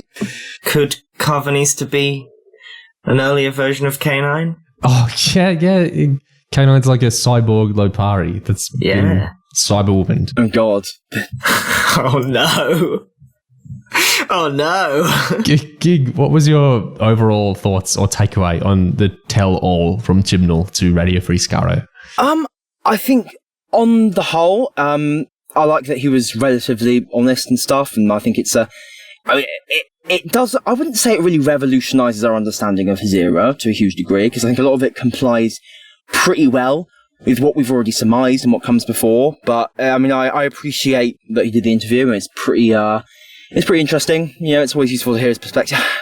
I don't sound massively enthusiastic here, do I? I think at the end of the day, the story is over. So, we're just sort of like picking over the reflections, the dregs, as it were. One story that really never ends, because I think it forever churns on in our minds. It forever is rattling around in there with us trying to make sense of it, is Flux. So the final thing I want to look at today is definitely the most interesting thing of the 4 pieces we've looked at today. For me, it's very interesting to me. I found this video extraordinarily interesting when it first dropped out of nowhere. And I still remain kind of spellbound with it today. I really do. We discussed it to some extent in our Flux Finale Vanquishes discussion back in the day. We've alluded to it in some stuff since, but I think it's one of the most significant communications of the whole Chibnall era. It's a really interesting and odd bit of Doctor Who history in general. I think it merits a bit of a closer read. It's really fascinating to me. The Flux Story Breakdown explanation justification video. I want to give it a closer look. I think it fits in this convolution theme more than anywhere else. Am I crazy? Do you guys find it significant as well? If so, why do you find it significant? You don't tend to need to explain the story of a series of TV after it's finished. And I think part of that's framing. It's not super unusual to just get cast and crew talking about the story as a cute little behind-the-scenes thing. But it's set up like an explanation or a defense, which is a weird thing to release. Yeah, the fact that Flux is shorter than the average Doctor Who series, but it has this long, 15-minute long video just explaining what happened, explaining the story. I think there is almost an implicit defensive posture in there. And the fact that it is so long and yet what it doesn't talk about, like what it omits, is almost as fascinating as with its existence and what it includes. I think the fact that it manages to avoid bringing up the companions at all throughout its explanation of the whole series, I think is very telling. And I think the nature of the fact that they feel they have to explain this story that's not actually necessarily that complicated. I mean, compared to, say, The Big Bang from Series 5, there was lots of confusion after that episode. How does this work? There was a whole fan-made music video explaining the plot of that song, that episode. But in comparison, The Vanquishers is pretty crude. And yet, I think because things are just so messy, you get this having to try and make sense of the emotional arc or meaning of any of it. I think that's almost the bigger problem than the plot itself. Which is at the end point of his style of dialogue. We've gone from the phone watching kind of, you don't even have to be looking at the screen to follow what's going on, to you don't even, I'll just explain it to you. I'll just sit down and tell you what happened. Do you remember what it was like when this dropped? Because I'm pretty sure this came out of nowhere, right? Like, there was no tease for this that I recall. I just remember 3 days after Flux ended, we got the story breakdown, all 15 minutes of it. I remember it was a big deal. Yeah. I thought it was absolutely wild. I was really taken aback. and then really enjoyed it as well as a weird artifact. It's shot like something that would be in a Confidential if they were still doing that, with the interviews to camera and kind of recap clips from the show. This isn't a criticism at all. Like, it's very normal and understandable. But I think a really key part of the video, you don't get just hearing it clipped on audio, is that Chibnall looks tired in it. Very understandable. Like, I'm sure he's had a long day. He's just done an incredible titanic work of getting this COVID series done. But I think it's a really significant part of the text, don't you? That he looks kind of frazzled. And I also think, perhaps more so with Jodie, it doesn't fully sound to me like they're reading from a pre-planned script or anything, for better or worse. It feels a little bit improvisational to me at times, which I think is also a kind of key element of how this whole video feels. Bits of it trail off. I mean, I hope it wasn't a pre-written script. Parts of it, to be honest. Yeah. I think it makes sense that they wouldn't have something planned out to read from, given the nature of what it is they're having to try and explain. And if it was written down on paper in a nice, clear, straightforward fashion, I think maybe the series would have been a bit different beforehand. And with Chris especially, there's a lot of parts where he's clearly thinking about and coming up with meanings, especially where he goes, and I think it's all about this. So it does seem off the cuff. He's winging it. Really, the whole Flux story it's an epic universe-ending story in itself, but I also wanted to connect it in and to ensure that it was personal to the Doctor, and that really it's grown out of the things that we set up at the end of Series 12, what the Master has told the Doctor, what the Doctor is realising to be true, the existence of this shadowy organisation called Division. The Flux wasn't an accident, it wasn't a naturally occurring event. It was made, it was placed because of you. I want to stop there and just ask, why did they rename the Division? Why did they rename Tecteun as well? Yeah, it's not even really criticism, it's just a weird observation. I don't know why the was dropped from the Division and they all just say Division. And it's not entirely dropped either. In Village of the Angels, they go back to the Division. It's just a weird little thing. It's very odd. I suppose by dropping the, it makes sort of alternate readings, the pun, I guess, it brings that to the forefront. It's simple yet indescribable. It certainly is. Division, and they are in a division? Yeah. They're not about division, they're about unity and aligning the universe. And how that impacts on the Doctor's lives, and also the emotional fallout for the Doctor from discovering what had happened to her. It's really important, I think, in any era of Doctor Who for the Doctor to have an emotional journey, to have an arc, and to start one place and go on a voyage of discovery through their time on the show. And I always knew this was going to be the arc for Jodie's Doctor, and that the third series would be about exploring the fallout from the information she got at the end of The Timeless Children. And really, the aim is to be telling these big, huge space opera stories alongside things that are emotional and challenging for the Doctor. That sounds nice. If only we'd have, watched it. Big emotions. Yeah. Like how arcs. Tecteun is not mentioned in the last episode after being disintegrated. It's the horse's mouth. Chibnall is literally directly to camera saying this was an emotional journey and an arc. This is what this is meant to be. So I don't think defenses of Flux that are like, Chibnall intended it to just be like a throwback sci-fi, I don't know, dark universe type, just running around doing sci-fi stuff holds up. Because no, he's saying I wanted it to be emotional and to have a big arc. That's what he wants. That's what he tried to do. And what does it actually amount to? Like, we get the Doctor shouting at Yaz quite a few times in her quest to hunt down Karvanista. Then we get her meeting, basically plunked into Tecteun's room and getting sort of menaced by Tecteun. And then I guess in the last episode she kind of apologises to Yaz a bit, and she drops the watch in a way in the depths of the TARDIS. And then in terms of actual character journey stuff, is that about it? I mean, is there any more? And this is like one of the rare things I'm a little hesitant to say is the BBC's fault, because like character emotional arc stuff you can do in dialogue in a room, in any set, in a TARDIS set. I don't think budget was really inhibiting I don't think budget was stopping him doing a character arc better for the Doctor. I don't think you need CGI to like do that effectively necessarily. So I think this is kind of, he's saying he did this, and I'm not sure he did, and I don't think there's much outside to like. What can you blame that on? That's dialogue. That's what he writes. The thing is, this has been happening since the start of his era. In the promotion for Series 11, like, the cast were saying, oh, we've all got huge character arcs. Each of us has got a huge character arc, and it just wasn't there. So it seems to be like a default setting, I think, for Chibnall, is that people talk up this massive character arc or whatever that they've got in the series that just doesn't really exist. I think maybe that the bar for what qualifies as a character arc or a character journey is incredibly low for them, maybe. This is my compulsion to look at the scripts really hard, to do a close reading or like a computational distant thing, because I feel like, where is it?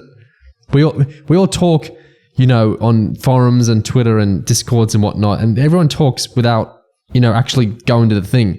They talk about, well, I see it as this and I see it as that.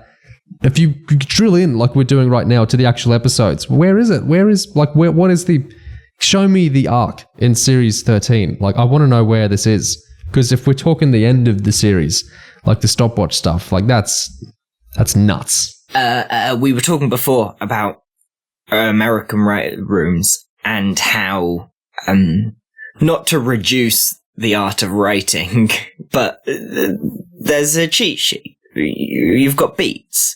You put them in the order, you get the character from one place to another place. There are ways you do it, and the whole system that they use in writing rooms is that you apply that cheat sheet to any story, and you can get a character from A to B, and it doesn't even matter how long it is. You've got, variations for different lengths, and across 6 episodes, it's going to be a bit different to single episode or, even shorter stories. But any scene, even, any story has room in it for a character journey. It shouldn't be too high an expectation, I don't think, to apply that character development in the way that almost all shows manage to do most of the time. Across the whole series, you should have even more time to dedicate to a clear emotional journey for your lead characters. And I think there is stuff in Flux. The Doctor has an arc of sorts, I suppose. Maybe a Yaz, arguably Yaz maybe goes on a bigger journey than the Doctor, perhaps. Could you say that? And there's a time skip, and yeah. She does have the time skip, but then resets, of course, when she gets back with the Doctor, which... Yeah, she does.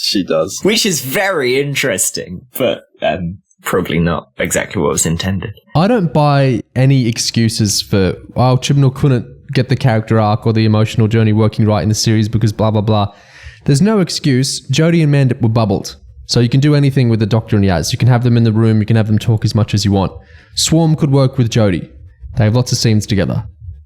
Dan could work with Jodie. Like, you've got all your principal characters can interact with each other.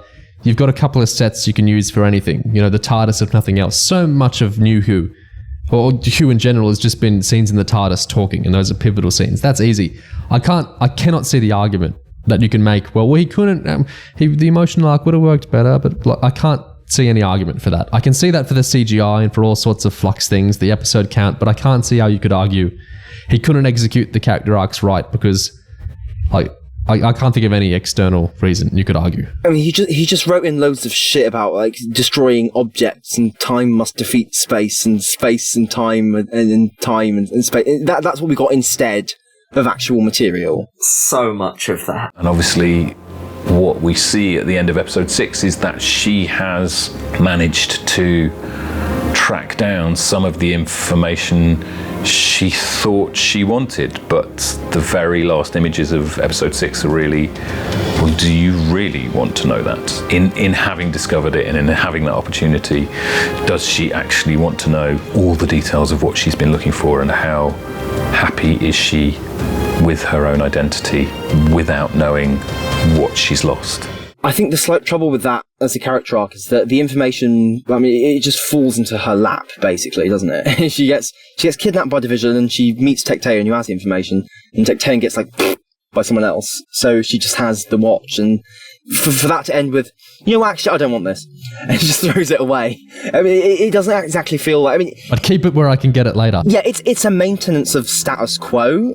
almost, so it doesn't feel like that big of a voyage. It's more like a character choosing to not basically disrupt anything, rather than even going on a particular journey to do anything. Do you both remember when the finale happened, a lot of argument that, well, it's not resolved? Yeah. You know, like we've got 3 more episodes.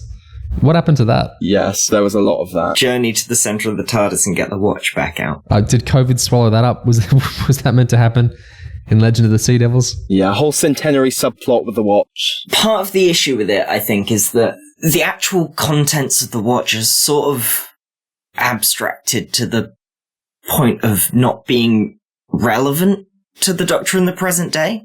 It's not like they pose a fundamental question that challenges her identity.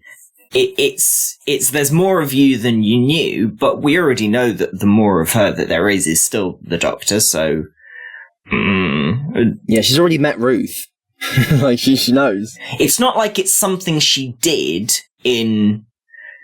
say... okay, this is incredibly wanky, but it fits. So, say that it was a Doctor between 2 and 3, or at any other point the Doctor's forgot, and it's that Doctor did something very bad, and then this Doctor has forgotten about it, then it would be a challenge to her moral identity in the present day. How could I have done this thing in my life? But it's so abstracted and so far away that her actual moral dilemma about opening the watch just isn't grounded in anything. If anything, she avoids the challenge, because you say that the memories could be a challenge to her, but she doesn't take that challenge. She just denies the possibility of it, and she shuts it down. She goes, oh, I don't need to know. And of course, then you have the other problem, which is that realization that, this doesn't matter to her current identity is the same one she already had in The Timeless Children, after getting that pep talk from a spiritual Ruth in The Matrix. Have you ever been limited by who you were before?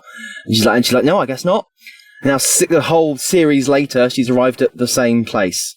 Great. I think it's worse.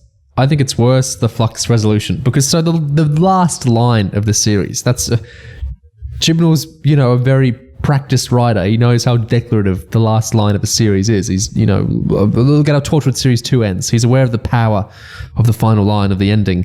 The last line isn't, drop the watch inside the TARDIS, keep it safe somewhere I can never find it. The last line is the Doctor wobbling back on that and non-resolving it and saying, unless I really ask for it. I think it's possibly the most insane thing he ever wrote on the run. He's just non-resolved the whole thing, and this is it. That's the timeless story, because it doesn't continue on in the next 3 specials. That's it. So the resolution is, I don't want this unless one day I do, I guess. Like, what is that? It's insanity. Well, we talk quite a lot about kicking the can down the road. You've got a better word for it.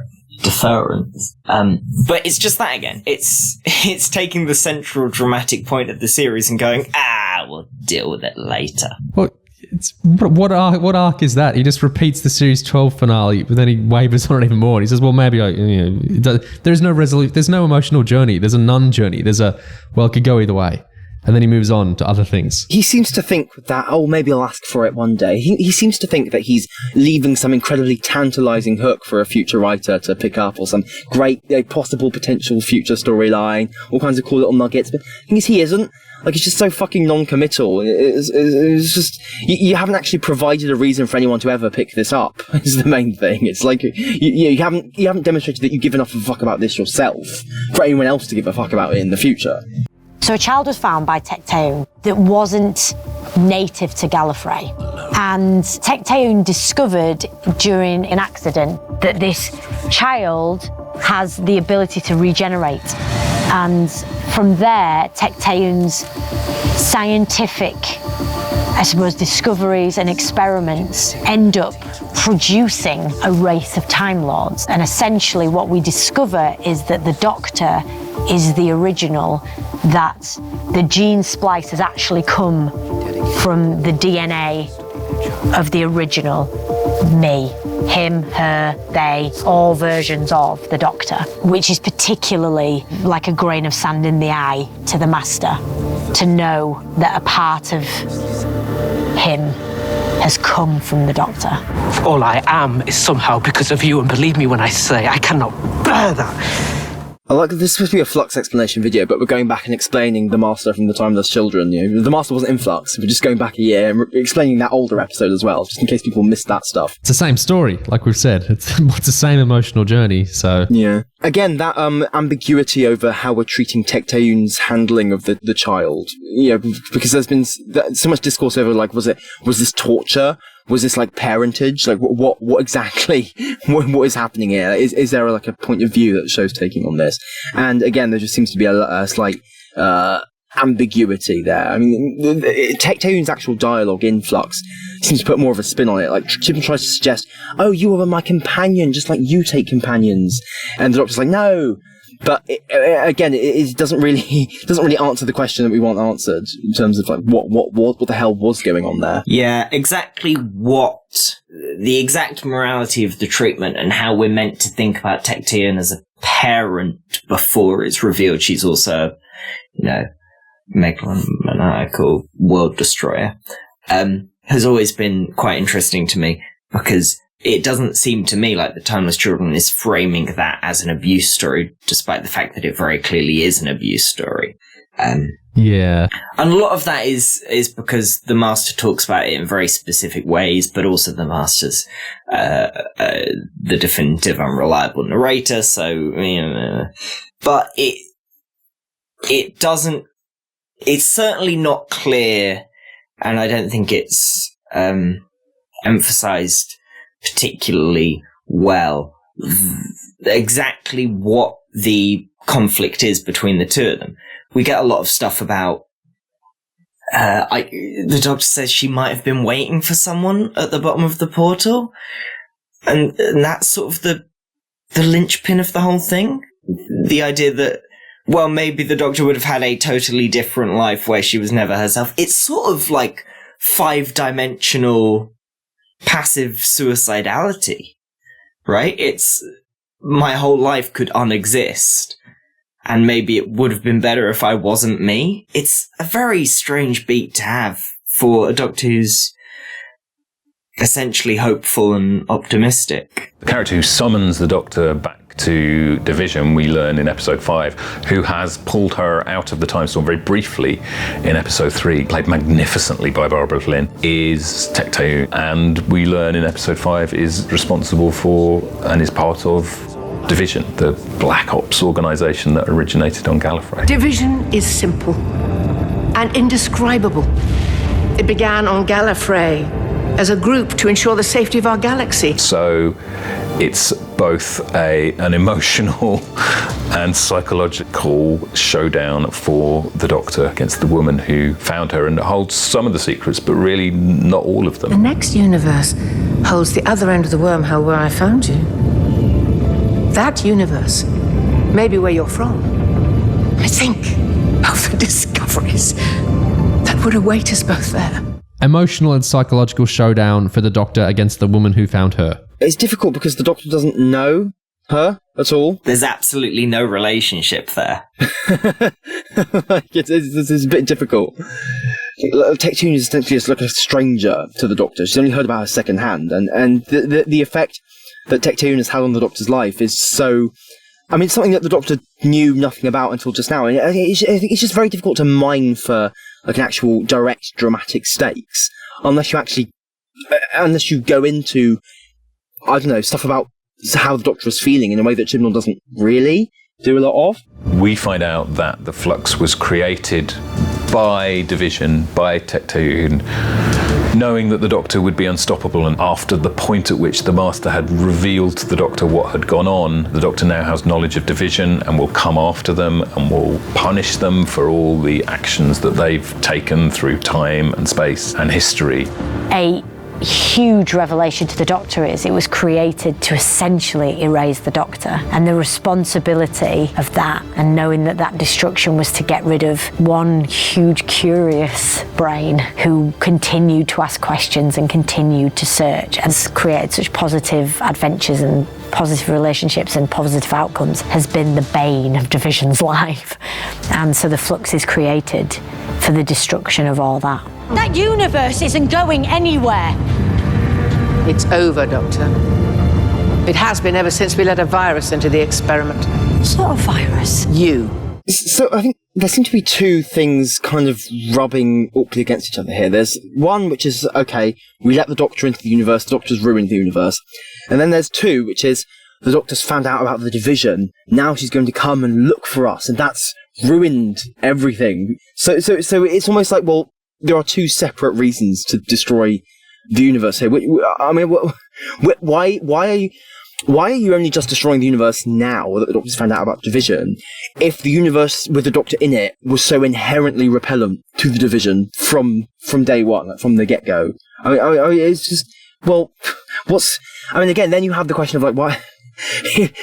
what is even division's motive? What the hell do they even want? I mean, what is worth obliterating the whole fucking universe for? I hate how it frames the Doctor, so it's because the Doctor is the virus who is the positive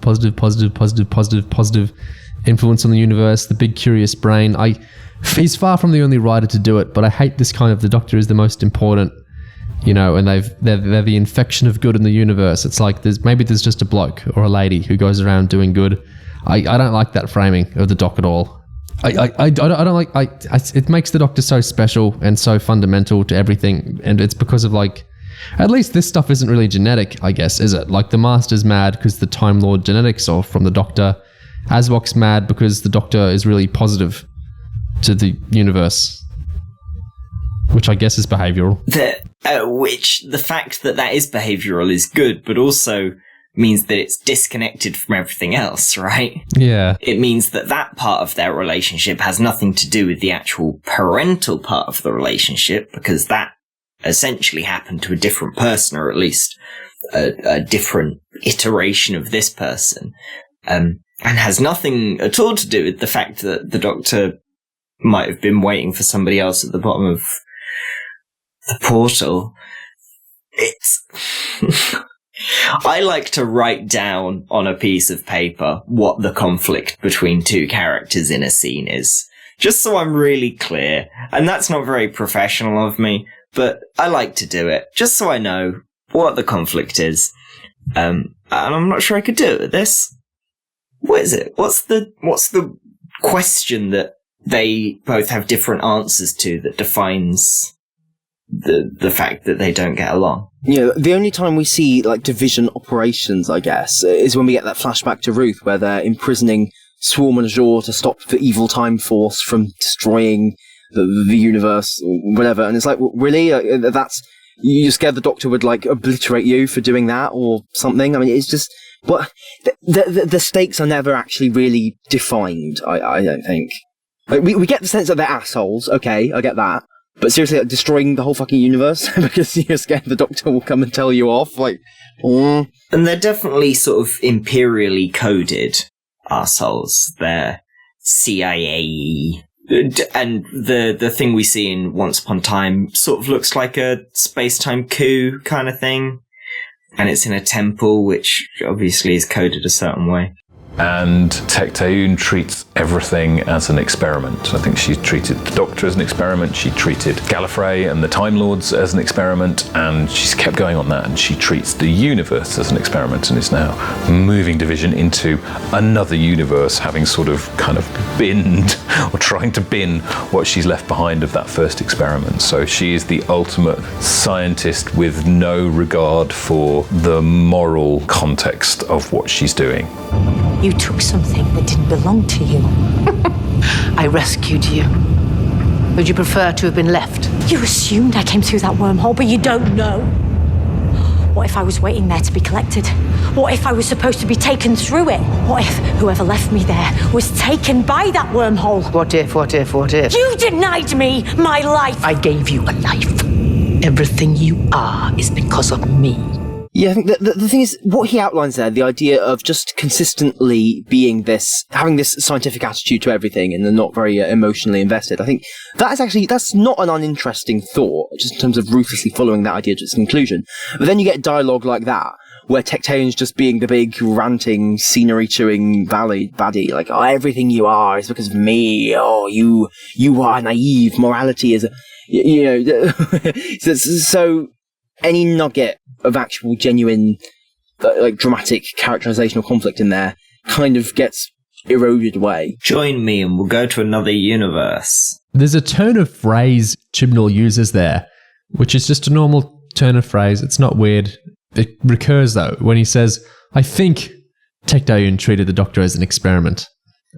We'll pick up on that later as he repeats certain words. Yeah, his tone is somewhat hesitant. Yeah. Like, he doesn't feel confident to authoritatively say, this is what happened, this is what the characters were thinking and feeling and doing.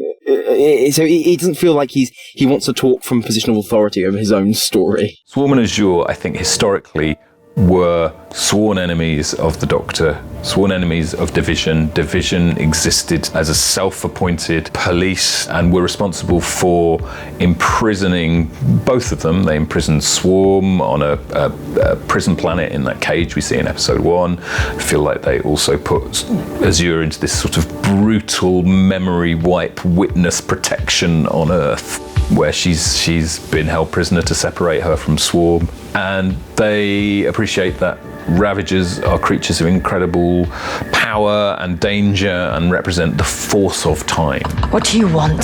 To reign in hell. A little bit here reminds me of how Moffat often talks about having been told the stories that he's writing by the Doctor, and often uses that to dodge questions.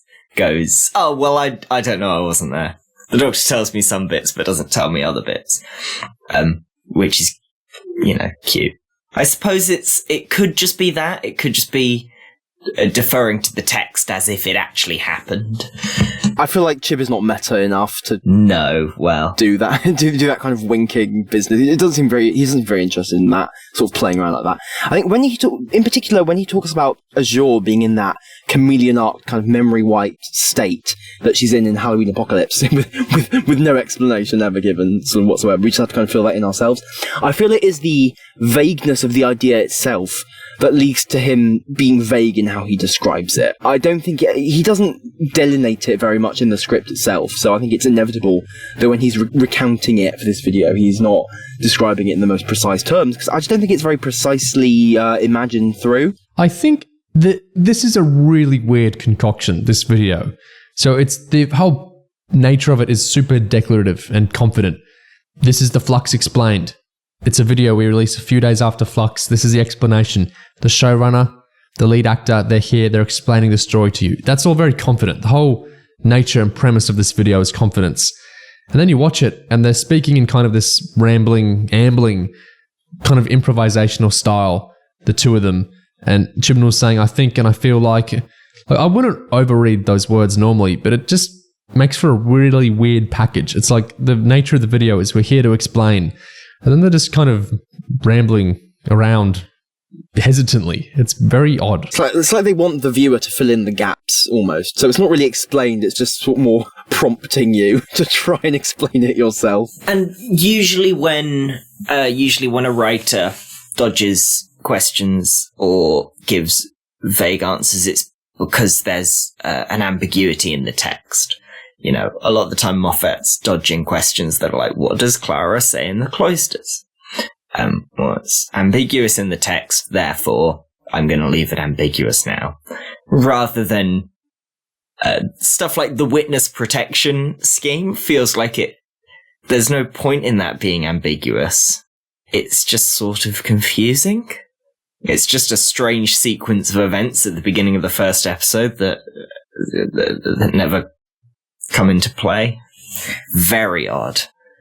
There's a little robot that warns her. It's easy to forget some of the stranger details of that sequence because everything is just so utterly forgotten once the Flux shit kicks in. Oh, it's very weird. The battle throughout the serial is really the conflict, as Swarm says, between time and space. Time is erosion. Time will erode space, and that's its mission. And the Ravagers, as demonstrated by Swarm and Azure, are part of that plan and really want to help that plan come to fruition. They would like time to be malign force to be unleashed across the whole universe, and they see the aftermath of the Flux as a way of achieving that. Your role here is simple. You are space, and we are time. You are both our playthings and our power source.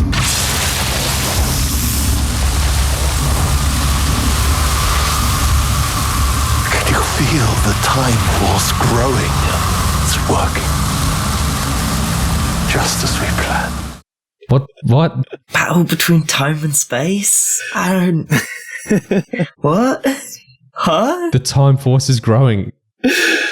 You are space and we are time. What is is going on? The battle throughout the serial is really the conflict, as Swarm says, between time and space. Space is structure and time is entropy? Is that? Time will erode space, so time is erosion. I guess I kind of get that. And the trouble is that time, I mean, it's a process, it does that by itself, so you don't actually...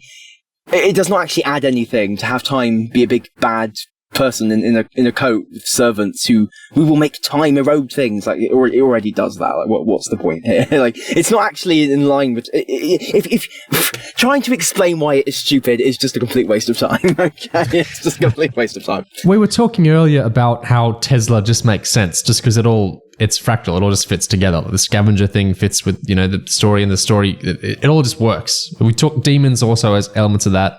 Most writing tends to do that. But here it's like the time is erosion thing would make perfect sense to us if this was connected to the Doctor's character arc somehow. Like her identity's been eroded because she's lived so long or something. Like there's ways this could have worked. But as it is, it's just like this completely random gunk thrown out at us, not connected to anything. Like what does that have to do with Swarm? Time is erosion. How is that actually baked into anything in Flux? If Tecteun and Swarm and Azure were sort of opposite poles of a very clear moral conflict between order and disorder, both in a sort of universal sense and a societal sense, in the way that, the CIA is like an order-keeping organization, then all this nonsense about time and space would already be coded with that conflict. So we would go, oh, okay, I sort of see how it's their twisted perception of the conflict elsewhere. But because it's not, and there's no clear conflict with Tecteun, you go, Yeah, I think the trouble is Chib wants an antagonist whose modus operandi is just to destroy the universe, turn everything into particles. And the problem is that kind of antagonist is not inherently that interesting. Like, it's not a real motive to destroy reality. It's just it's so not hooked into anything specific or real. I think it's the same problem with Davros and Journey's End trying to detonate the reality bomb. I think when you have your character's motive is just to nullify all of existence, I think it flattens what you can actually do with them in terms of what they mean and what they're saying and what they're trying to do, who they are. So I think when you get that, and then you get Chib trying to frame this in some almost sciencey sounding existential kind of way. Oh, we are time and you are space. You just get fucking nonsense. I think all the stuff with dissolving people into particles is just incredibly flat and boring throughout the series. There was some long way round storytelling, or maybe the Angels were more pivotal because they play with time and sending people back. Maybe you could have baked in time as erosion. I don't know how you would do the space stuff into the series more, but it's this series is mostly about on the Earthbound level, it's about let's do two identical Sontaran invasions. Dan's going out with a lady and then he's not, and it's it's not part of the character arcs. It's not part of anything. So in taking the humans who have been made homeless by the Flux, where their planets have been destroyed, they've all gathered on Pisano, and Azure and Passenger come along, kidnapped all those humans, and then Swarm and Azure have used the psycho-temporal energy of those humans to build a bridge. They've kind of feasted and harvested that energy to build a bridge back to where the Doctor and Tecteun are in division, and to get them there. Powered by the energy we harvested from the life forms of that universe. To you, Doctor. Right from the start, all it took was a little time. And all for this, to get beyond any one universe, to find division, to get revenge on those who imprisoned us so long ago. The information and the encounter she's had with Tecteun has been pretty complicated emotionally for the Doctor, and so I think it's an absolute storm of conflicting emotions for the Doctor. in that she's only just got to meet her properly. She obviously holds a lot of information. She's obviously been involved in some pretty extraordinarily dangerous and evil behaviour, but also she's been murdered in cold blood by a swarm. You released me. Now I release you. Which also prevents the Doctor from getting a lot of answers that she might still be craving. So she's, at the very least, not best happy. Psychotemporal energy. Psychotemporal energy to build a cosmic bridge. Harvested. Brain time. They eat people so they can teleport, is the long and short of it. Yeah, it's such... Village of the Angels spends so much time on Pisano, on the idea of them collecting up these people, and it's to farm them, which we find out in the next episode, so that they can go to Tecteun's house and kill her. But if you wanted them to just turn up, they could just turn up. You know, they're freaky cosmic dudes. They could just go to Division. Division doesn't actually have to be outside the universe if you don't want it to be. So what is all that legwork in the previous 2 episodes there for? Yeah, essentially, what does harvesting humans to make a big teleporter thing have to do with what they represent or who they are as characters or entities? I mean, it's really... I mean, that's the problem. Those sequences feel like filler. They really do just feel like filler. What do you think of the storm of conflicting emotions for the Doctor? He never uses the word mother with Tecteun in this, which I find interesting. How is it in the episode? She says, the woman you used to call mother, right? Yeah. Oliver's right. I'm the one who found you. I brought you to Gallifrey and raised you. I'm Tecteun, the woman you used to call mother. Again, that's just the trouble. She's still a stranger to the Doctor. Even she's saying, you used to call me mother. I'm your mum. It's like, what? Who are you? The Doctor's not best happy that she's dead because she can't get the answers from her. There's something really interesting here, I think, in how it's that what Gig just mentioned is a birth mother sort of paradigm. Meeting someone and you know they are your, in inverted commas, mother, because there's some sort of intangible connection between you, even though they weren't there for any of your actual memories and they didn't raise you, and you don't have the relationship with them that you would an actual mother figure. But she's not a birth mother. She's an adopted mother. Yes, it's ironic that this is so often... Yeah, it's ironic this is often called an adoption story, when it's kind of the inverse of that. Like, the adoptive mother is like more like the birth mother to someone who was later adopted. It's like, it's so backwards, I think, is the problem. It's worth remembering that Doctor Who Magazine 577 interview with the adoption note on it now, when Chibnall was saying, it's all tied into casting a woman to play the Doctor. The thing I wanted to dispel was this sense that there was a locked-in fixed myth and that the only stuff that counts is what's been on screen so far. I wanted it to feel like the story could get much bigger than this, and I wanted to expand the on-screen universe to create the sense that you could have as many Doctors as you want. You can tell stories on a much bigger canvas if you're not worrying about how many Doctors there are. Talks about how it challenges the character. When the magazine asks him where the Doctor is actually from, Chibnall says, I don't know. Nobody knows. That's the point. Everything we've done goes back to that central idea. Magazine talks about the 13th Doctor being asked more fundamental questions than the 12th Doctor's Am I a Good Man? Chibnall says some of the inspiration for that was personal because it's an adoption myth and I was adopted. The thing about where you're from versus who you are, that's really personal to me. But I also think it's inbuilt into Doctor Who because with each regeneration the Doctor is remade, you're a new person each time and you get to make new choices. When you disrupt that sense of knowing where you come from, you can take the Doctor to all sorts of new places. I was just digging deeper into what was already there, making it a personal and emotional story. He goes on to say a bit later, I think everyone takes different things from Doctor Who, and that's why you can never say the mythology is fixed, because one person's experience of it is very different to another's, even within the same story, the same season, the same era, or whatever. And that's why I included the Walt Whitman line, I contain multitudes. In The Timeless Children, I really believe that about the Doctor, and I believe that about the show. That article, that interview with Chibnall felt pertinent to bring up again at this point, I think. You know, that storm of conflicting emotions he says the Doctor goes through, you know, and another thing that would have been nice to see any of in the show, ever. That's the most damning thing, and I think the most impossible to defend thing about Flux, and maybe Chibnall's era overall. Tecteun not mentioned once in the finale by the Doctor. It's just astonishing.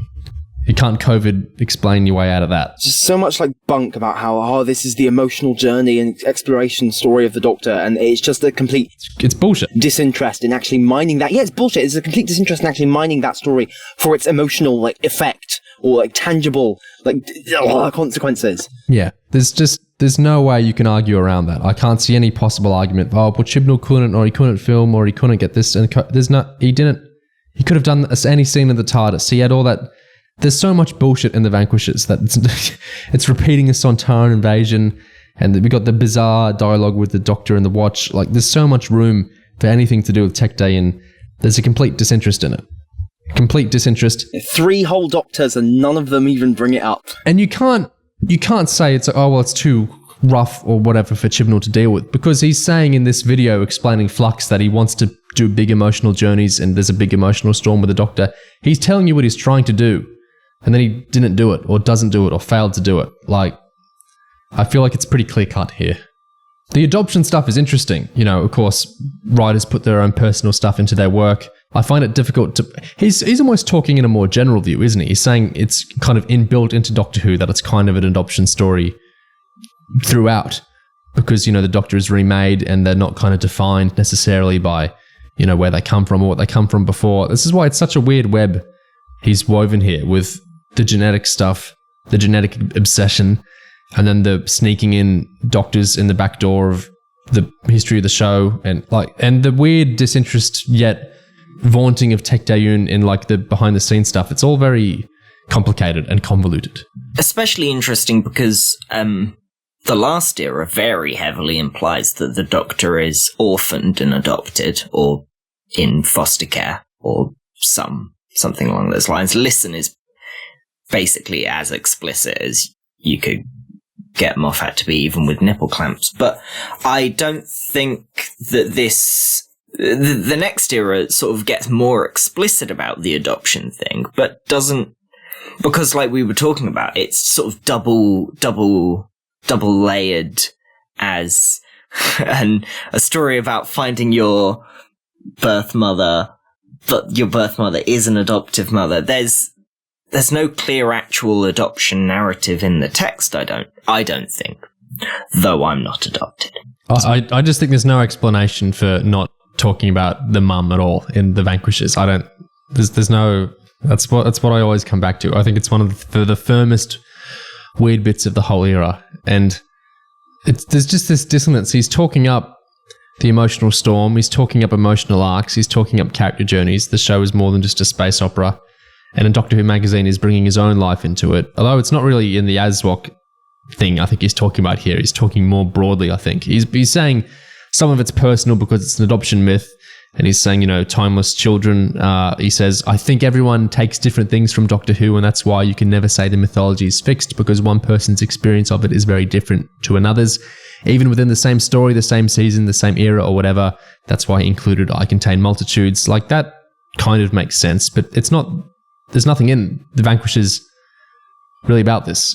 Or is the story that it just moves on? But it can't be, because he's saying in here that it's a big emotional storm, and he's not the kind of writer to put something all in subtext and ambiguity and not dialogue at all. So right, because theoretically you could have an episode sort of about Tecteun without mentioning her explicitly, right? The Doctor could be acting rashly, and very different to how she usually does, and Yaz could confront her about it. Whatever. You could do it like that.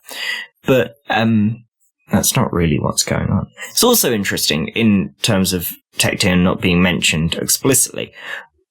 Presumably, Yaz just never learns about her?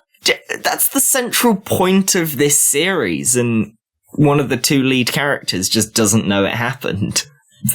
I was just thinking about the whole mind wipe aspect of the Timeless shit, and how, like, often you may hear it said sometimes that it's supposed to be a parallel, maybe not supposed to be, but that it effectively forms a parallel with how like imperial forces, like like the Division and so on, will often like erase identity of the people who they're taking over or plucking up or whatever, and how that's a real thing, it's a real phenomenon. I was just thinking about, in terms of the Timeless storyline, the way in which there's so much focus given to what happened to the Doctor in between being found by Tecteun and having her memory wiped, and all of that whole life that she had, still defined by Gallifrey and by Division and by the Time Lords, by Tecteun, which itself got wiped, and how there's so much focus on that stuff being wiped, how many other Doctors are there, and so little focus on the actual, possibly the big, sensitive, like, knotty, thorny thing, which is who was the Doctor before Tecteun?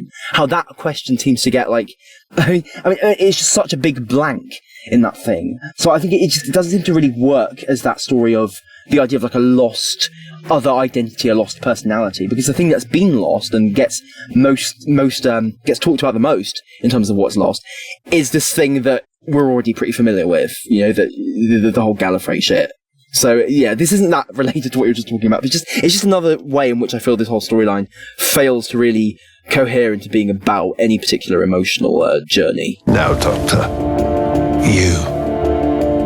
Swarm and Azure have held the Doctor prisoner all episode and are torturing her on this sort of infinite loop of disintegration in the world where all her memories are held. Meanwhile, they are redirecting the flux so that it will culminate in the destruction of Atropos, where time will be unleashed. But ultimately, their hubris leads them to a confrontation because the Doctor has prevented the flux, unbeknown to Swarm and Azure. Time remains imprisoned, and so the Ravagers have failed in their mission because of the Doctor and are destroyed by time itself in the body of Swarm.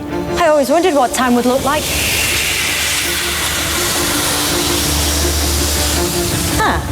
Way to play to your ego.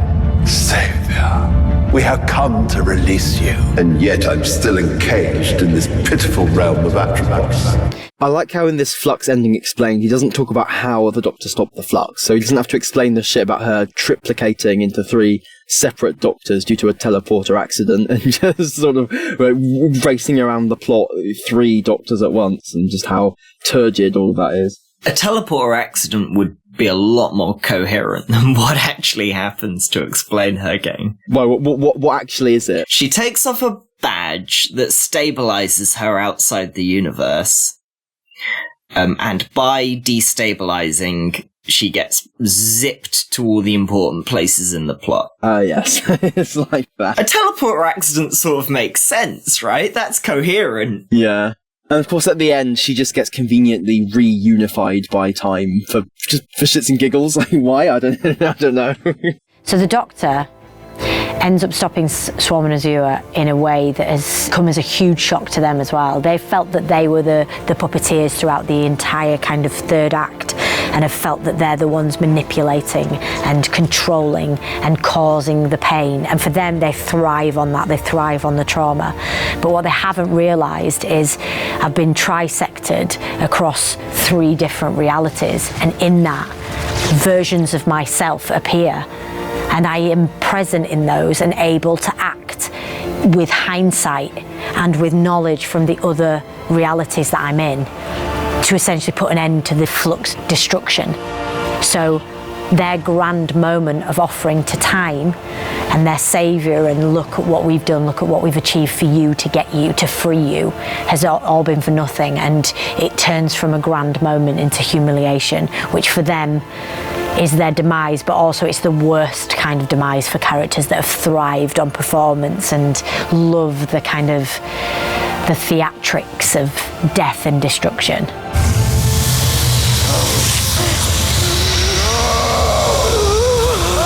Ascension! I was just listening to that, I can't stop laughing. It's just so many words to explain these incredibly simple, trivial things. Like, it's the worst kind of demise. What they thought would be triumph was actually humiliation. Yeah, okay, they lost. The baddies were defeated. Great. I mean, it really does feel like playing for time in this video almost. It's so bizarre to listen to. The Chibnall loves the trisecting stuff. Like, the Centenary basically does the same thing with the hologram Doctors, which aren't connected to the Guardians of the Edge. It's very strange how he kind of doubles up without connecting things. But the trisecting thing he loves to do. So the finale has lots of time for that and no time for the big emotions. Well, I guess he has the weird non-resolution at the end, but... It's just strange. Where did he get that idea that like Doctor Who plots work by the Doctor solving like 10 problems at once and running around all the time? Has that really? When has that ever been how the show has particularly worked? Like, isn't the Doctor usually just like dealing with one thing as they come? Having a story rather than just like a load of potatoes spilling out of their hands onto the floor. Like strange ideas. And the thing is, in the instances where the Doctor is putting out lots of fires at once, it's usually in a clever way playing the fires off each other. That's extending the metaphor slightly too far. But it's usually, if there's, 2 evil monsters attacking, somehow we set up one against the other and they deal with each other, and isn't that clever? You only have the sort of triplicate different threats if they're going to pay off into each other and tie back together at the end, which he sometimes does. That's sometimes how it works. I guess the passenger solves the Flux in a way, but there's so many loose bits in the last few episodes of Flux. So the Fob Watch contains all my previous lives and memories, the ones I don't remember, the thing that I cannot grab onto, which holds essentially the biggest question of all: who am I? Having a form of amnesia within your memories is terrifying, and also it is something to search for. Now, when that search is over and it's being dangled in front of you, knowing it is a carrot being held by I'm leaving this behind. The ultimate of enemies and the ultimate destroyers, the Ravagers who want to destroy the universe and the Doctor, it's knowing that they're using it as a tool, as a weapon. It takes all the Doctor's strength to kind of resist the temptation to search inside it. Again, that quotation felt quite padded. I feel like it just sort of went in several circles before it got to the point. Resisting temptation? Rain in hell, resisting temptation, it's all very biblical. There's also it feels like there's not a super clear idea of whether the Doctor considers her memories and knowledge of her past threatening, like to her sense of identity, or whether she desperately needs to know, or whether it's both. It seems to sometimes sort of contradict itself regarding what the Doctor's relationship to her unremembered memories actually is. Yeah, see, Jodie frames it there as the question of who am I? And I think the question is more like, will it actually answer that question, who am I, for her? If it's not really reflective of who she is now. And obviously that's kind of where she ends up, is like, oh, well, I don't need to know all this stuff because this isn't really who I am.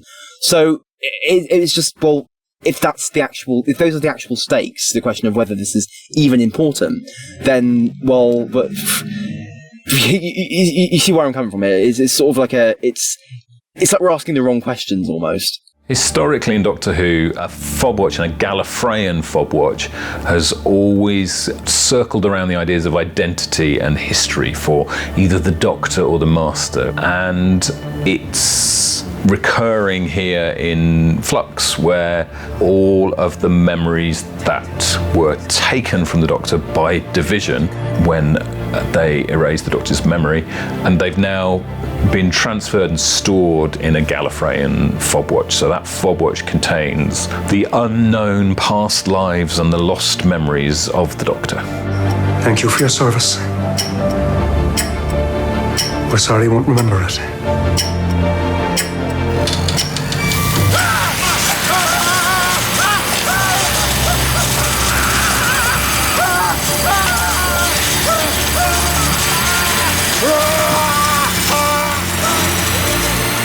I think you can put your own interpretations on why the Doctor decides not to fully open the fob watch and to access all her memories, all her past lives, all that information at the end of episode 6. I think she has felt that there is a gap in her knowledge at the beginning of the series. That's what she's looking for after the fallout of information from the Master in the Timeless Children. I mean, there is a gap in her knowledge. But that's not the heart of the issue. This is the problem. We don't actually get down to the brass tacks, the actual emotions. I think it's weird to make a story explained video and then say you can put your own interpretations on this. Especially when it's the final thing, like the culmination of the whole story, this decision the Doctor makes, and being like, well, yeah, you could answer for yourself why she does this. So here's my sort of vague take on it, but, who knows if I'm right? I'm just baffled by this video. Like, I'm not saying it's a bad thing for a showrunner to be like, you decide. Not at all. But why did you make a story explained video and then just kind of hand wave, go, you decide. I think it was this, but, it's up to you. Like, I'm totally for that. I just don't understand the point of this video. It's very non-committal, because, like we said, the episode ends with, put this fob watch away forever. I don't want to open it. No, keep it handy. I might want to look at it someday. And then Chibnall's here explaining it with, you interpret why they decide not to open. Maybe it's because, they maybe it's this, maybe it's that. Like, what? Didn't we use the word arc at the top of this video? Weren't we talking about arcs? Like, the character starts somewhere, then they go somewhere else. This is like a nun arc. This is like it's actually less resolved than it was in the Timeless Children, I think. Yeah, sort of being unclear in how it wants to end, it sort of puts into question the point of the whole story. Like, and this is the ending, because the next 3 specials don't pick up on this stuff. So the ending to the whole Timeless plotline, the big thing he wanted to put in the show is, I don't know. Possibly the inverse of what Gig just said, is that the answer is so vague because the question was never very well fleshed out. And if the question, what is the actual question that the Doctor is grappling with across the series? Like precisely, how does it relate to, what is the actual question about her identity that's been thrown up by this information, and how does her opening or not opening the watch answer that question? I think the reason it ums and ahs with the answer is because there wasn't a clear enough question to answer. So you get to the end and you have to go, I think wanting to know and being able to know are 2 very different things. And I think for her, it's about the identity that she has, the identity that she doesn't know about, and how happy she is not knowing. She chooses not to open that fob watch for now. She doesn't choose to destroy it. She chooses to put it on the back shelf in a very distant cupboard somewhere. This is a finale. Yeah, it really is just kicking the character's kicking the can down the road, so maybe her future self might be interested in upending this whole table. But, in the same sense, the showrunner is kicking the idea down the road and not really bothering to definitively resolve it himself. I can see the adoption through line, like, in there, in, like, I don't know if I want to learn about, biological ancestry or not. Maybe I want to one day. I don't want to delete, the email. Maybe one day I can kind of see that, but I don't think it really links into what the series was doing. I don't think it cleanly comes off the Tecteun died and now I don't care.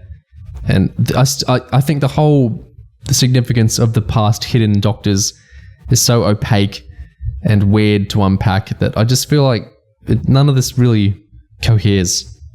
For me, anyway. I think you could phrase her deferring it more definitively. Like, if she said, like, I am not ready for this now. Maybe at some point in the future I will be more mature. Like, or if there was some acknowledgement that it's something to do with why she can't look at it now, but she thinks maybe at some point in the future she could. Like, that would be more definitive and less, like, non-committal, hand-wavy way to have essentially the same thing happen. But they do that. It's a bit of a be careful what you wish for and be sure what you want. She's gained what she set out to discover. Whether she then wants the full ramifications of all that information is another question. And that's because the story is all about her identity, really, and there are issues around adoption and issues around personal identity and issues around how one views oneself. And really, I think for me, the reason she doesn't open it is because she understands that she has an identity already and that she isn't necessarily defined by a past that she hasn't known about. That actually, for this Doctor, it's as much about what you do today and tomorrow as it is about who you were a very long time ago. Keep this safe. Somewhere deep within this TARDIS. Somewhere I can never find it. That's it. That's the video. So I suppose the question is, with the memories, is it that she just doesn't care, or is it that she actually feels it's dangerous to her, that she throws it away? And I think that's something that, again, is not entirely settled. So is it a repeat of the Ruth beat from the Timeless Children that, have you ever been defined who you were before? No. Get on with it. But even that, it's so muddled in the Timeless Children because she overloads the Matrix with celebrating being defined by all her past stuff. Like, that's how she wins there, is the clip show. Even though the point was you haven't been defined who you are before. My base assumption after the Timeless Children is the Doctor's not defined by this, and the episode agrees, and then, like you say, it takes a whole series to work round to the same conclusion. Nope, still not defined by it. And the thing is, even though she's not defined by it, but nonetheless she leaves it in the TARDIS somewhere to possibly be opened one day, and it's like, well, that's she's allowing it to forever sort of like nag away at her, hypothetically, for it to always be an unanswered question. Like, I feel like if you're actually going to settle this, and if you were certain that you were not defined by whatever is in that watch, surely that would mean that it's not a threat to you, right? So that sense of like, I need to get rid of this, I be careful what you wish for, this might be really bad, that seems like the opposite of this idea that, you're not defined by this, you're safe from this. So I just think it is quite muddled. I don't think it really lands in a really particular, on quite the message that Chib wanted it to have here. It's like Chibnall said in the magazine, the thing about where you're from versus who you are, that's really personal to me. Like, that makes sense. Of course it does. Makes all the sense in the world. But in the show, how he's channeling it, I felt it's so confused to me because he keeps using the mythology of the Doctor in weird, contradictory ways. Like, sometimes it's a powerful thing, and then sometimes, like, what's the narrative of the exploitation undermining, like, the Time Lord lore? But then it's also like celebrating the Doctor's past is how she wins, and then I just find it really convoluted. I think when you have waffly, kind of fuzzy ideas, like Chib so frequently has, I think because the boundaries of them are so hazily defined, they sort of muddle up and conflict with each other in infinite ways. They just proliferate contradictions and convolutions and like confusions and strange little unintended interactions, and they just manifest like a more convoluted thing than maybe is even intended. There's not really an ending to this, is there? And this doesn't continue on in the next 3 specials. So that was the story he wanted to tell. Was that the personal story? God knows the next 3 specials don't tell a particularly personal story at all. Not personal to Chibnall, certainly. If the handling of Yaz is anything to go by, that wasn't very personal to Chibnall. I don't want to psychoanalyze or read into him too much. That's why I'm looking at the stuff he says, like in this video. Like, I wanted to put big emotional arcs in. It's important for the show to be more than a space opera. Arcs, character journeys, big emotions, but it's so completely confused and convoluted that everything he did with the Timeless and Fobwatch story feels so incomplete or just bafflingly executed. And I don't think that can come down to COVID because it's all very dialogue type stuff we're dealing with here. So this video, I think, is a really unique part of Doctor Who history because it's very straightforwardly, I'm here to explain the story to you. This is a story explained video. And then it's this very odd, rambling. Did you guys come away with more or less understanding of Flux after it? I'm not sure it would have been possible to have less understanding of Flux than I already had, but not more. Yeah, I'd say probably about the same. I think like the fact that they were prompted to produce this video means they anticipated people like, asking what the fuck did I just watch. But unfortunately, the qualities of the episode that would lead people to ask that are the same ones that mean this video is not very coherent in itself. The series is incoherent, so let's make a video explaining it. Whoopsie, the video explaining it is incoherent too. Who could have predicted? Well, in the spirit of things, that might inconclusively wrap up our discussion on Convolution, the commentaries for War of the Sontarans, the Tsuranga Conundrum, that big new 2023 Radio Free Skaro interview with Chris Chibnall and the Flux Story Breakdown video of Chris Chibnall and Jodie Whittaker explaining Doctor Who Series 13. Let us know what you think of some of the different perceptions of some of these Chibnall comments and commentaries. Did Chibnall say it was the BBC's choice to move away from Christmas specials for good? Did he have input into that? What did you get from how he said it? Next time, when we look at the commentary track for The Woman Who Fell to Earth, we'll also wrap around and look at some Chibnall comments from the early days, 2018, wrapping around to 2023. Chibnall's outgoing comments at Gallifrey One, how he was received there, all sorts of stuff from there. Lots to say there. What do you think of all this stuff? What do you think of comments in the commentary? What do you think of that new Chibnall interview? What do you think of the Flux Breakdown video? Let us know. Anything and everything we talked about or things we missed, please let us know in the comments. And as always, thank you very, very much for listening. Cheers.